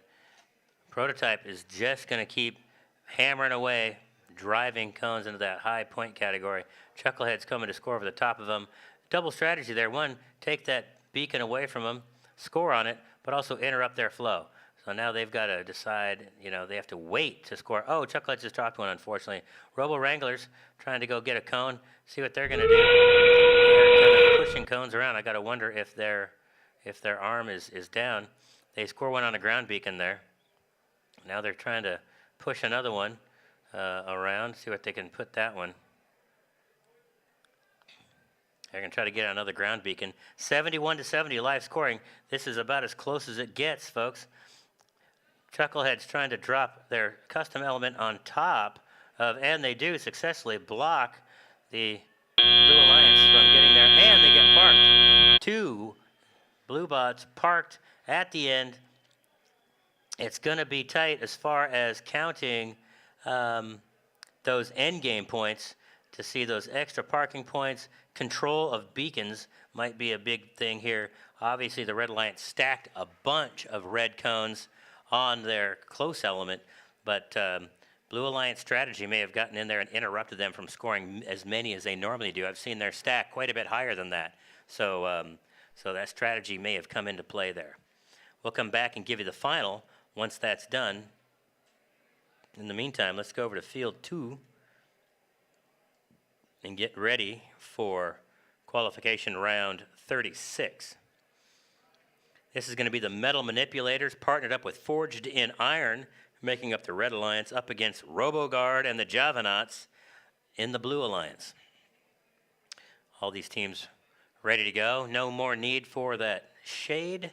It appears that the sun is now far enough out of view that it's not going to affect our robots' sensors.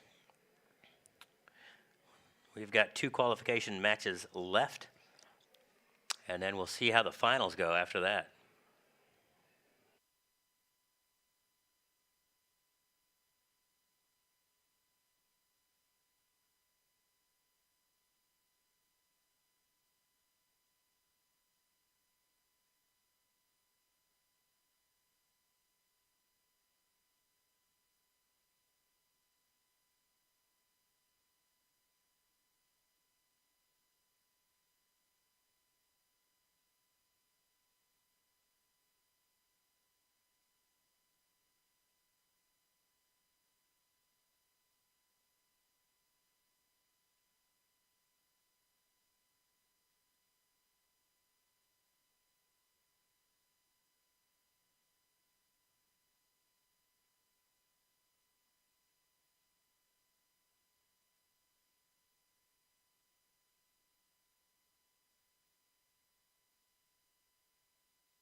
All right, great sportsmanship, Jacob. We love to see that.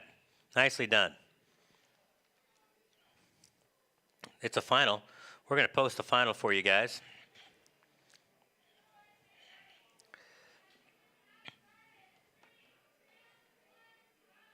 All right, before we post that final, we're going to get this one started over here in field number 2. We've got 1, 2, 3 robots on the move.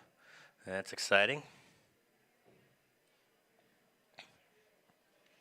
And we got robots that are just parking. No one's scoring cones, so as long as they're parked in the right locations, we'll get some bonus points going here. We're going to post that final score.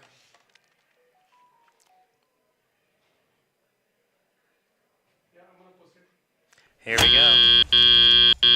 Drivers, pick up your Blue controllers. Alliance does come through with a big win. 3, 111 to 2, 84. 1. That puts the Chuckleheads into first place for the league, but we got a couple more matches to go. End game, 35 points. So we did talk about the end game and how that was going to be a big total for them since they controlled more of the floor. All right, back to live action over here. As we're going to bring you back over to field qualification round 36. 26 to 27, the live scoring going on right now. Both blue robots grabbing cones from the human supplied area. Red Alliance, they do. They score. Blue Alliance also scores on a tall one or a medium-sized one next to the Red Alliance scoring the big points on the tall. Red Alliance trying to get some more of those controlled beacons, it looks like. Blue Alliance already has a little bit of a stretch on those. They've got 4 controlled beacons right now. 52 to 49, 56 to 52. This is going back and forth. As you can see on your human checkerboard score mat there, control of beacons is bouncing around back and forth between them. Those are swings of points because you take control away from the other guy. It's taking a point away from them and adding it to you for a 2-point swing. So keep that in mind every time for endgame calculations. When you've taken a scoring beacon away from another team, that is a 2-point swing. Maybe 5 points to get that tall beacon, but if it's taking it away, it only makes it a 5 or 7 or 3 or 7 point difference. That's a big point thing. All right, we're in the final phase. Let's get those custom elements out there. We've got to get some scoring there. We've got robots lifting up early. I don't know what's going on with that. The Blue Alliance picking it up and trying to get it moved around. Trying to get them both scored on custom elements close. Bang, there we go, 1. And let's see if they both get them. They got plenty of time to get it put into place. There they do. They're both blue robots are trying to get parked before time runs out. And it's going to be close. 84 to 60. Let's see what the final comes in. It looks like the Blue Alliance may have done enough at the end to distance themselves from the Red Alliance for that. And then we're going to cycle over to our final match of the day. Our final match over here in field number 1.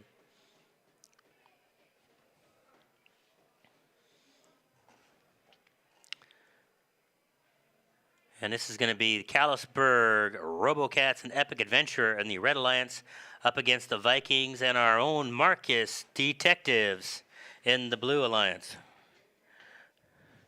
Detectives coming in ranked 14th in the day. Let's see if they can improve on that. They're the top ranked team on the field right now, but the Epic Adventure is number 15 right behind them. So this could be a pretty epic battle. As you can see, some of these teams are getting their robots perfectly lined up, right in the exact spots they need them for that autonomous phase. And, part of the gracious professionalism, not causing big delays, but giving teams a chance to get everything kind of dialed in to make sure the robot can perform. So we're giving these guys a few minutes to get a few things dialed in before we randomize and get rolling.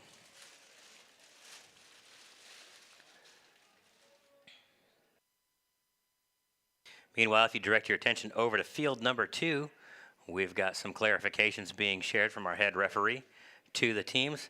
That generally is going to talk about scoring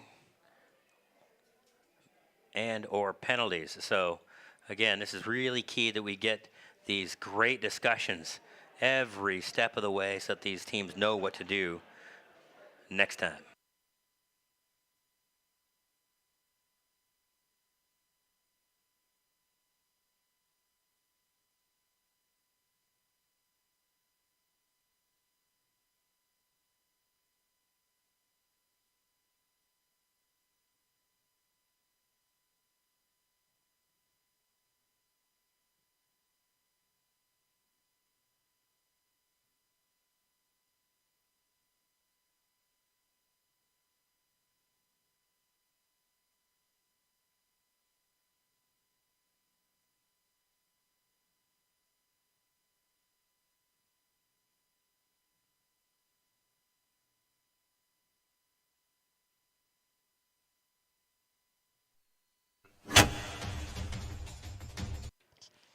slight scoring change for round 36.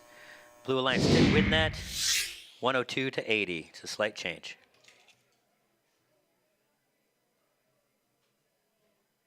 Two, test. All right, hey everybody, we're on the last match. Just want to let you all know that we will begin alliance selection at 4:25. 4:25. We need a representative from each team to be here for alliance selection at 4:25. So right after this match, pretty much, we'll need a representative from each team for alliance selection.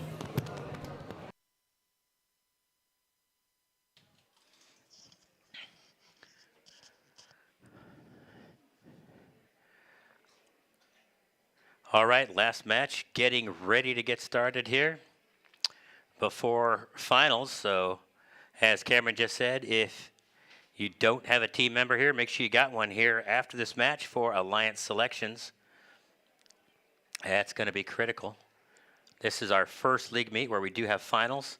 So please make sure that you all stick around, and we'll kind of go through that process here after this match of how that works.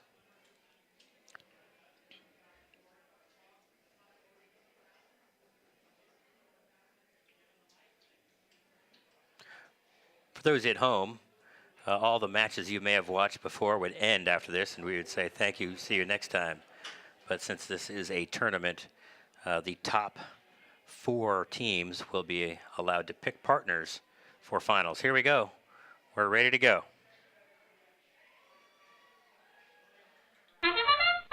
All right, we're underway. Red Alliance trying to score in the tall one. They just miss. Both Red Alliance teams parked.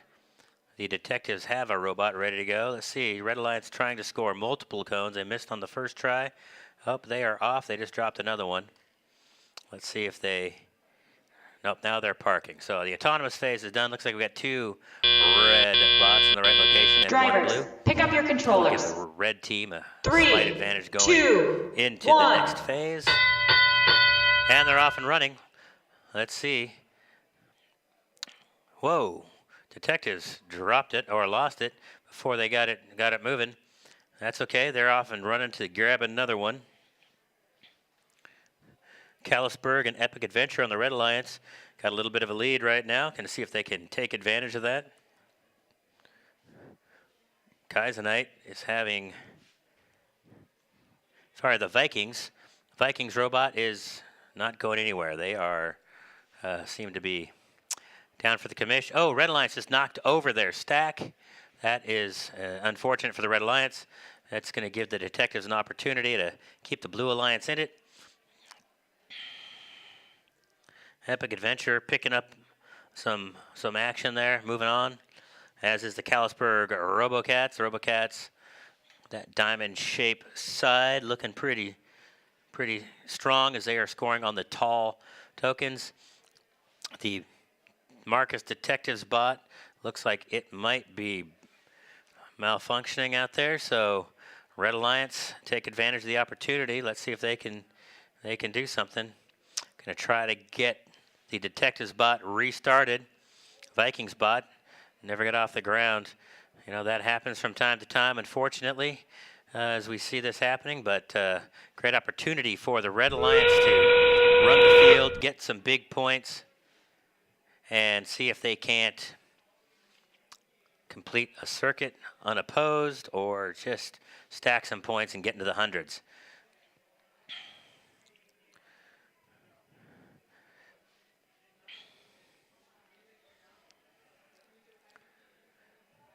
All right, we got 7 seconds left.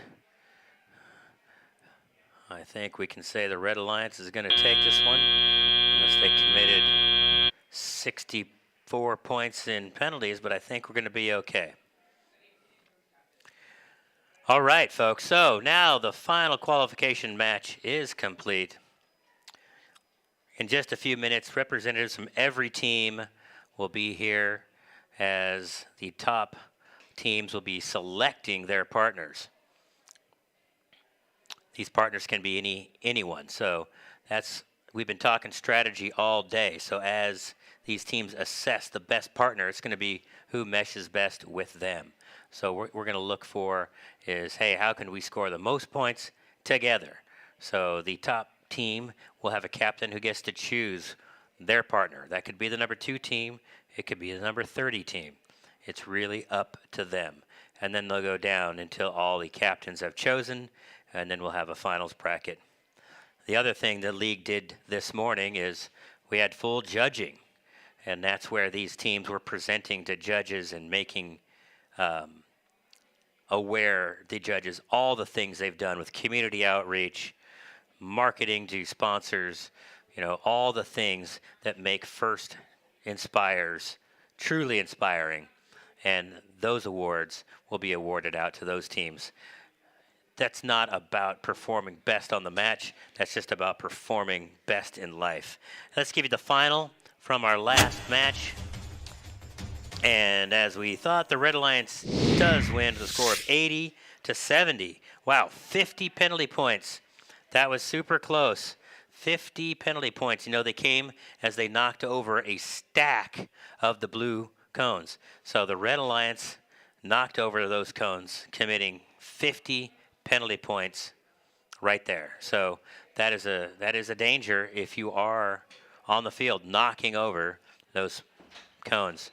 All right, folks, perfect time to go grab a snack as the alliances are made.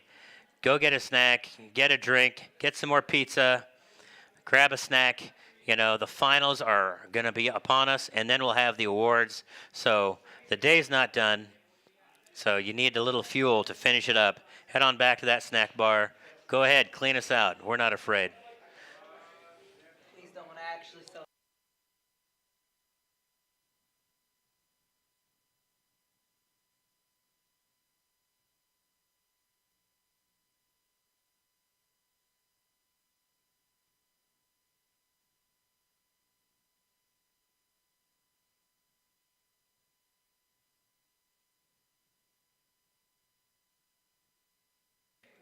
For those of you at home, we are going to roll the rankings, and we'll try to put the rankings up on a television for you guys in the audience display. But the rank on the far left will be where they sit within the league total. Their team number will be the next thing. The next 3 categories are scoring points that have been put together, and I don't quite understand how they work. I just know that they have something to do with your totals over 100 and some other factor, and the number of plays. So those are the qualifying rounds, and they throw out some of your highs or throw out some of your lows, so you get your best 20. And so as you look at the rankings here, our top ranked team is going to be the Chuckleheads, is number 1 in the X League for regular season. That is fabulous.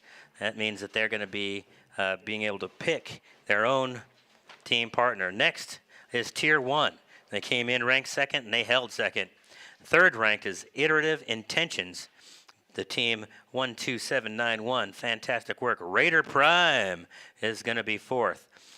Those are going to be your captains. Just 4 captains, Lon? 4 captains. 4 captains. At least your 4 captains to start. Coming in fifth, Technical Difficulties, 7172. Syntech 6 at 21474. The Kaizenite team 7th. Forged in Iron 8th in the league. Pro Pythons 9th. The Beep Beep Bunch get 10th. The Marvels of Moss elevate a few spots to 11th. Captain Tech is 12th. Mainframe comes in as their 13th ranked team in the league. Epic Adventurer 14th. The Marcus Detectives coming in at 15th. Low Voltage at 16. Our 17th ranked team is the Javanauts, followed by the Marcus Minions right here from Marcus High School. 19th is going to be the Robo Wranglers out of Hedrick with their fantastic scarves. The Kalispberg Robocats at 20th. Trojan Robotics 21st. Prototype coming in at 22nd. Our friends down the road at Louisville High School at 23rd. The Metal Manipulators coming in 24th. Our Vikings at 25th. Air 422 26th in the league. Husky Robotics 27th. RoboGuard 28th. And 29th is Data Rejected.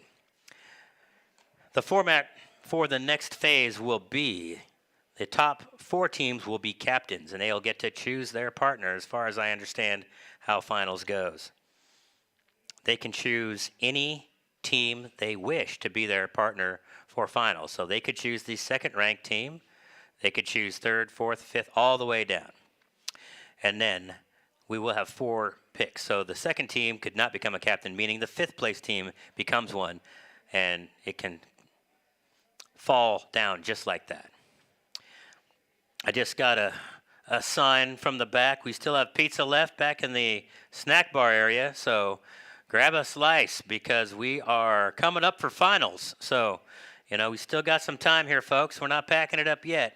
So get on back there, get a slice of pizza, go get a couple little snacks, get your energy back up because we got finals. We've got the awards. So we are not done. We got a little time left. So make it fun with a belly full. No need to have those hunger pains stopping you. We got a snack bar back there ready to take care of that for you. So before we get into the finals action, head on back. Grab yourself a slice or a snack.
All right, folks, as you can see, the rankings are scrolling on some of your screens, perhaps, or you're going to see the bracket up on your screen. So what's happening next is what's called alliance selection. And effectively, I'm going to try to fill this in, but my partner in crime joined me in the booth for this section of the event. And so kind of walk us through what happens. We've got 4 blank slots there on that alliance selection screen. So how do those get filled? So this is a traditional bracket where 1 is going to be competing against 4, and then 2 is going to be competing against 3. The top teams are going to have their choice. So in this case, Chuckleheads right now is ranked number 1. They are going to have their first pick. They can pick any of the teams to join their alliance, and that team can either accept or decline the invitation. Now, an important caveat here is if a team declines the invitation, they cannot accept another invitation from another team. So what that means is if, say, number 1 invites number 3, and number 3 declines it, then number 2 cannot invite number 3. So basically what that team's doing is they are assuming that a captain's chair is going to roll down to them because we have 4 teams that will be captains. Right. So and being the captain of the winning alliance will get you an automatic spot or an automatic advance to the regional tournament. So the team does not have to stop off at one of the super qualifying events, either in Louisville or in Arlington this year.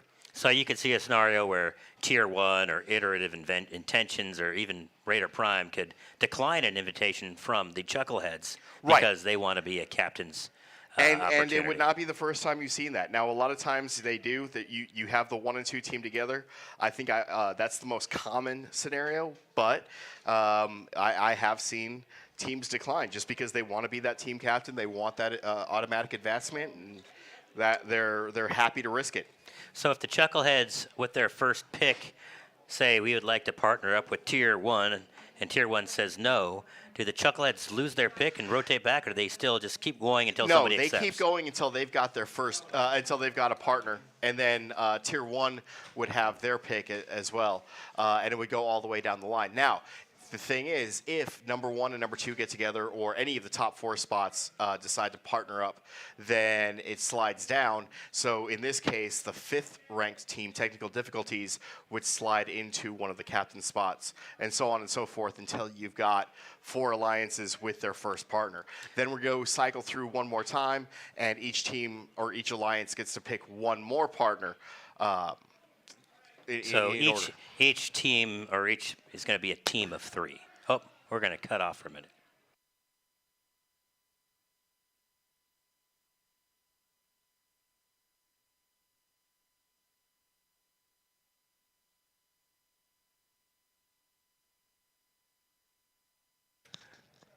For those who didn't hear that, 1 team representative back in the classroom section here, folks. 1 representative from each team, just 1, to the back room. So kind of going down this avenue right now, what are teams doing? Are they actually reaching out to their potential partners and talking about picking them and kind of having those backdoor? They are. Backroom They're discussions? looking at which team is going to complement their robot play the best, which team they've competed with, where they were able to score the maximum number of points. One year we had a robot. There was an interesting game where we had to stack Lego blocks. Well, our robot wasn't really good at stacking, but we were crazy stupid fast, and we were able to grab the blocks and put them in the right place. We weren't necessarily highly ranked, but we could absolutely pair with another robot, and they knew it. So we got picked, even though we were not in the top 12 for that tournament. Yeah, so that's where that strategy comes into play. We've talked about it all day where, it's been randomized through all the qualification matches, but that's almost like an audition for the finals for some of these upper teams. Say, hey, look, we really gelled with you when we were live. And so you will see that from time to time. You will see a team, even though they're not, because of course you would expect the top 12 teams to go, but you might have, someone in one of the lower seeds that gets picked just because their robot is really complementary towards whatever the team captain wants to do.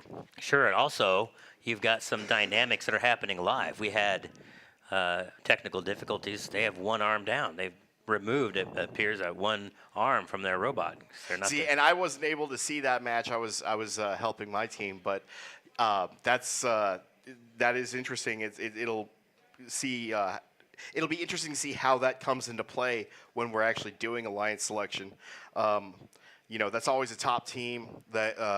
I've said it at every meet they've been at so far. That's one of those teams where if going to Worlds isn't enough, it's winning something at Worlds. So it'll be really, really interesting to see how they deal with that and whether or not they're able to recover.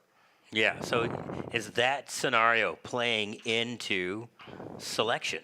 Your robot's not at 100%. You're still a great robot, but you're not 100%. Absolutely. No, there are teams that are looking at that. There are teams that are going to be looking at whether or not your autonomous has been working. I know that we saw a few teams where it looked like they would get into a certain position and then their robot almost looked like it was seizing up a little bit during the autonomous. And of course, you also have teams right now in the pits that are feverishly trying to fix any issues that they've had. Oh, yeah. Well, it reminds me of that scene in Days of Thunder where they take the motor from one car and have to put it in the other and push start that baby. Right, you know? right. That's, I can imagine that happening here where you've got some people needing a little assistance and they're getting it from all of their competitors around them. I think he Oh, Lon wants the mic.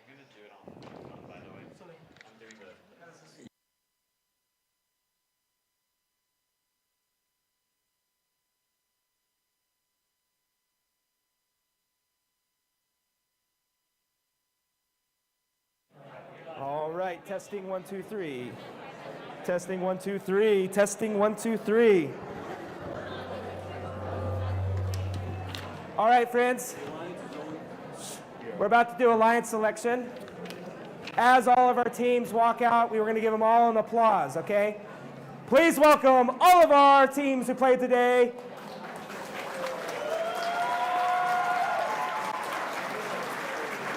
Stay in this area. Here. Start there. Stop. Stop here. Come on, keep clapping as they walk on out. Come on out. Come, let's make another row. Let's make another row. Come forward.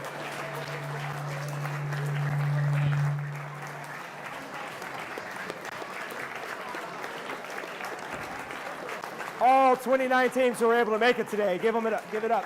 Come on out. Make another row. Make another row. Come on, keep on clapping. They worked hard. They've been in this league.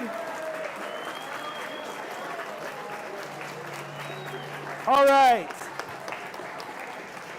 At this time, we're going to do alliance selection. I've explained the rules to them. And basically, there's one rule in alliance selection. If you're invited to join an alliance, that's the only invitation you're allowed. If you decline an invitation, you can turn me down. I'm a loud guy. You can turn me way down. Okay. If you decline an invitation, you're not allowed to be invited again. That's the rule. Basically, I'm going to invite the top 4 ranked teams.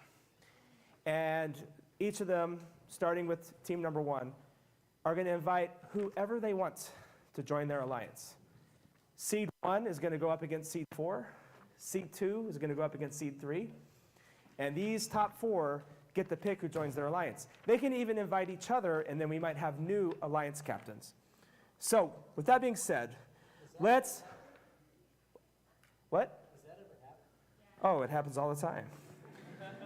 All right. Let's give it up to our 4th seed today, 16756 Raider Prime. Please come forward.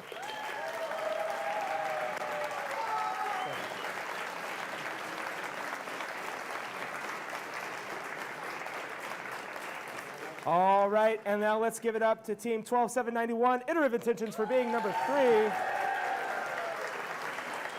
Please stand right here.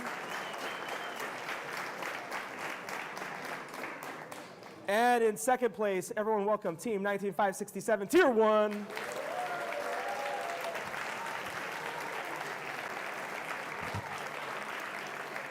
And please give it up for our host, Team 19991, Chuckleheads.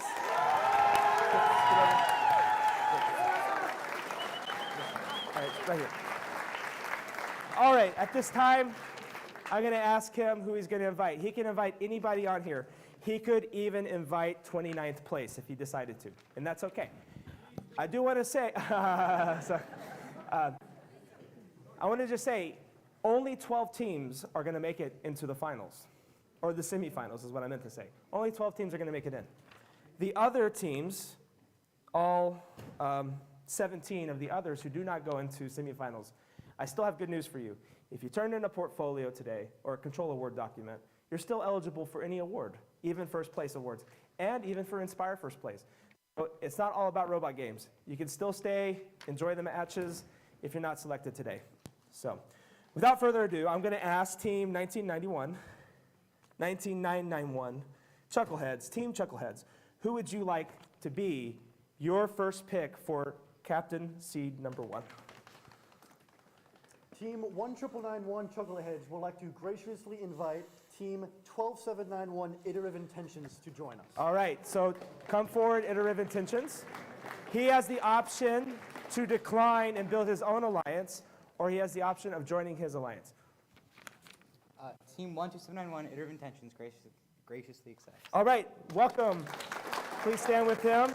You're still number 2. That makes you number 3. Everyone, please give it up to Team 7172 Technical Difficulties for being the 4th captain.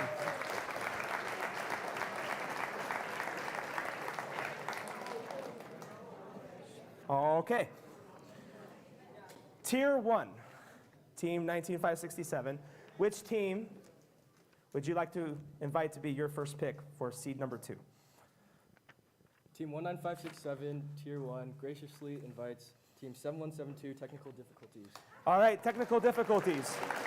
You can decline and build your own alliance, or you can join seed number 2. Team 7172 graciously accepts. Welcome, everyone. Which means we have another 4th captain.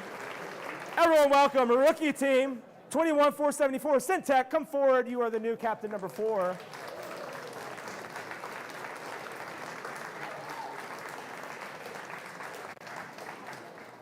Raider Prime from Winsboro, correct? Yes, sir. All right, who would you like to invite to be on your alliance for the 3rd seed? Team 16756 Raider Prime graciously invites Team 21474 Syntech. All right, Syntech, as I said before, you can decline and build your own alliance, or you can be on the 3rd seed. What would you like to do? Team 21474 graciously accepts. All right, which means yet another rookie team in 7th place. Probably didn't realize he was going to be number 4. Come forward, Kazanite.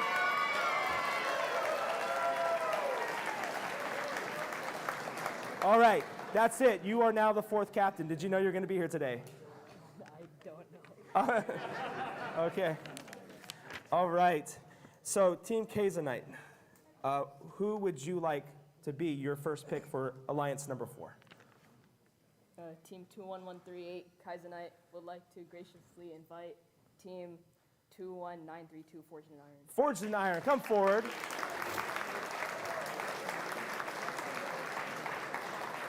Okay, let me give you a hint. At this point, you won't be invited elsewhere. Would you like to join, or would you like to decline? Team 21932 graciously accepts. All right, everyone, give it up for our 4 seeds. At this time, we're going to have a meeting with our head referee. No, I'm kidding. We get to pick 1 more per alliance. I was kidding, just trying to get you guys on the edge of your seat over here. Okay. Team 19991, 999, quadruple 9. I forgot already, but 19991. Who would you like to be your 2nd pick to be on alliance number 1? Because you're going to go up against alliance number 4. Team 19991 Chuckleheads would like to graciously invite our sister team 19990 the Detectives to join us. All right, detectives, come forward. Detectives, would you like to join, or are you done for the day? 19990 would graciously like to accept. All right, everyone, give it up for our number 1 alliance. All right, Tier 1. Who would you like to invite to be your second pick for Alliance number 2? Team 19567, Tier 1, would like to graciously invite Team 19564, the Marvels of Mass. Marvels of Mass. Marvels of Mass. Would you like to join the second seed, or are you done for the day? Team 19564, Marvels of Mass, graciously accepts. Give it up for seed number 2, everyone. Okay, Raider Prime, you get one more pick for seed number 3. Which team would you like to invite?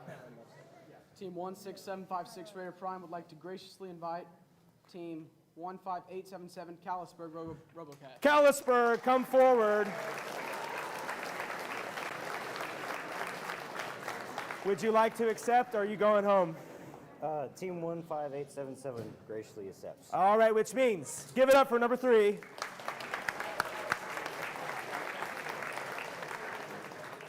There's just one more team who will be invited into the semifinals to join seed number 4. Once again, seed number 4, you're going up against seed number 1. So, who would seed number 4 like to invite to be the final pick for today's semifinals? Team 21138 Kaizenite would like to invite Team 21834 Epic Adventure. All right. Epic Adventurer, do you want to accept the offer, or do you graciously decline? Team 21834 graciously accepts. Everyone give it up for our number 4, our 4 alliances. Seed 1 versus Seed 4, Seed 2 versus Seed 3. At this time, all 12 or just the top 4? Just the alliance captains. Okay, so Chuckleheads, Tier 1, Raider Prime, Kazanite. You're going to be in a meeting with the head referee in that room over there. Everyone, every other team, go grab your robot and bring it into here. Like, so we don't have to have you coming back and forth from pits, okay? This is your new pit room. The 4 captains come talk to me, and everyone else go grab your robots and start bringing it over here, okay? All right. Starting in about 15 minutes. We have to give them 8. Oh. I say 15.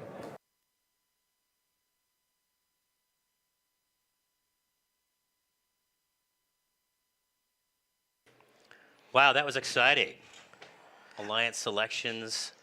Yes, it was. There were some interesting picks there. We saw some deep ones get reached for. I think most notably, the Callisburg team went with the Winsboro squad, and then the and Marcus, the Chuckleheads picking their sister team, the Detectives, was also kind of interesting. Yeah, one thing I'll note is the Callisburg Robocats were involved in that high 204 point event, which where there were 1, 2, 3 teams with that. Should there be 4? That's strange. 204 points are their highest for the day. I can see where that might. Well, and they did that with technical difficulties. I'm assuming that's before the arm broke on 7172's robot. That's true. Yep. I'm pretty sure that was the early round. Forge and Iron got paired up fairly early, and they were the 193-point scorer with the Chuckleheads in a round. Which kind of makes it seem like they may have picked them, but they went with the iterative intentions. And I think, like you were saying, you're going to look for teams that have that strong autonomous. And I think iterative intentions, Tier 1, technical difficulties are probably the class of the autonomous in the league right now. Yes, if you've got a consistently reliable autonomous, then you pretty much, at that point, won. We've seen across the board for most of the matches today, the number of teams that score, or the number of points that are scored in the teleop phase seems to be pretty straightforward. So the difference is the autonomous section of the day. Definitely, that's key. You set yourself up with big success. You got a buffer. I will say I'm surprised at end game differences, controlling those beacons and actually kind of doing the math and saying that's a 2-point swing from controlling it to not controlling it, so it's a point you're getting, but a point you're taking away from the other alliance when you cap over their color. Right, and that's one of those. The end game this year has been very fascinating. Watching the all of the control bonuses, obviously capping with your team scoring element as opposed to just a cone. All of that will really lead to it helps out. But I think you're right. The autonomous is definitely the make or break point in these matches. And if you're starting out with a 40 or 50 point advantage over the other team, then it's nearly impossible to come back from. You have to score some major penalties at that point in order to lose if you're starting off that with that much of an advantage. So it's a best of 3 between number 1 and number 4, and number 2 and number 3. Right. How do those teams choose? Not all 3 are competing. We don't have 6 bots in the ring. We only got 4 bots. So you the captain presumably is going to decide who they're teamed up with first. But they can, and we've seen this plenty of times, where the first 2 teams or the second and third team on the alliance will actually get picked to go, because if those 2 teams run together, they cannot run together again during the course of that best of 3 match. You have to make sure that all 3 robots are involved, and you got to make sure that you use all of the different configurations. If you think that your second and third are strong enough to beat the other alliance, it's kind of nice to just sit back and let it go. Or that you're going to have a really, really strong chance of winning in the rubber match, in the third match of the day. So a little strategy there of who you put fourth, so who you have left in reserve. Right. So each robot can only compete twice. Right. Each robot can only compete twice in these matches. If you win the first 2, you don't do the rubber match. But if you win the first 2, you get to go back. Make sure all the nuts and bolts are tightened and your batteries are charged and everything else is working.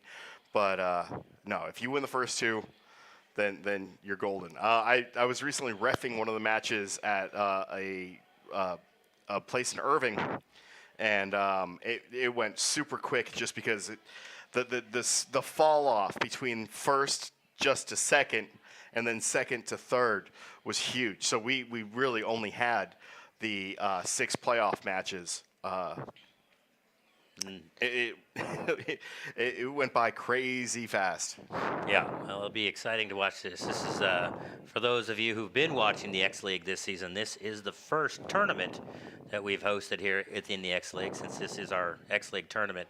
And this is the format that they'll be seeing the rest of the way. Right. So next weekend is the Super Qualifier at Hedrick, same format.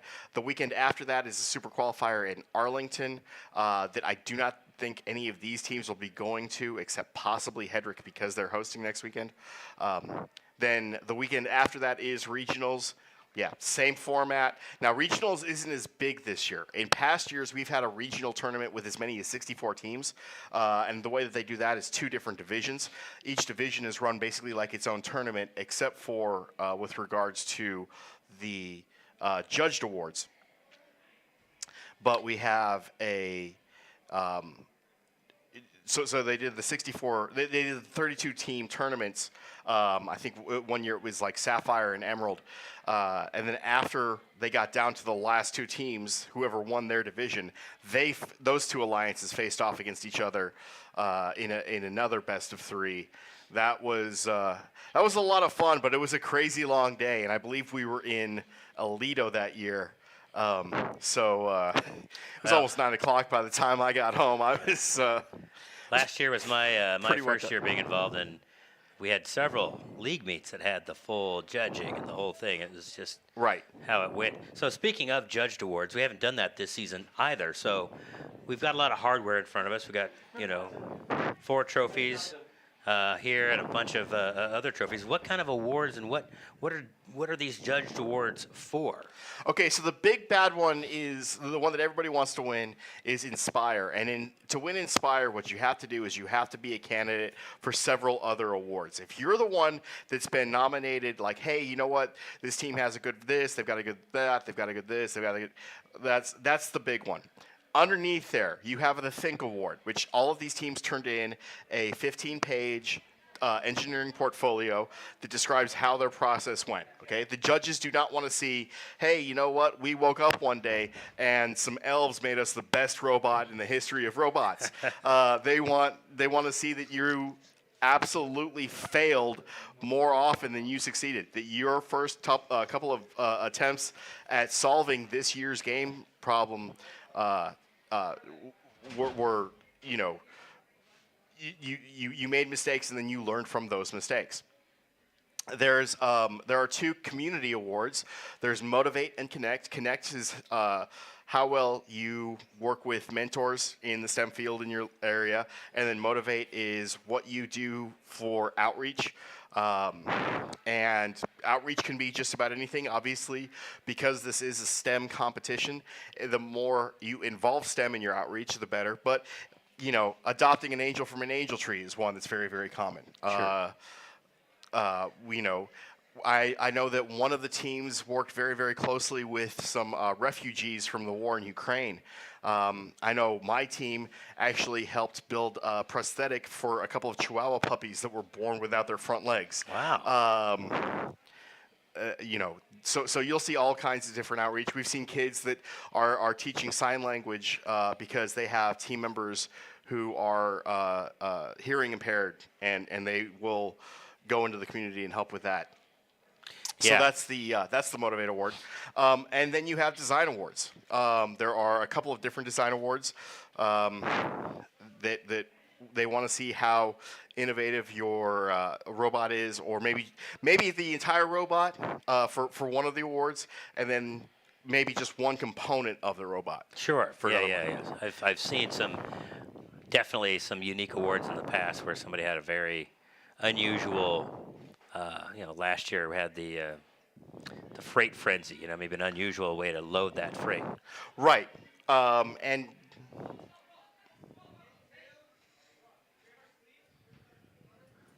all right, well, looks like we might be looking for some team members there.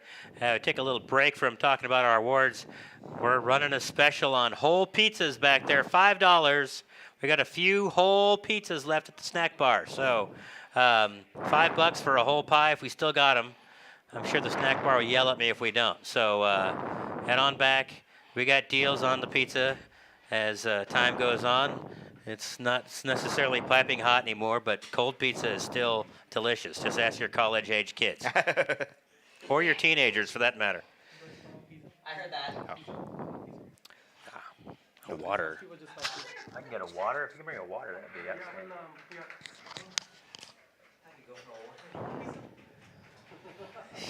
I will eat a whole pizza. Yes. You can? I will. Wow. That is not a bit. I will probably actually eat the whole pizza. So our time frame now, I mean, these obviously the selections have been done, and we're back to looking at all those kids coming back. There's not a lot of time to go knock everything out. Oh, perfect. So right now, I assume that most of these guys are. I mean, we got robots getting queued up here. They do inspections or anything again, or are we just kind of getting ready to do battle here? No, just getting ready. Now you have to make sure the robots that each team does have enough time between matches to, like I said, go in, tighten screws, check to make sure nothing's come loose. Few things are worse than finding out that one component on your robot doesn't work because you had a wire that came a little loose from one of your control hubs. I remember at a meet last year during the finals like this, a team called a timeout because they had to go do something. So they were due to come up, and they actually were given a timeout. Right, and they've gotten rid of that for this season. The teams are not allowed to take time or call timeouts for themselves anymore. But if a team is deemed not to have enough time between two matches, they can request that they get their. They can request that they get a timer going so that they have enough time to fix whatever they need to fix. McCluskey's out there trying to move some Reese's cups or something. I don't know what's going on. Move those right into somebody's belly. You're okay, right? You're okay? I shall consume. You can run the scoring, right? You can run the scoring, right? I guess. Well, I can do it. Yeah, I think I can do it as well. No worries. Sorry.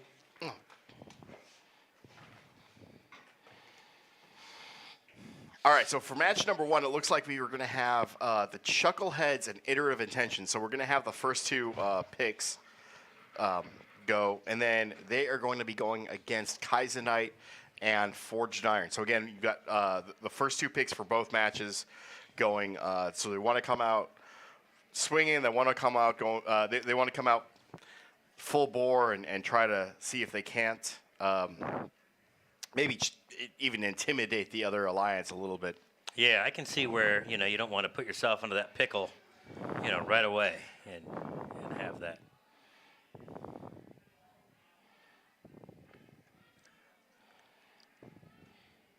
All right. So Forge Iron's got to get the robot out here.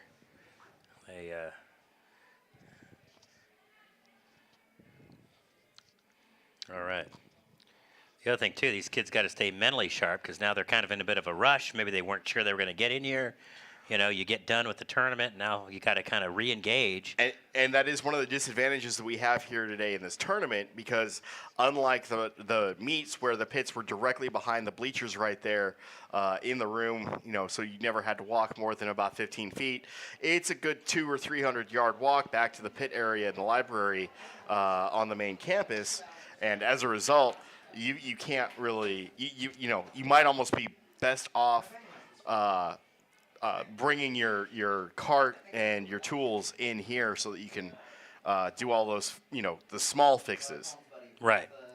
Yeah, that's definitely a disadvantage when your pit is not steps away. But definitely it seems like we've got some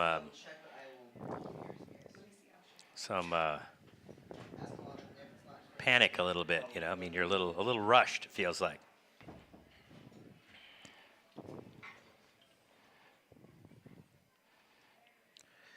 Yep, just take a breath, everybody. Take a breath. I'm really interested to see how Callisburg and Winsboro, the Winsboro team, Greater Prime, work together. These are two teams from more rural areas in Texas. They both drove quite a ways to be here today, and there's a lot of similarities between those two programs. They've both been around for about 4 years now. All right, we're going to randomize. Here we go. I will say it's kind of exciting to get rolling right away into the finals here. It keeps the action going. Yeah, let's hope that this pace can keep up because we need to. Okay. I know I'm getting a little tired. I need you guys to announce. Somebody told me. All 12 teams needs to be here right now. They Okay. are starting the games. Okay. All right, we're underway. And the first final, we got the Chuckleheads and Forge and Iron up against Kaizenite. Kaizenite and Forge and Iron up against the Iterative Intention team and the Chuckleheads. Chuckleheads scored on their preloaded cone. And then 12,791 Iterative Intentions. Are- looks like they just missed it. They are littering the floor with cones here. They're just off. And then they Drivers, were not able. I pick think up they your had to park controllers. zone number 1, so it doesn't 3, look like 2, either of the 1. Red Alliance robots were able to do that. All right, here we go. Driver section. So I think, the Chuckleheads were hoping Iterative Intentions would give them a good bonus with the autonomous opportunity, but they were just off. So now they got to depend on their driver skill. Right. So they're starting off right now with a 58-point deficit. That's going to be really, really difficult to make up. Well, Chucklehead score on 2 tall ones. They are going for the side supply depot that wasn't used for autonomous, so they're going to stay out of each other's way, at least for the first section here. But you're right, they've got a bit of a gap to make up here. I'm sorry, I'm trying to see Kaizenite there. Looks like they're... okay. They are able to score on that high junction. Now Iter of Intentions is in front of the Blue Alliance substation. We'll see how long they're allowed to sort of loiter there before they get in any kind of trouble I wonder for if it. their bot's got a problem. It looks like their arm is shaking a little bit, and they're not motivating here.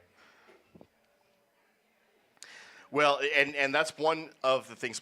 In most of these games, if you drop your controller, then that's a signal that your robot is done, and you can't incur any more penalties than you already have. Now, this year, you can incur penalties if your robot dies in the other Alliance's substation, because their Alliance is not going to be able to score.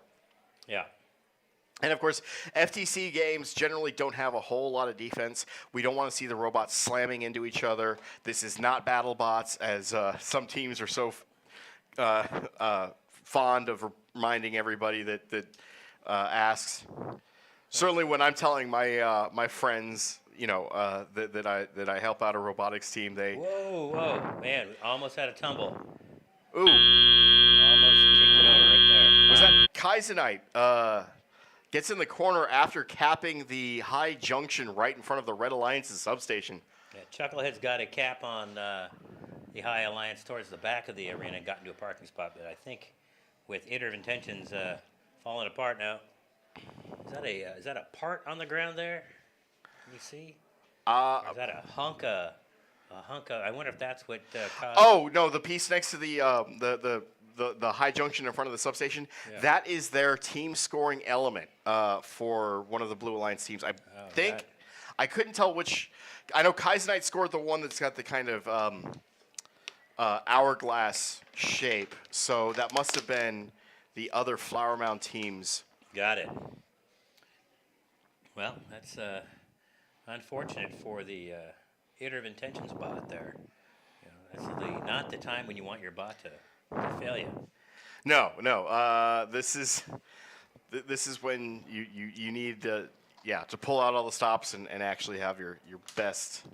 And right now we're looking at a live score of 171 for the Blue Alliance to 62 for the Red, and that's an insurmountable lead, I think, at this juncture. Well, I mean, the good thing is because this is a best of 3, the scores are going to all wiped out back to 0. Yeah, you're down a match, but you know you can always you can come back and be really dominant in the second match and then really put the pressure on the other alliance. So for the Chucklehead team here, could they come out with the same lineup with Iter of Intentions the next round? No. The Chuckleheads are going to have to either bow out and let Iter of Intentions compete with the detectives, or they're going to take on the detectives, and Iter of Intentions are going to sit this one out. I would almost expect that that's going to be what they do.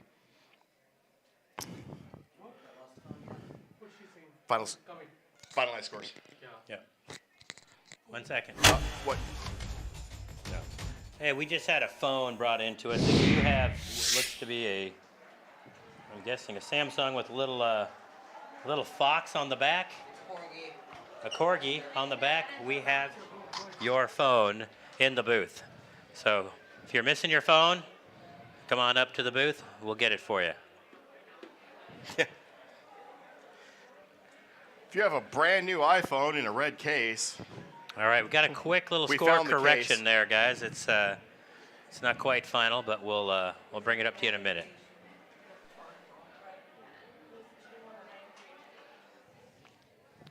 Meanwhile, over on field number 2, we've got the Winsboro and Callisburg team going up against. Oh, we're ready to post the scores for the first match.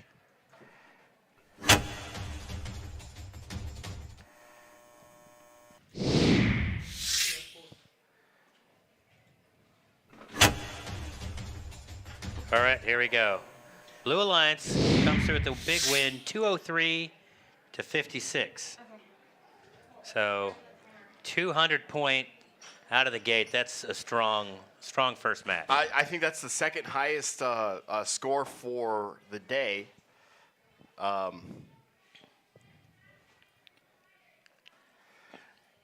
And there's our head referee, Emily, making sure that the teams know not to go too far. We're trying to make sure that we're respectful of everybody's time here, so that we don't, drag on and we're not here until after We've got 6 minutes to be ready to start, I'm thinking. Yes. So that gives them a few minutes to get this one started over here. So we got the Marvels of Moss and partnered up with, I can't see who. Tier 1. Tier 1. Okay, so Tier 1 Marvels of Moss, randomized. Now, I remember Tier 1 from the last meet. They were, I think, the top-ranked team, maybe second. They've been really, really impressive in all 3 meets that I've seen them in so far. We've competed with them, and I think, actually, we scored a circuit when we did that. We competed against them and got our butts kicked. They are an impressive autonomous for sure, so they get out of the gun and score.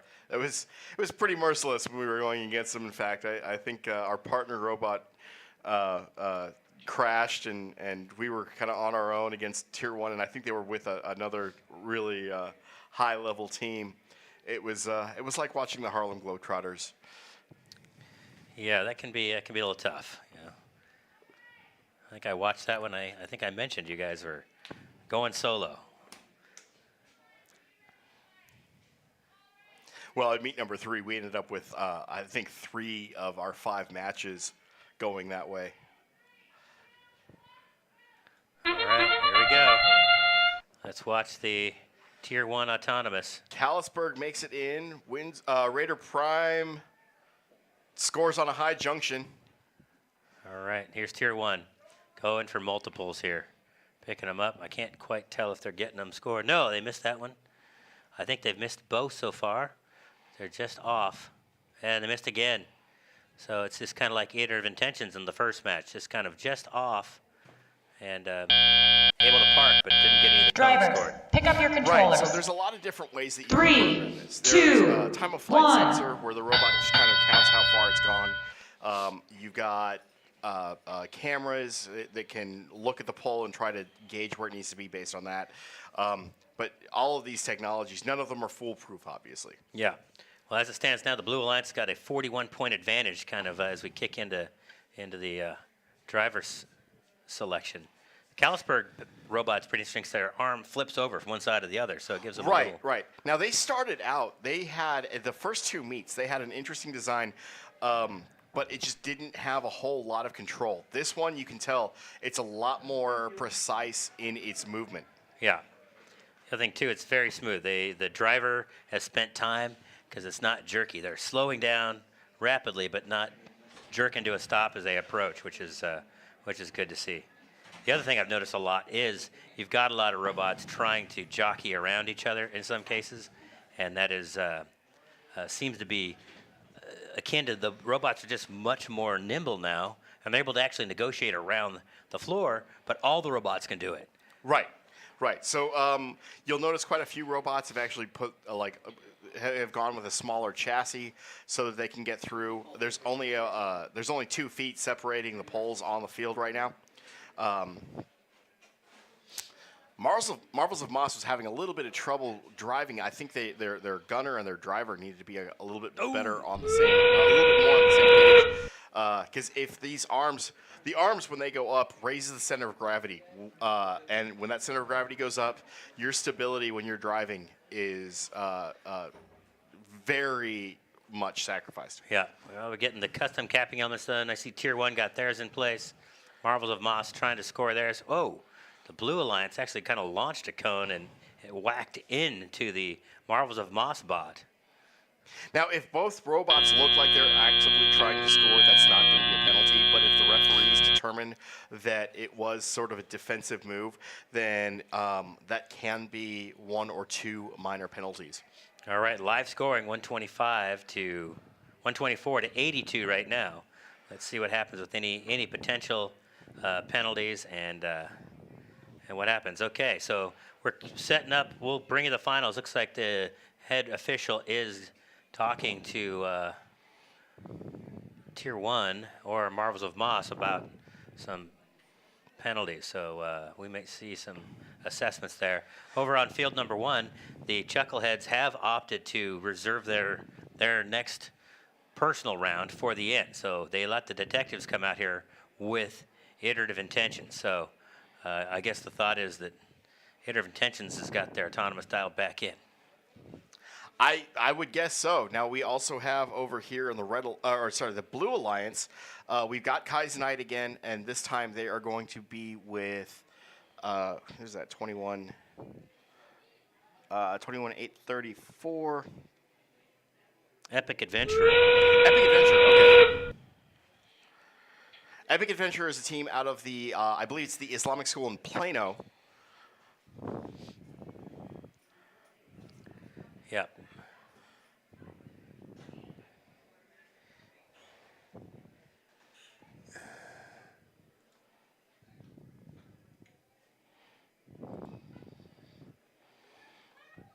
It looks like we've got. Yes, it looks like we've got the results for semifinal 2, match number 1. Semifinal 2. Did you post it? Not yet. Here we go. Now it's coming up. The Blue Alliance does take it. Blue Alliance wins 123-116. Really close match. That end game. If 7 wow. points. Now, were there any penalty? There were no penalties, so that's good. You really. That autonomous 25-point difference right there. Right. So that made all of the difference in the world, and that's why, Callisburg and Raider Prime. That did it. Yeah. That autonomous is crucial. But look at the end game. Red Alliance at 41 to Blue Alliance's 19. Right, and so what that tells you is the two different strategies that they've got there. If the Red Alliance is trying to score as many different cone junctions as possible, spread it out, maybe even try to get a circuit, whereas the Blue Alliance was a lot happier just to cycle through as quickly as possible and get score those tall junction points. Just score one tall junction over and over and over again until the bell rings. All right, we're going to get ready to randomize here, I think.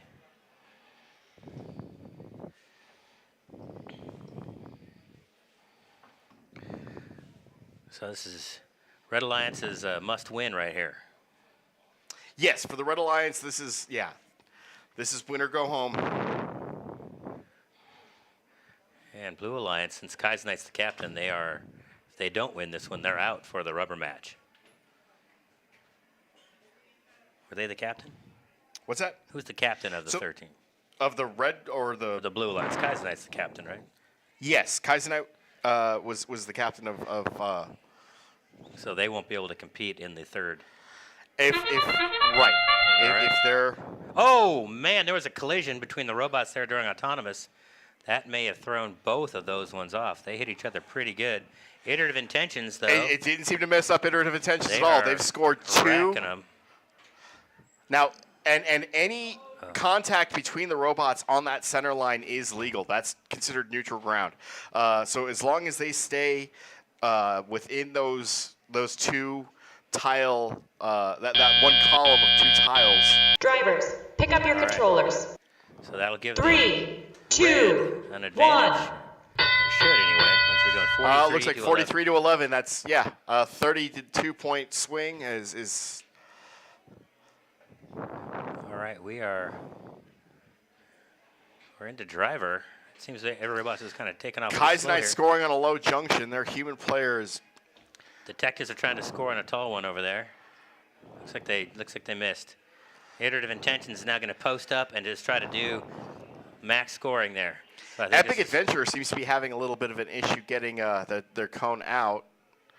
And unfortunately, when you do that, what you're doing is you're also slowing down your other your alliance partner and making it really, really hard for them to score cones. Right. That's why it looks like the detectives are just picking up from the side, letting Epic Adventure do their thing. Yep. Back at the home base there. So.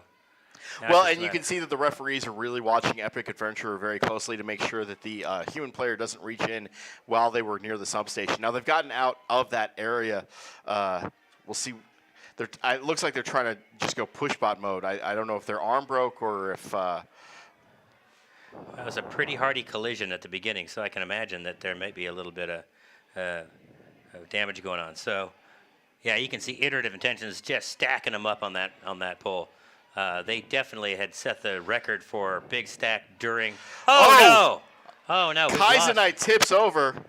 They were having some issues with that at the second meet, I believe, and they had just almost gotten to where they could interrupt Iterative Intentions stack. That is going to be just. That is not going to help you win. Their partner's pushing some cones over to the side and probably look like they're going to try to park. We got a few seconds left. They are parking. Chuckleheads have parked.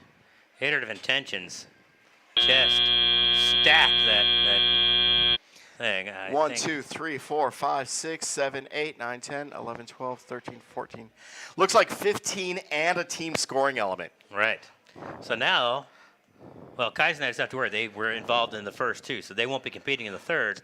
So they'll have to do maybe the finals if their teammates can come through. If their teammates come through, yes. You just got to wonder if they got any damage, and also if Epic Adventure suffered any damage from that collision with. Right. So they're right now. What they are doing, you can almost tell. You can almost see it in their drive team. They are waiting to get. They want to get that robot off of the field as quickly as possible. Yeah. Run it over. Make sure that. Nothing got jostled loose. Right. We did see that quite a bit in the playoff matches at the tournament that I roughed a couple weeks ago, where that center line was the scene of quite a lot of robotic violence. Well, that's kind of like semi versus moped there at the size of those bots too. It's that Iterative Intentions bot's pretty. If I was looking at it, I don't know if I'd call it a moon or. All right, space posting the station. score. I think it's pretty safe to say the Red Alliance won that one. But the scores are posting now for. Red Alliance indeed comes through as the winner, 152 to 76. All right, so we are going to have a rubber match between the 1 and 4 seed. And the captain, the Chuckleheads, will be in that third round. So their strategy appears to have paid off after falling in the first round. Now over here we have semifinal 2, match 2. It looks like Syntech is going to be in for Callisburg. So Syntech's going to be going with Raider Prime out of Winsboro, Texas. And they're going to be going up against an alliance of Tier 1, and I can't see who they've chosen. And their partner only has about 90 seconds to get back to the field before they either have to go it alone or take on some kind of penalty. It looks like their team is on the way. Tier 1's hollering for them. They got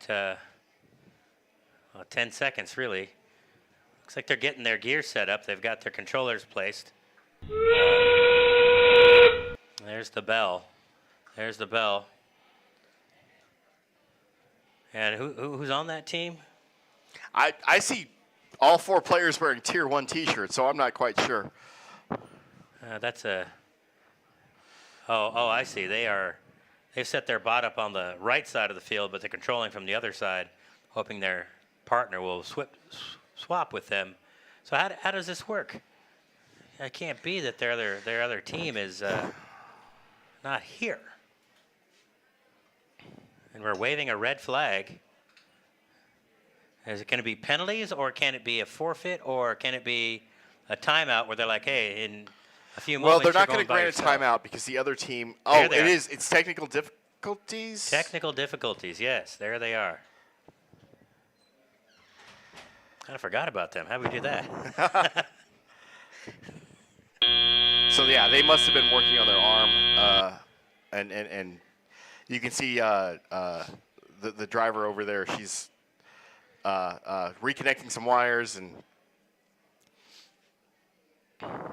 Well, I know there's no favoritism here, but if there was, I kind of have a feeling that 7172 might get a little bit of a flex. Oh, I don't know that I can comment on that either way.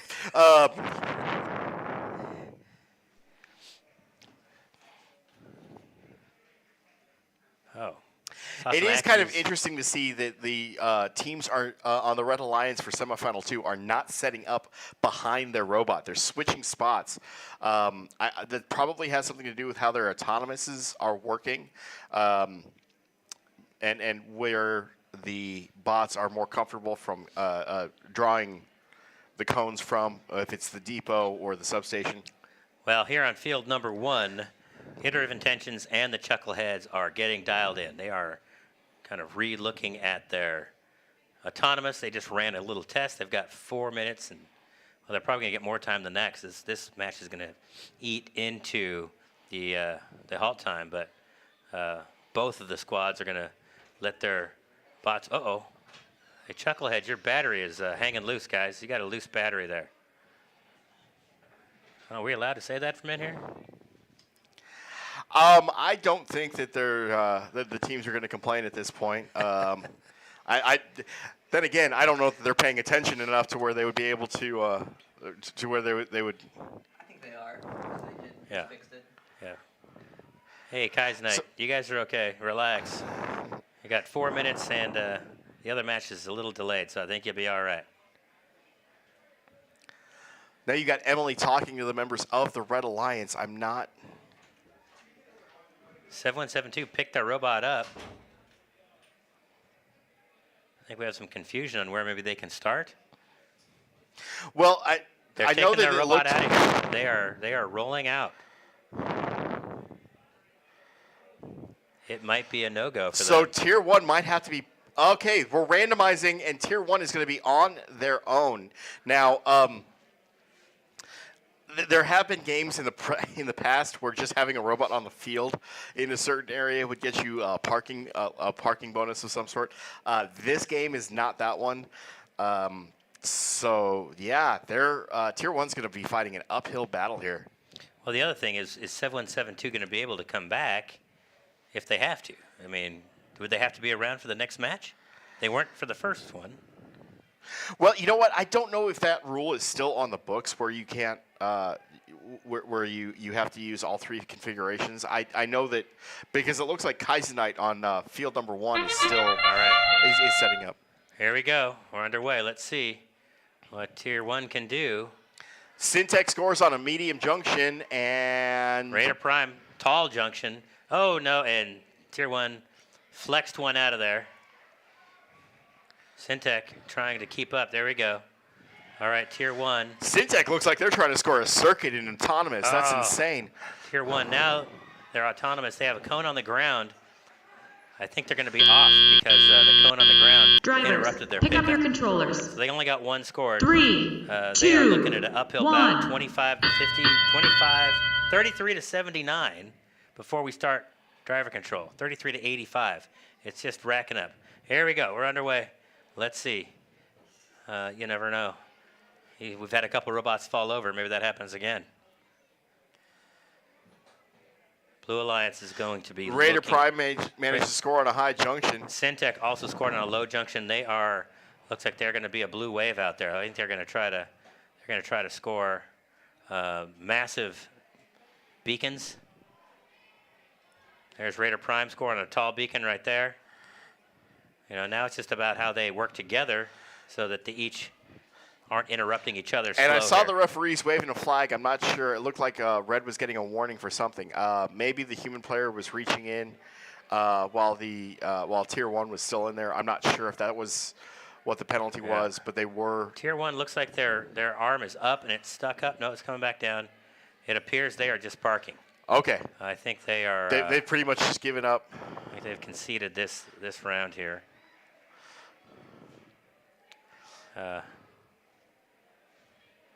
So hopefully it's a situation where Well, wait a minute. Did Tier 1 already competed? This will be their second time, so they can't.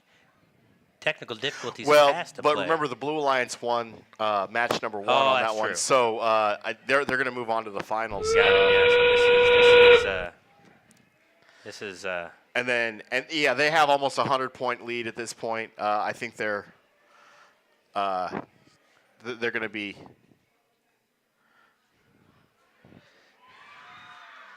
Syntec manages to get on top of one of the junctions with their team scoring element. Yeah. Yep. The Blue Alliance is definitely just running continuing away the with domination this one. there. Yeah. This one is going to go. Now, Syntec, I think, is one of the bots that fell over during qualification. Oh, as really? well. Yeah, I'm pretty sure they had a tumbler. All right. You know, I like to see is Red Alliance is cheering for Blue Alliance over there. You know, Right. They're seeing that happen. That's fantastic. No, that's the absolute epitome of gracious professionalism. That's something that FTC preaches every single event. Is we want that gracious professionalism. You know, it's good to be happy that when your team wins. It's not good to be celebrating too much if you win because the other robots have some kind of catastrophic failure. Right. So it looks like the Winsboro captains made the right choice by hanging in there for the first 2 matches.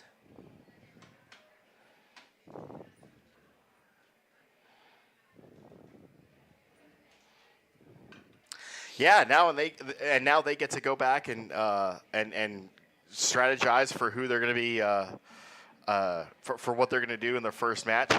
They're going to be competing against the winner of this semifinal 1, match 3 game. Yeah. Yep. This is a winner take all. Winner moves on.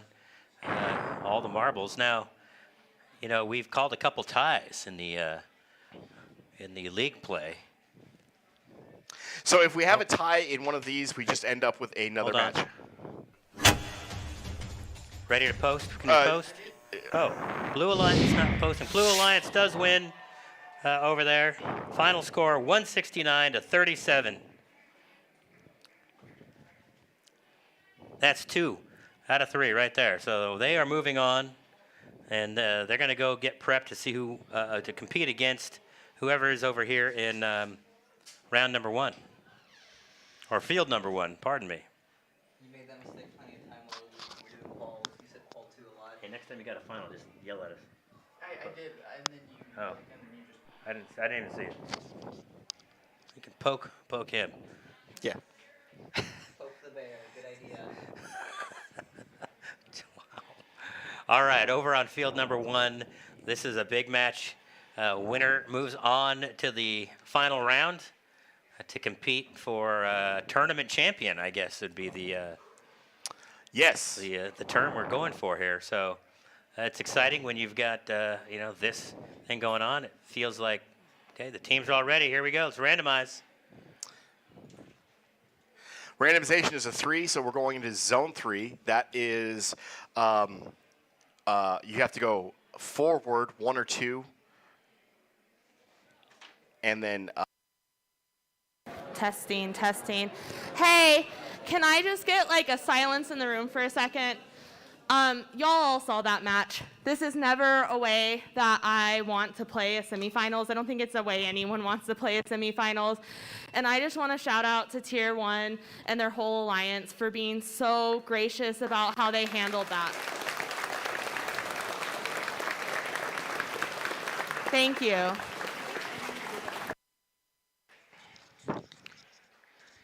Yep. Emily mentioned at the beginning, folks, that this is what we do. Okay. Hey.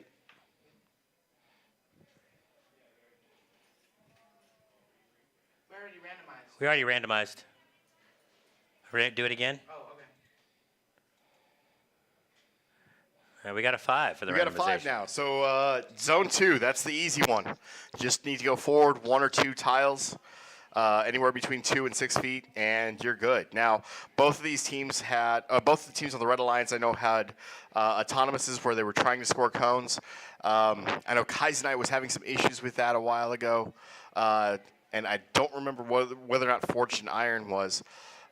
Be really, really fun to see how they do that. Yeah, we know iterative intentions can score a lot if they're on target. So here we go. Chuckleheads. Oh, iterative intentions missed. Chuckleheads gets theirs. Oh, iterative intentions missed a second time. Oh, no, they're missing third. This might be the final opportunity. Yeah, no, they're off. So it looks like Kaizenite scored on a medium junction and parked. All right, well, we've got Chucklehead scored and parked. Drivers, pick up your controllers. We're going to be tight here. 3, we're going to be 2, kinda locked and loaded, 1. I think. Fairly close in scoring going into this driver selection phase. All right, Chucklehead's quickly moving to score on a tall junction. They get it. I don't know that he reported those as parked, but I thought it should have been 44 to 45 after the autonomous period. I don't know if they're We'll see if fixing that or not. that scoring gets adjusted. I'm sure that the rest were looking at that. It looked like they were both parked to me, but we're not scoring. Iterative intentions, though, doing their thing, posting up and stacking. Let's just see if that can get them caught up. Chuckleheads, meanwhile, looking to support them by blasting around. Oh, Chuckleheads knocks over their stack in the depot. That's going to make it really, really hard. Those cones are essentially dead. That's the other problem with what Iterative Intentions was doing when they were missing during the autonomous is we haven't had any robots that decided to see whether or not they could pick up a cone on that's knocked over. Yeah, our live scoring is definitely not live right now. We're showing 19 points for the Red Alliance, and I think we can safely say we've got a stack of 8 or 9 on a tall cone there. So definitely going to have the judges making sure that we're tallying these up at the end. This is going to be tight. Chuckleheads are trying to score over the top of other blue scoring cones. Right, it looks like blue is trying to go for a circuit, and Chuckleheads, this is one of the major defensive strategies that is allowed this season for this game. Chuckleheads is just trying to block them from getting in there, making sure that they're, all of their attempts to score or to score that circuit are taken away. Boy, this is going to be tight. We got custom scoring element scored for the Iterative Intentions. Chucklehead's gotten to a parking spot. Looks like Fortune Iron was able to get theirs on as well. Okay, Blue Alliance scores another tall cone. Wow, this is going to be close. This is going to be close, I think. We're going to see a lot of tallying at the end. It's going to be tight. Let's see. Wow. I mean, on the scoreboard, it's looking pretty lopsided, but I think it's going to even out. See some corrections here. 145, 151. That's a tall order.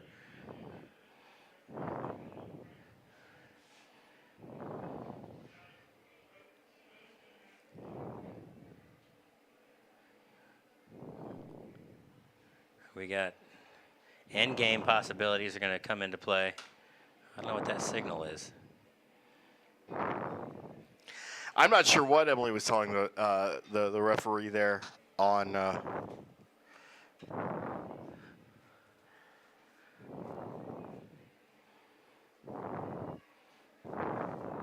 We got 2 custom blue scoring elements done for sure. 1 red. I don't know if the Chuckleheads got a custom scoring element scored out there.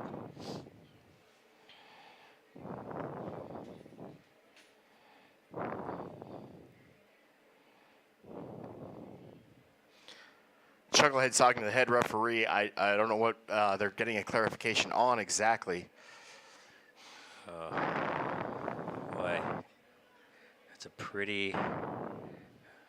Well, they're going to have to tally up all the scores. They're going to go back each phase, see who parked. Obviously, we felt like the autonomous should have been really even from our vantage point, but we'll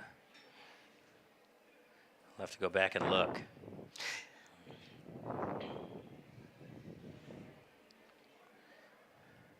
I don't know if there were any penalties. I don't think I saw any flags flying during the match, but we shall see.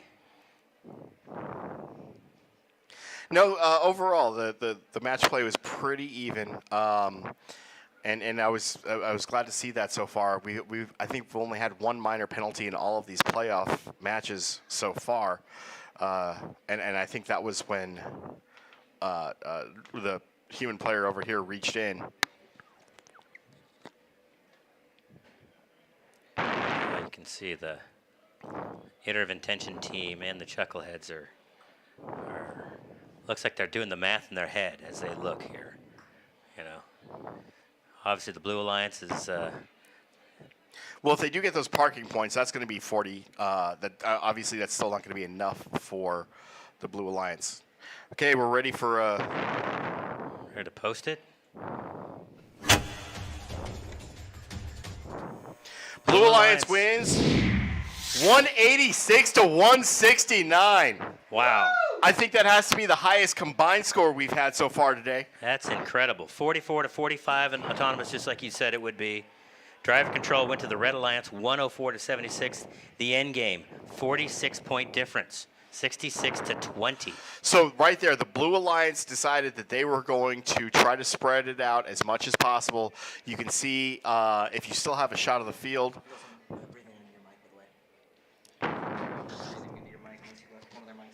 If you still have a shot of the field, you can see how many of those junctions are capped with a blue cone. And then, of course, the team scoring elements on 2 of them over there. Right. What's the bonus for the team scoring element? Well, if you cap with a team scoring element, instead of the normal, I believe it's 3 points for having your cone on top, right. It's 10. And one of the interesting things is this season, the human player cannot introduce the team scoring element until endgame, so until that 30-second bell rings. But when they do, they can actually put it on top of a cone so that you score both of them at the same time. Right. Wow. That's a Herculean effort by both teams there. 169 to 186. 13-point difference. 17-point difference, excuse me. So now we're going to have in the finals the first alliance. I'm not sure who's going to take which side on this one, but the first alliance is going to be Kaizenite, Forged in Iron, and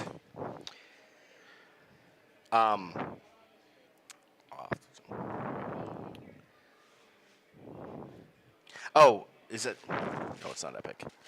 Let me get through this. I'm sorry, folks, for the dead air there. Try to pull up our finals here. We know it's the number 3 and number 4 alliances, so it was the second-ranked groups for sure. And we're going to pull that up on screen for you. We're going to bring up the. Oh, it is. It was, yes. Epic Adventure is with Kaizenite and Forged in Iron. And then on the other side, you're going to have the alliance of Raider Prime from Winsboro, Texas, the Kalispberg Grobocats, and Syntech. Got it. Yeah. Well, we'll get a bracket brought up here at some point. Put that on screen for you guys so you can see where we're at. But yep, it's the 2 low-ranked alliance members going at it here for the tournament championship. And that's why I'm wondering if there wasn't a little bit of gamesmanship with, or why there wasn't a bit with the alliance selections. Just trying to see who you can compete with and. All right, and here we got Chuckleheads trying to get some clarification still as they stand on the question box. Now the thing is, in this sport, and I personally expect this to change sometime in the next 5 years, but currently, video replay is not allowed. And obviously, in order for that to change, you would have to have a camera that is mandated in a designated area over the top of the ring or in front of the ring from an angle looking down. Something where it's always in the same spot. But we're trying to make it so that we don't have too much downtime between matches. Obviously, going into the final, we want to make sure the robots are at 100%. Right. But we're trying to make it so there's not too much downtime between matches, which is why right now instant replay is not allowed. However, like I said, in the next 5 years, I would not be surprised to see if they added that element to one of the games. Yeah, nope, I can see that happening. Especially if there's questions on scores that are very tight. You know, we want to get it right. Everybody wants it to be right, so sometimes that's why competitions do go to video replay. Yeah. Right. Correct errors that were inadvertent.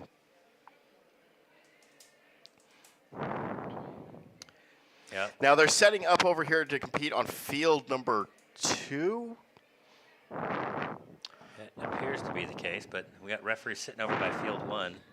So I don't know. Maybe it's you know, a choice of the highest ranking alliance remaining, or what field they want to work on.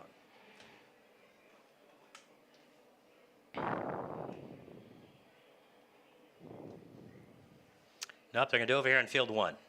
Setting up on field 1. Ah, okay. Winsboro is going to work with Callisburg. So our long travelers are going to be competing together first.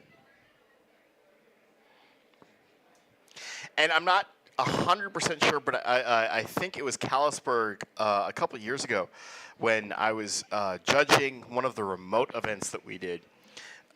That had a really interesting outreach where they were working very closely with their 4-H club to try to help them show them what the different uses for robots in the world of agriculture are. Yep. Interested to see that you know, a lot of the top 3 of the top 6 in the league are high-scoring autonomous bots, and I think in the finals, we got bots that are not necessarily the top tier of autonomous, but good on all phases. Yeah, that is. Sunside. That is absolutely fascinating. How the you see the robots so far. None of them are just robots that just park. But they do, you know, they're trying to score. Can't tell if Raider Prime is okay. I think they're just testing it. Yeah, yep. I think they're all just kind of dialing it in for that. You know, they just tested. They're a one in park bot. But if you can do that consistently, it kind of sets you up for a good successful start. I think you've seen some of those other bots. You know, when they are just off and they are 60. 70-point autonomous when they're on, but they're off, and you miss all those points. Right. If you can't consistently do it, then that becomes problematic, and all of a sudden you go from, you know, a top 4 robot to very middle of the pack very quickly. Yeah.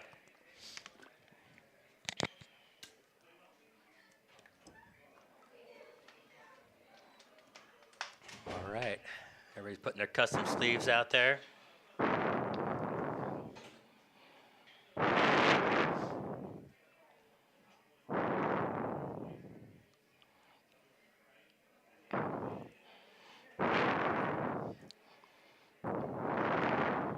So, just based on your opinion, out of all the robots you've seen today, because you've gotten to watch them a lot more closely than I have, what would you say is your favorite design element from any of the robots? Oh, you know, it's hard to say any one thing. I really like the Callisburg arm that swivels over the top. I really like Iterative Intentions load and transfer piece. You know, who can't love the Octobot when it's in full operation from 7172? You know, it's but then you've got other robots that are fast and really spot on with that driver control, you know, rather than the post up and reach bots. You know, I feel like you've got different styles of robots, and watching the ones that can be effective, zipping all over and scoring during the driver phase is also a different skill. All right, we got the thumbs up from Emily. All right. All right, here we go. Forged Iron just parks. All right, Winsboro scores a cone. Kaizenite looks like they're a little bit off their line. Yeah, they dropped the cone, unfortunately. All right. The Martha Stewart pot, I call that one with the gripper they got there. Want to see it make some pancakes after the meet for for the teams. All right, end game's over, and we are Drivers, tied 40 pick to up your 40. Nobody controllers. scored any cones, even though a couple of the robots 3, tried. 2, 1. Yep, so this is it. This is where that driver skill and that driver training you've talked about for weeks comes into play, you know? Right, How right. smooth are they? And you know what? It's actually, I've been kind of surprised because I know most of the schools that are in the area and probably some of the community teams as well have not been able to meet just because we've had the ice and everything. The local area, the Louisville School District, we were told Thursday that we were going to have a 2-hour delayed start, and then 3 hours later they came back and said, no, you know what? We were just kidding. We're not going to have school at all. Right. Fortunately, we were able to get together. We were able to get a special permission to meet on campus, even though the school was out. Oh, Kaizenite, I think. Is that Kaizenite or Fortune Iron? They are. It's one of our Red Alliance teams there. They are trying to get themselves Tipped righted. over, and unfortunately, it looks like where their arm came down, they're not going to be able to. Their partner's trying to bump them a little bit, but you know what? They need to get an arm and lift up on their arm, their extended arm.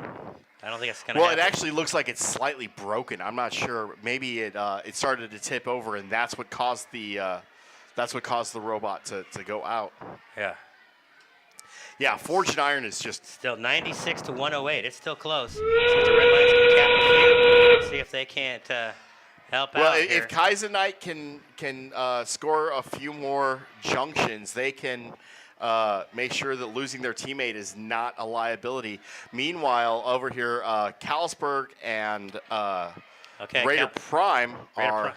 Calsburg just did their capping element. Oh, Red Alliance, I can't tell if they got their capping element on. Now, here's the other thing that's interesting. Because the cone isn't all the way down, I'm not sure if they're going to score that one, but the Red Alliance is actually the ones keeping the blue cone from going down.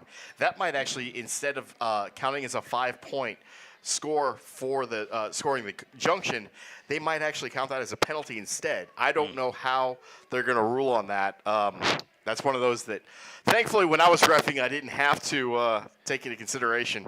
Yeah, well, their battery came loose. It's sitting on the field. They may have to sit in the pits and do some repairs. Or this is a situation where this robot probably is not going to compete in round number 2. Right. Come back for round number 3 if necessary. Yes. So they may have to. They might have to abandon.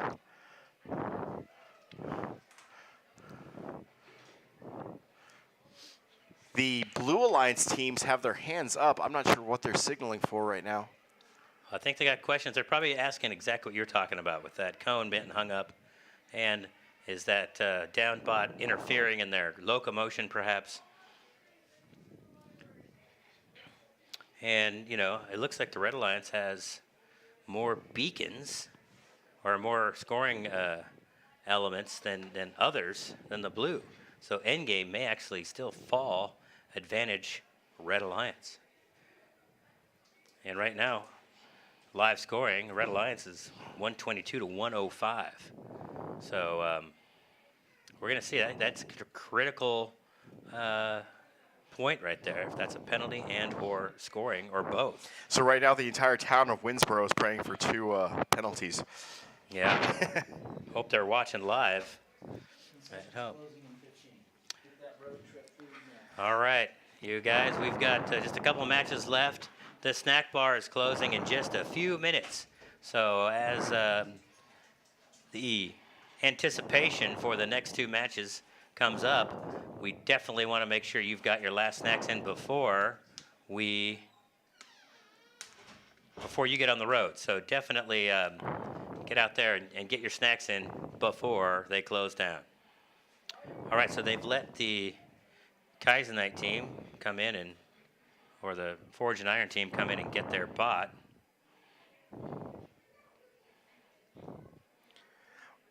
Well, just write it so that they can, and I'm looking at, see, that arm is yeah, that bent. Is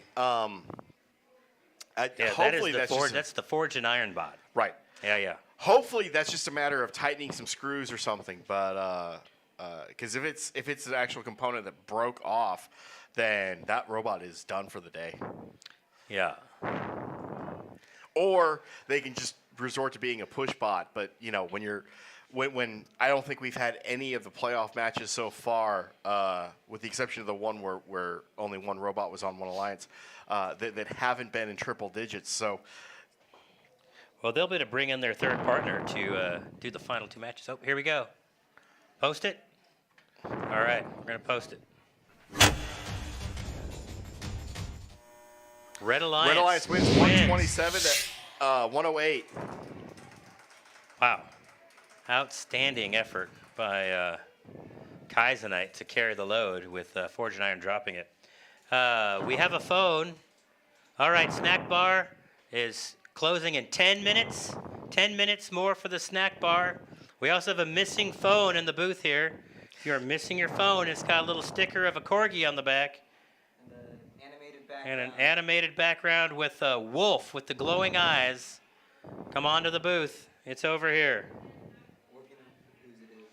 I know some of you have a very, very long drive ahead of you, regardless of what happens this afternoon. So you probably want to load up on snacks. Yeah, definitely. All the energy you're expending cheering for these kids has got to make you hungry. So hop on back there and get your final snacks. All right, so now both alliances are being given a 10-minute timeout so that they can, 8-minute timeout, so that they can, tighten everything, check their robots. We're resetting the field. We've got about 6.5 minutes left on that before pressure the robots is have to on. be back on the field. Pressure on Alliance number 3 is our lowest alliance seed is now up 1 zip in the standings here. We got a little. Got head lice. And what is the Red Alliance to do with the Forge and Iron bot here? I think obviously they've got to go away from that one for this match at least. But the good news is because they won that first match, the pressure's not really on them nearly as much. Right.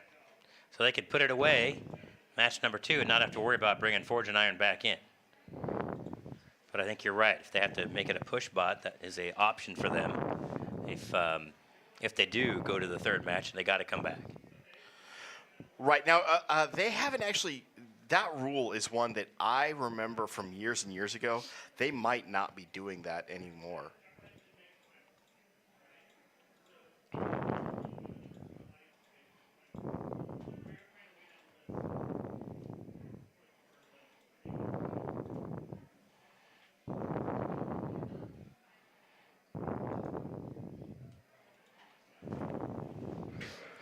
All right. So as we take the time out, what are these teams doing right now? Well, obviously, Forge and Iron, we know what they're doing, but what are the other teams doing here? Again, they're checking their robots. They're making sure that everything's tight. They're making sure that everything works. They're doing any kind of last-minute fixes. I don't imagine that they're strategizing too much because both of them looked pretty solid. Epic Adventurer. They are going to be the epic hero if they can be here. If they can step in, yes. Now, that was another robot, though, that was having a little bit of an issue. And actually, during their first match with Kaizenite, had to turn into a push bot. So we'll see. I think that was the one where they slammed into the other alliance's robot during the autonomous, and the program looked a little wonky after that. So Kaizenite's had some issues with both now of its teammates having robots that had some difficulties during the match. Yeah, they are in the catbird seat as they won the first match, and so now pressure is going to be on the Winsboro Alliance here and see how they come through with this. Is Winsboro going to, you know. And I imagine they're going to come out with Syntech instead of having Callisburg do it. But we'll see how they decide to play that. Yeah, I can see some strategy definitely happening here for sure. There's going to be some. Interestingly, that the Red Alliance is out here getting everything tuned in for autonomous more than anything else.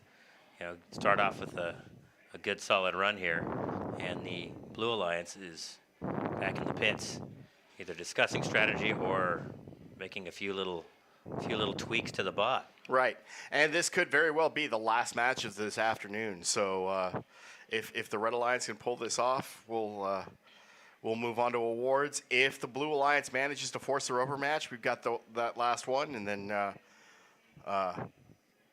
barring a tie, which we did see happen last year at this very event in the finals, which meant we went to a sudden death fourth match. That was interesting. Yeah, well, at that point, you know. Folks, we've got about 2 minutes and 15 seconds until these matches are going to start. So we've got the teams coming up. The Blue Alliance looks like they're over here working on. Oh wait, no, that's the Forge and Iron bot. That's the Forge and Iron bot. They're still working on theirs. I do not see where the RoboCats, Raider Prime, or Syntech went. Raider Prime Raider Prime's in the back in their hats. I can see that. So they're back there. I can imagine that the other teams are also back there. I see some representatives of the Syntech team on their phones. So they're probably, if their bot is back over at the pits, they are going to be en route here any second. So we'll see how that all plays.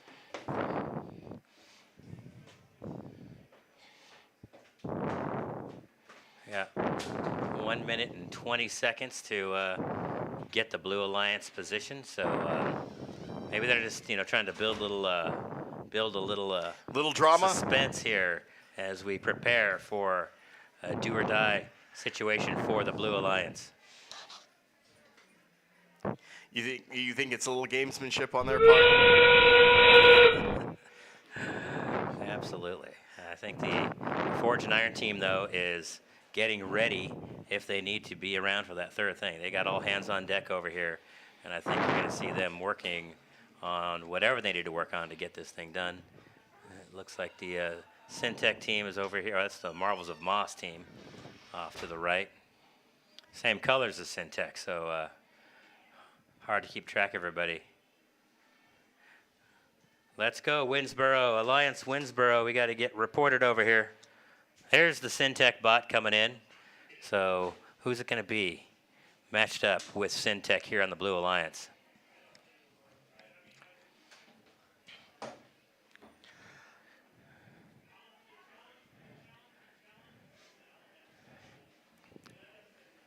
Winsboro. Winsboro looks like they're coming over. I'm not. Nope, Callisburg. Looks like Callisburg. Callisburg bot is coming in to be here in round number 2. And I'm not sure that Raider Prime finds this ideal, but it looks like they're working feverishly on their bot. And they're hoping that Syntech and Callisburg RoboCats combined have enough to force that third match in this best of 3 final. So what's interesting here is we've got 2 teams that do not have custom sleeves here, one on each alliance. Yeah, and I'm not sure why this late in the season you wouldn't have rectified that. I know the programming is a little bit difficult, and one of the main things that you have to do, one of the things that we spent a lot of our time on, was making sure that we had a dozen different lighting conditions for each of the 3 images. Some with natural light. We saw with Mr. McCluskey when he was holding a flattened box over a particularly shiny area. The camera can't necessarily recognize that as well. Yeah. We've got fluorescent lighting. We've got all different types of lighting that can affect whether or not the robot sees it. You and I, we see color, and we just kind of recognize it no matter what the conditions are, the lighting conditions, because, at our age, especially, we've All right, learned. randomize. Here we go. And we've got a number 5. Okay, this might be interesting because Epic Adventure, they had to park in Zone 2 last time. Oh, Emily's. Testing. All right. So welcome to what could potentially be our last finals match of the day, depending on how things shake up. An age-old tradition of first is that going into what could be the last finals matches, we have the teams from both alliance shake hands. So we're going to have you guys come through the front of the field and shake each other's hands and like good game. Thank you. Sure. I didn't describe it well enough. So as I was saying, Epic Adventure, last time there was a number 2 when they were on the field, and they ran into the opposing robot. Now, the bot that they're going to be up against, that's directly across from Syntech, isn't quite as big as the Iterative Attentions bot that hit them in the semifinal match number 2. Semifinal 1, match number 2.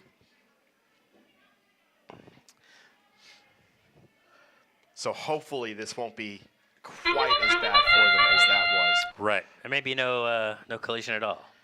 It looks like they may have turned off their autonomous just for that very reason. Syntech scores on a medium junction. Looks like, I think, if I remember correctly, their program goes for the low next. Yes, it does. And now... They're going to do multiple lows if they can get it. Just barely miss. Kaizenite was able to park, and they scored on a medium junction as well. Drivers, pick up your controllers. 3, it looks like 2, went to the wrong 1. zone, so I don't think they're going to get any parking points there. All right. Well, 40-31 is our live score as we enter driver phase. Syntech's, there we go. Delay Blue getting Lions going. already has a penalty. That's... So here we go, 48-45, live scoring. Red Alliance is really moving. They're trying to get loaded, having a hard time picking up a cone here. Callisburg, it looks like something's gone on with the string that they have that programs that. So they're having trouble getting their arm up. And yeah, instead of going for the high junction, they settle for the low junction. It's a 2-point difference there. It's okay, Syntech got a high junction, but Red Alliance, Kaizenite, nailing it. Epic looks like they're about to tip over.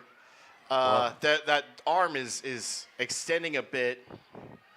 Wow, it's got definitely a crank on that arm. Right, so they've got to be very, very careful. They cannot drive with that arm in the fully extended position. If they do, they are almost certainly going to tip, and that would really, really have Kaizenite in a rough place if they had to force the third match, because their other alliance partners already been knocked out for that very same reason. Callisburg scores a middle of the ground junction. Syntech trying to go cap over the top of Red Alliance. Their strategy for spreading the field and getting those extra points. Wow, you're right, man. The Epic Adventurer bot is looking a little... Well, that thing actually has a mechanical tilt to it. It's a motorized tilt of that arm. As it comes back down, it goes back the other way. That's interesting. Yeah, I didn't notice that earlier. It's interesting. It almost it looks like it shouldn't do that. Oh, they just missed. But it was designed to do it. Wow, end game done. Preliminary scoring has the Red Alliance winning 104-87. That is not final, however. So I know Kaizenite and Epic Adventure are over there with their fingers crossed. I imagine Forged in Iron is over in the queuing area doing the same thing. Yeah, they're still working on that bot. Winsboro's hoping for a chance to come back out here and compete. So we got a 30-point swing with auto scoring. We're going to go tally it up. See, do you see any custom scoring elements? I see one. I see one on the ground. I see one blue one scored right in front of their terminal in the tall junction there. I don't see any red. Yes, ones. that was Syntax. No, the Red Alliance has the one over here right in front of their depot. That's the audience side depot. Okay, it looks like the Blue Alliance is going to get some penalties. That might be penalized or receive penalty points. Well, usually if the head referee walks over to a team to announce penalties, what they're announcing there is that the penalties were awarded to the or assigned to that team, so the other team is going to get awarded the points. And Right. if it was 2, as I believe she was gesturing, that would be a 20-point addition to Red's score, which they've already got a 30-point lead. That might make it really, really hard for Blue to come back. All right. And also, look, I think the beacon count is in favor of the red.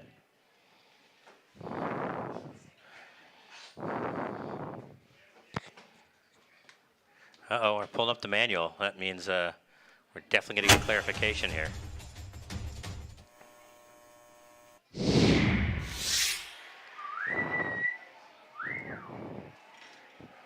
Is that the final score over there? I don't think that's the final score. It says finals match 2, 137 to 128. How'd that post? We didn't. I don't know why it didn't update the one right in front of us, but yeah, we've got the screen over here. So Red Alliance, you are moving on. Tournament champions. You're tournament champion, and you are moving on directly to the regional tournament. We have 5 minutes to dispute the question. Ah. You can say that. All right, so if there is a scoring request, they can stand in the question box, and they got 5 minutes to do so if there's a question about that final score. So, well, the other interesting thing with this is the Blue Alliance did get those 2 penalties, so that's 20 points. That's what actually ended up putting the Red Alliance over the top. that is, you're right, If 20 this stands. points. Yeah. I don't see anybody moving to the question box, so I think they are have graciously accepted that score. What's interesting here is you can see, okay, there's a 3-point difference in autonomous favoring the Blue Alliance. There's a 2-point difference in driver control or teleop favoring the Red Alliance. And then there's a 10-point difference in endgame. That comes from scoring, from capping more.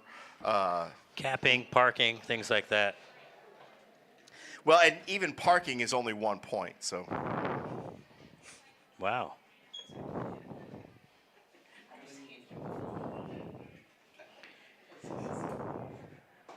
Yeah, that 20 point. I'd be interested to know what the penalties were. You know, to figure out. I'm what, not what sure. caused those. Okay, I know that the first time I saw the flag up in the air, it was right at the very beginning of the teleop phase. I'm thinking that that the human player of the Blue Alliance reached in a little bit prematurely when the robot was still in the area. Mm-hmm. That is. And the reason we have that rule is for the human player's safety. These robots have some motors that are pretty powerful, and you can injure yourself. I remember one year at an event at one of the high schools, I saw one that was heading for a. We had a robot that was heading for a wall, and it looked like it was gonna, puncture the drywall, and we were guests at that school, so I wanted to stop that. It ended up taking a considerable chunk out of my pinky finger, and. But you saved the drywall, did you? I saved the drywall. Right. Saved the drywall. Yeah, no, and the fact that the principal does not know my name means that I did what I was supposed to do right there. That's it. Not all heroes wear capes, right? Yeah, that's right. My father had a Harley Davidson once, and he started falling over, and he decided he would just leave his leg between the bike and the pavement because he didn't want to scratch the bike. So sometimes you got to do what you got to do. Well, I'd like to once again thank all of you for coming and joining the tournament. For sure, exciting matches, and now we'll have our awards that will span several categories beyond just performance on the field. So this is a really important part of what FIRST does. So please, stay tuned, stay seated as we award these kids who have done phenomenal work for months on these robots, not only on the bots, but in their communities, working with mentors out who are actively in the field, and reaching out to their communities to get sponsorships and just do good in the community. Reach out to young kids who are interested in robotics and keep them excited as they can plan their future working with robots all the way through high school and beyond. Right, right. Especially the public school teams. The public school teams are have that advantage of being able to go into like elementary schools and showing the robotics off. Some of the teams, like I know some of the private schools can do that as well, especially the ones that run 6th through 12th grade, where they've got like a junior high team and a high school team, and the high school team will kind of mentor the junior high team.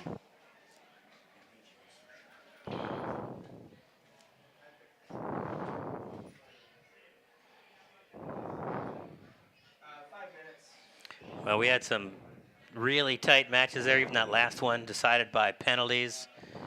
Exciting tournament, and the first tournament of the X League, since this is the first year of the X League here in North Texas.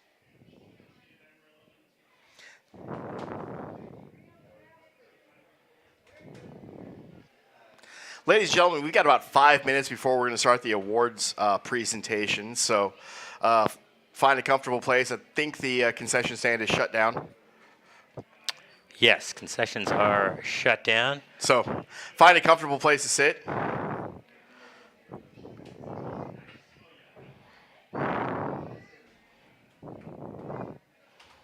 I've got my eye on one of the queuing tables over there. At this stage, I might go for a nap underneath one. Been a long day. Well, I checked my pedometer a second ago, and I'm already at 12,000 steps for the day. And when you're doing that on a surgically reconstructed ankle, it tends to bite you back. Yeah, indeed. Hey, announcement. Henry has the judge feedback form, so he's going to go stand there and tell people. And Okay. Somebody left one of the judges. Okay. We've got a judge's satchel that was left in one of the judging room. It's a leather messenger bag. So if you are one of our judges and you look around and you're missing your messenger bag, come on up to the judge's table. We'll get you reconnected with that. Also, one of our judges will be at the table with the form. So if you have any questions about how the judging went down, you can talk to our guest judge over here who's got those papers up for your feedback. I assume that's for all the teams to get their feedback. You don't have to, but if you would like to submit the paper, yes, you write that out, and just like we talked about how with the event itself and the engineering notebook or portfolio now, the important thing is to see where you failed and how you made changes and improvements. When you get those judging forms, you can go back, you can look, especially if you're competing, for example, next weekend at the Super Qualifier, or if you go all the way to regionals straight from this event, what you can do to improve your judging panel presentation. There are some teams that they really don't worry too much about the robot play. They're only, their main focus is the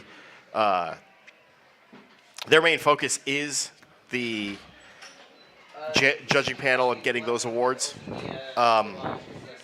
You have some teams that, they don't even submit a portfolio, which means they're not eligible for those awards. They just want to focus on the gameplay. Right.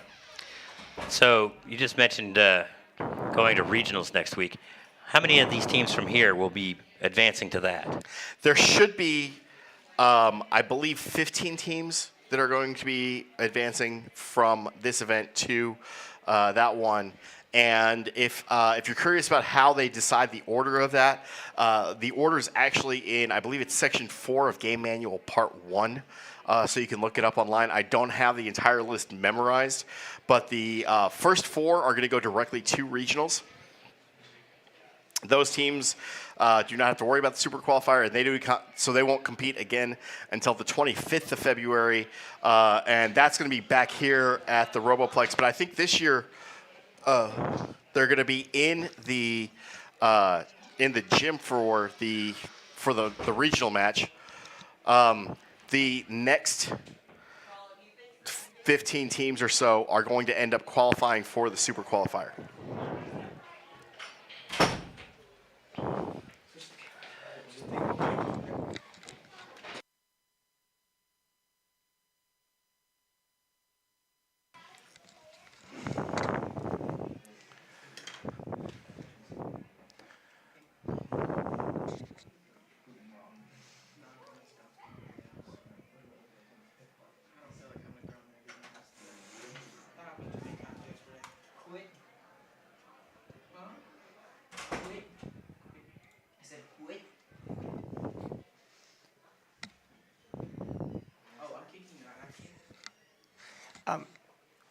Do we have the, is there an audience display up? Oh, okay, I see it now. Okay.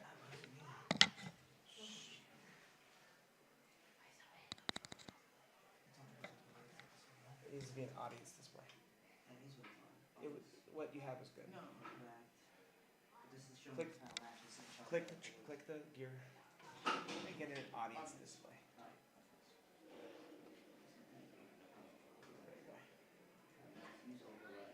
No overlay.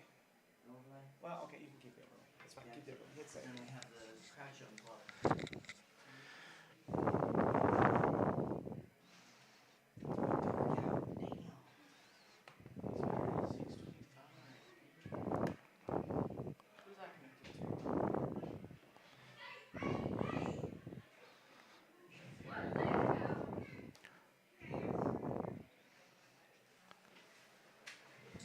How do I know if I'm on?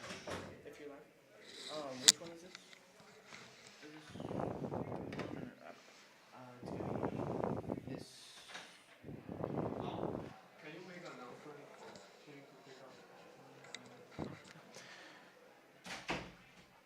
All right, good evening, everybody. At this time, I would like to ask the crowd to get a little bit more quiet, if not completely silent, as we do the award ceremony. First and foremost, our judge advisor, Richard Wang, please raise your hand. He has your judging feedback forms if you turned one in, and Henry is handing it to him right now. So Henry has your judging feedback form. If you want feedback from your judging, he'll give you that form. The portfolios can be found in the pit admin area on a table. So if you want to pick up your portfolio before you leave today, please pick it up in the pit area. Welcome to the Texas North X Squared Tournament Awards and closing ceremony for First Tech Challenge and Power Play, presented by Raytheon Technologies. As you've experienced, FIRST is a community of global citizens, and we're more than an organization. We're a family, a movement, a culture for participants, volunteers, and supporters. Programs like First Tech Challenge are essential for creating scientists and innovators. This generation of scientists and innovators and the next are truly the key to saving the world, and we must do all that we can to believe in them by preparing and celebrating them. But first, before we move on into the into the closing ceremony, let us celebrate the outstanding day that we've had today and all of our incredible participants before we hand out our awards. And let's thank the awesome people who made this event happen. Today could not have happened without our volunteers. Please give a big round of applause for all of the volunteers who have given their time, effort, dedication, and so much more to champion the game and make this program a success. And one last big round of applause for our generous sponsors for the 2022-2023 First Energized Season sponsor, Qualcomm. And our First Tech Challenge 2022-2023 Power Play sponsor, Raytheon Technologies. Thank you. And actually, I lied to you. We're going to give one more round of applause to our judges, referees, FIRST technical advisors for all of their expertise, dedication, and hard work today as they make their way up to the front for the presentation of the awards. Judges come forward to help give out awards. Referees can join in as well. The first award is the Judge's Choice Award. The Judge's Choice Award is given at the discretion of the judges to a team they have encountered whose unique efforts, performance, or dynamics merit recognition, yet the team does not fit into any of the existing award categories. In second place for the Judge's Choice Award, 15877 Callisburg Robocats from Gainesville, Texas. And the winner, please come forward, Team 22673 Error 422 from Flower Mound, Texas.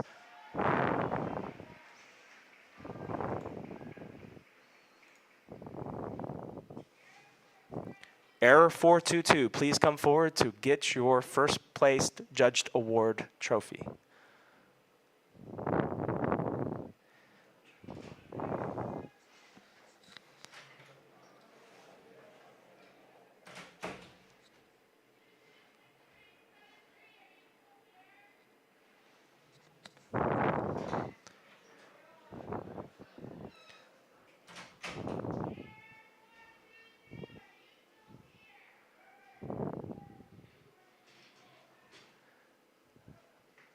Well, it looks like that team is having an error in being here.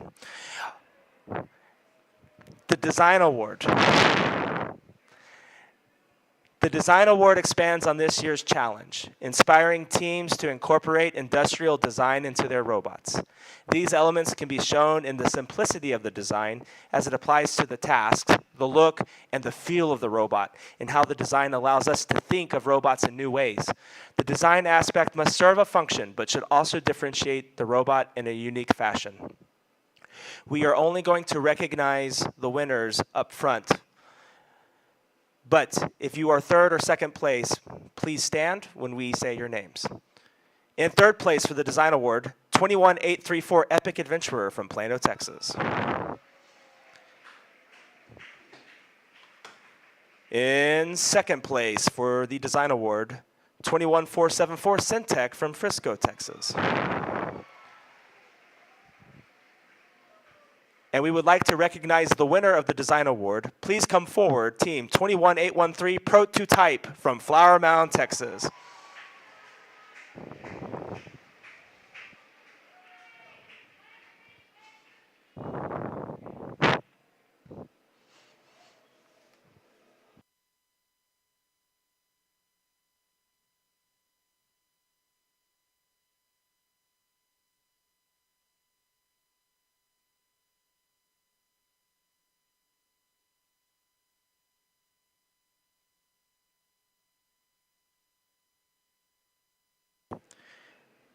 Two 21813 Prototype from Flower Mound, Texas, everybody. And now it is time for the Motivate Award. The team that receives the Motivate Award celebrates the culture of FIRST and clearly shows what it means to be a team. This award celebrates the team that represents the essence of the FIRST Tech Challenge competition through team building, team spirit, and displayed enthusiasm. This is a team who makes a collective effort to make FIRST known throughout their school and community, and they spark others to embrace the culture of FIRST.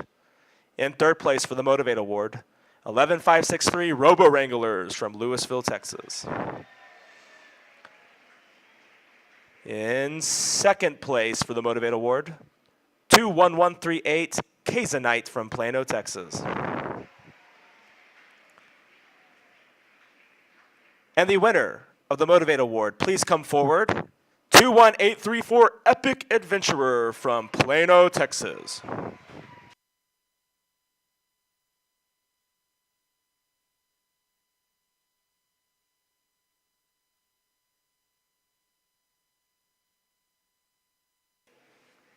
Epic.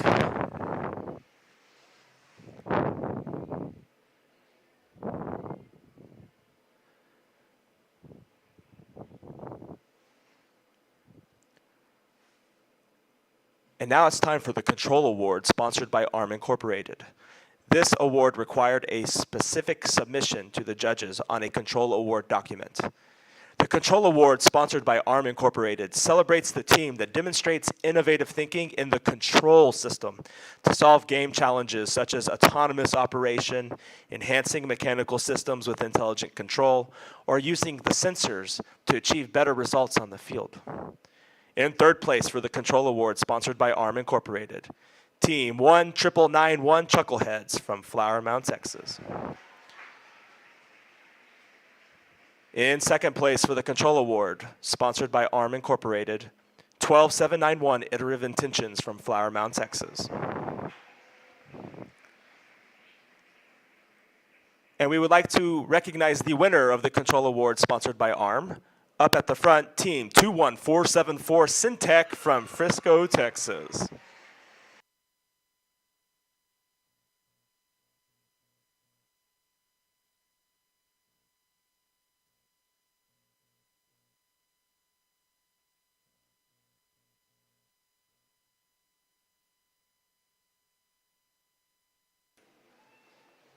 21474 Syntech from Frisco, Texas.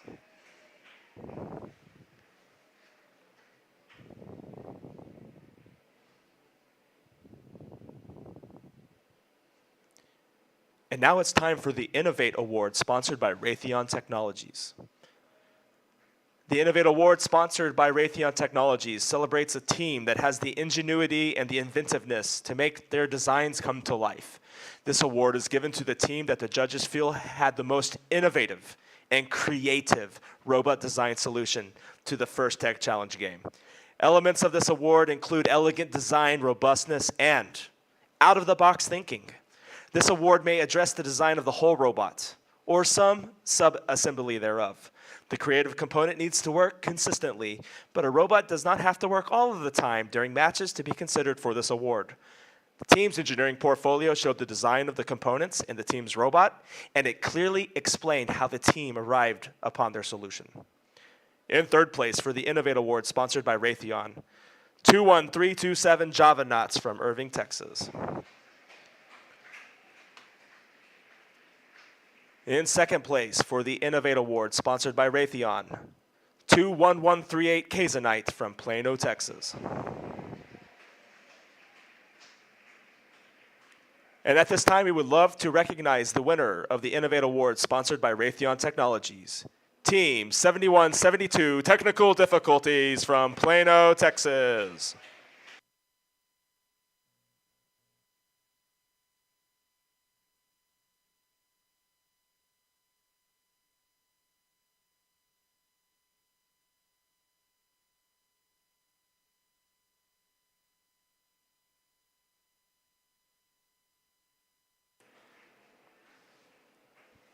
'71-'72 Technical Difficulties from Plano, Texas.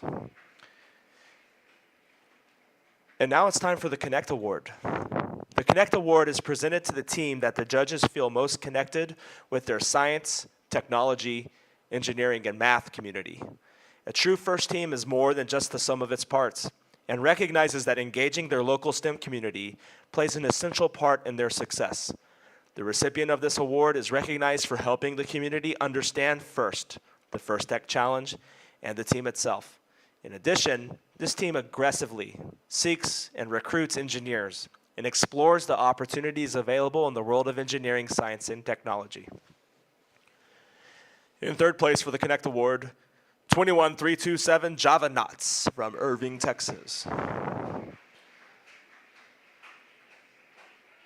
In second place for the Connect Award, 19564 for the Marvels of Mass from Richardson, Texas.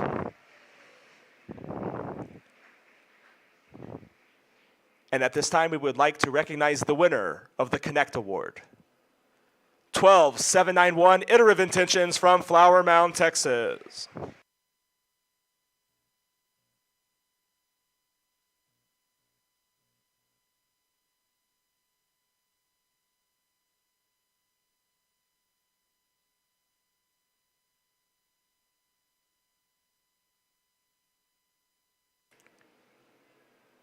'12791 Iterative Intentions from Flower Mound, Texas.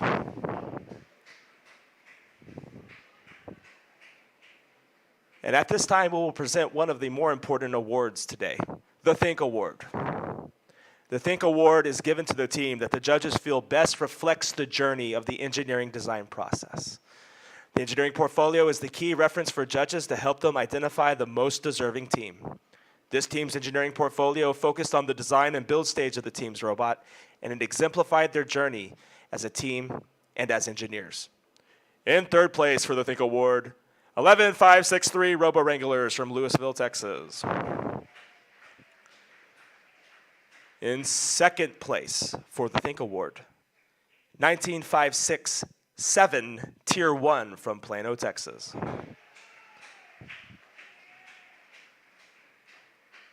And we will now recognize the winner of the Think Award, Team 19564, the Marvels of Mass from Richardson, Texas.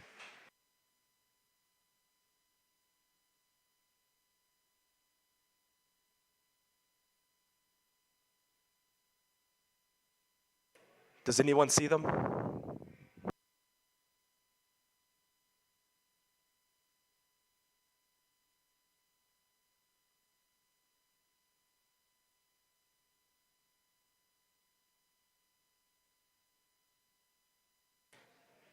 Team 19564, the Marvels of Mass, everyone, from Richardson, Texas.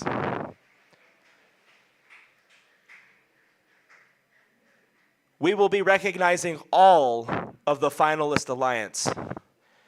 Please come forward, the captain of the finalist alliance, 16756 Raider Prime, their first pick, 21474 Syntech, and their second pick, 15877 Kalispberg Robocats. Please, all three of our finalist alliance members, please come forward and get your trophy.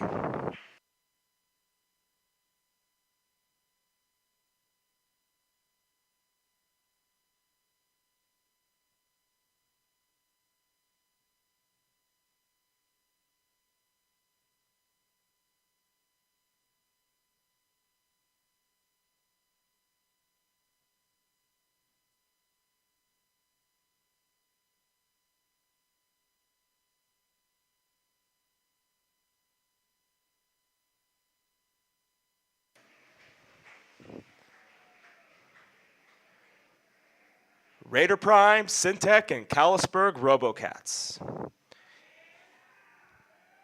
And now it's time to recognize the winning alliance of the X-Metro League. Please welcome to the stage the captain, 21138 Kazanite from Plano, Texas. Their first pick, 21932, Forged in Iron from Flower Mound, Texas. And their second pick, 21834, Epic Adventurer from Plano, Texas.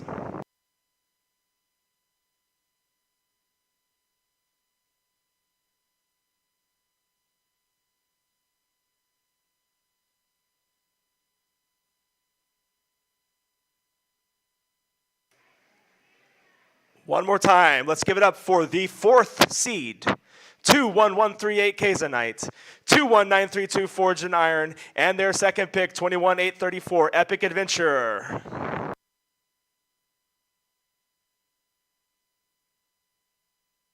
All three are rookie teams. Amazing.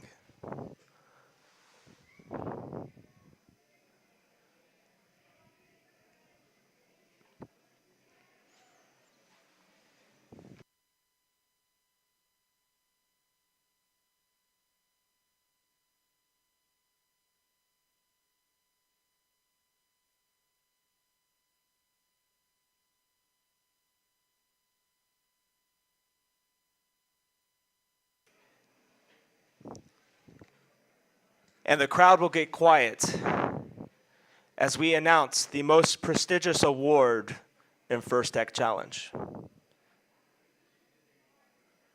The Inspire Award is presented to the team that the judges felt truly embodied the challenge of First Tech Challenge.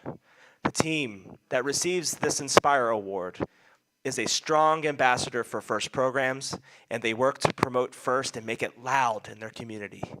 The team that receives this award has performed well in all of the judging categories, and they were chosen by the judges as a model FIRST Tech Challenge team, both on and off the playing field. This team shares their experiences, enthusiasm, and knowledge with other teams, sponsors, their community, and the judges. Working as a unit, this team will have shown success in performing the task of designing and building a robot. In third place for the Inspire Award, team 21813 Prototype from Flower Mound, Texas.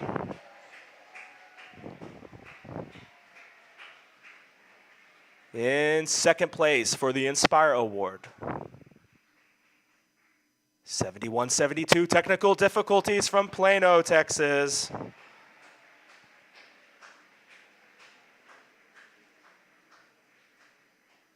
And at this time, we are going to now recognize the Inspire Award winner of the X-Metro League.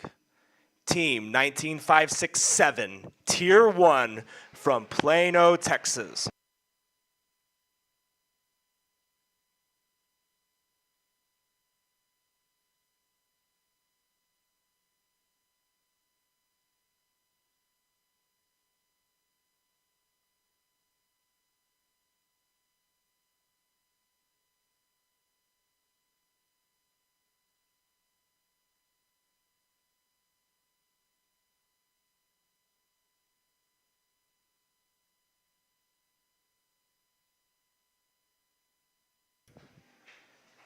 19567 Tier 1, the Inspire Award winner of the X Metro League.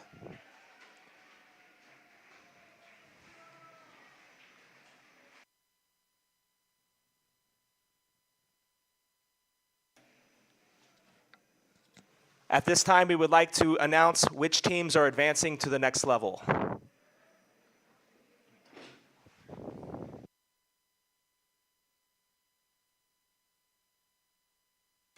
From X Metro League, we are advancing 4 teams directly to the regional championship, which will take place here at Marcus High School on February 25th, 2023. The first team advancing to the regional championship is the Inspire Award winner, 19567 Tier 1.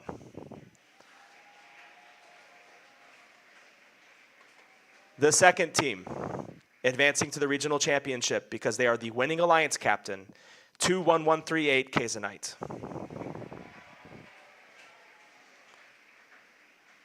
The third team advancing to the regional championship because they are the second place Inspire, 7172 Technical Difficulties.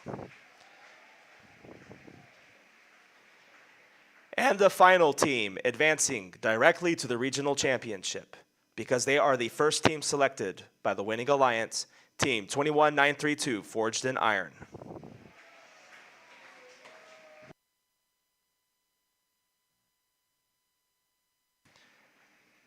And now we will announce the 11 teams who will be playing next weekend at Hedrick Middle School at our semi-regional north.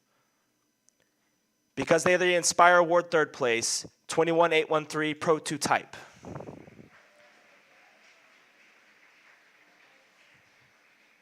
The winning alliance, second team selected, 21834 Epic Adventurer.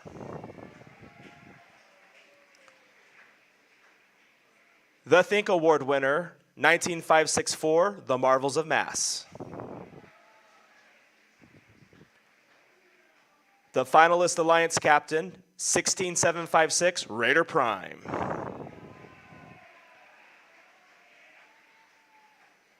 The Connect Award winner, 12791 Iterative Intentions. The first pick of the finalist alliance, 21474 Syntech.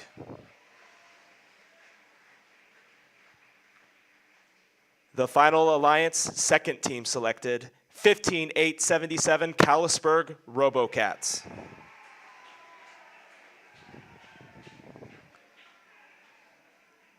And now we drop into rankings. The highest ranked team, 19991 Chuckleheads. The Think Award second place. Oh, they've already advanced. The highest ranked team not previously advanced, 21870 Pro Pythons. The next highest ranked team, 20336 Beep Beep Bunch.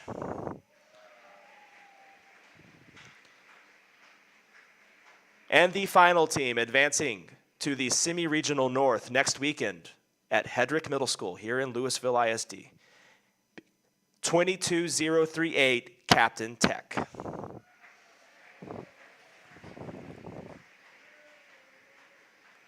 Thank you for coming out to the X Metro League tournament. I know it was a hard week for everyone due to the weather, but we are so happy that we hosted today's event. We appreciate everyone coming out tonight.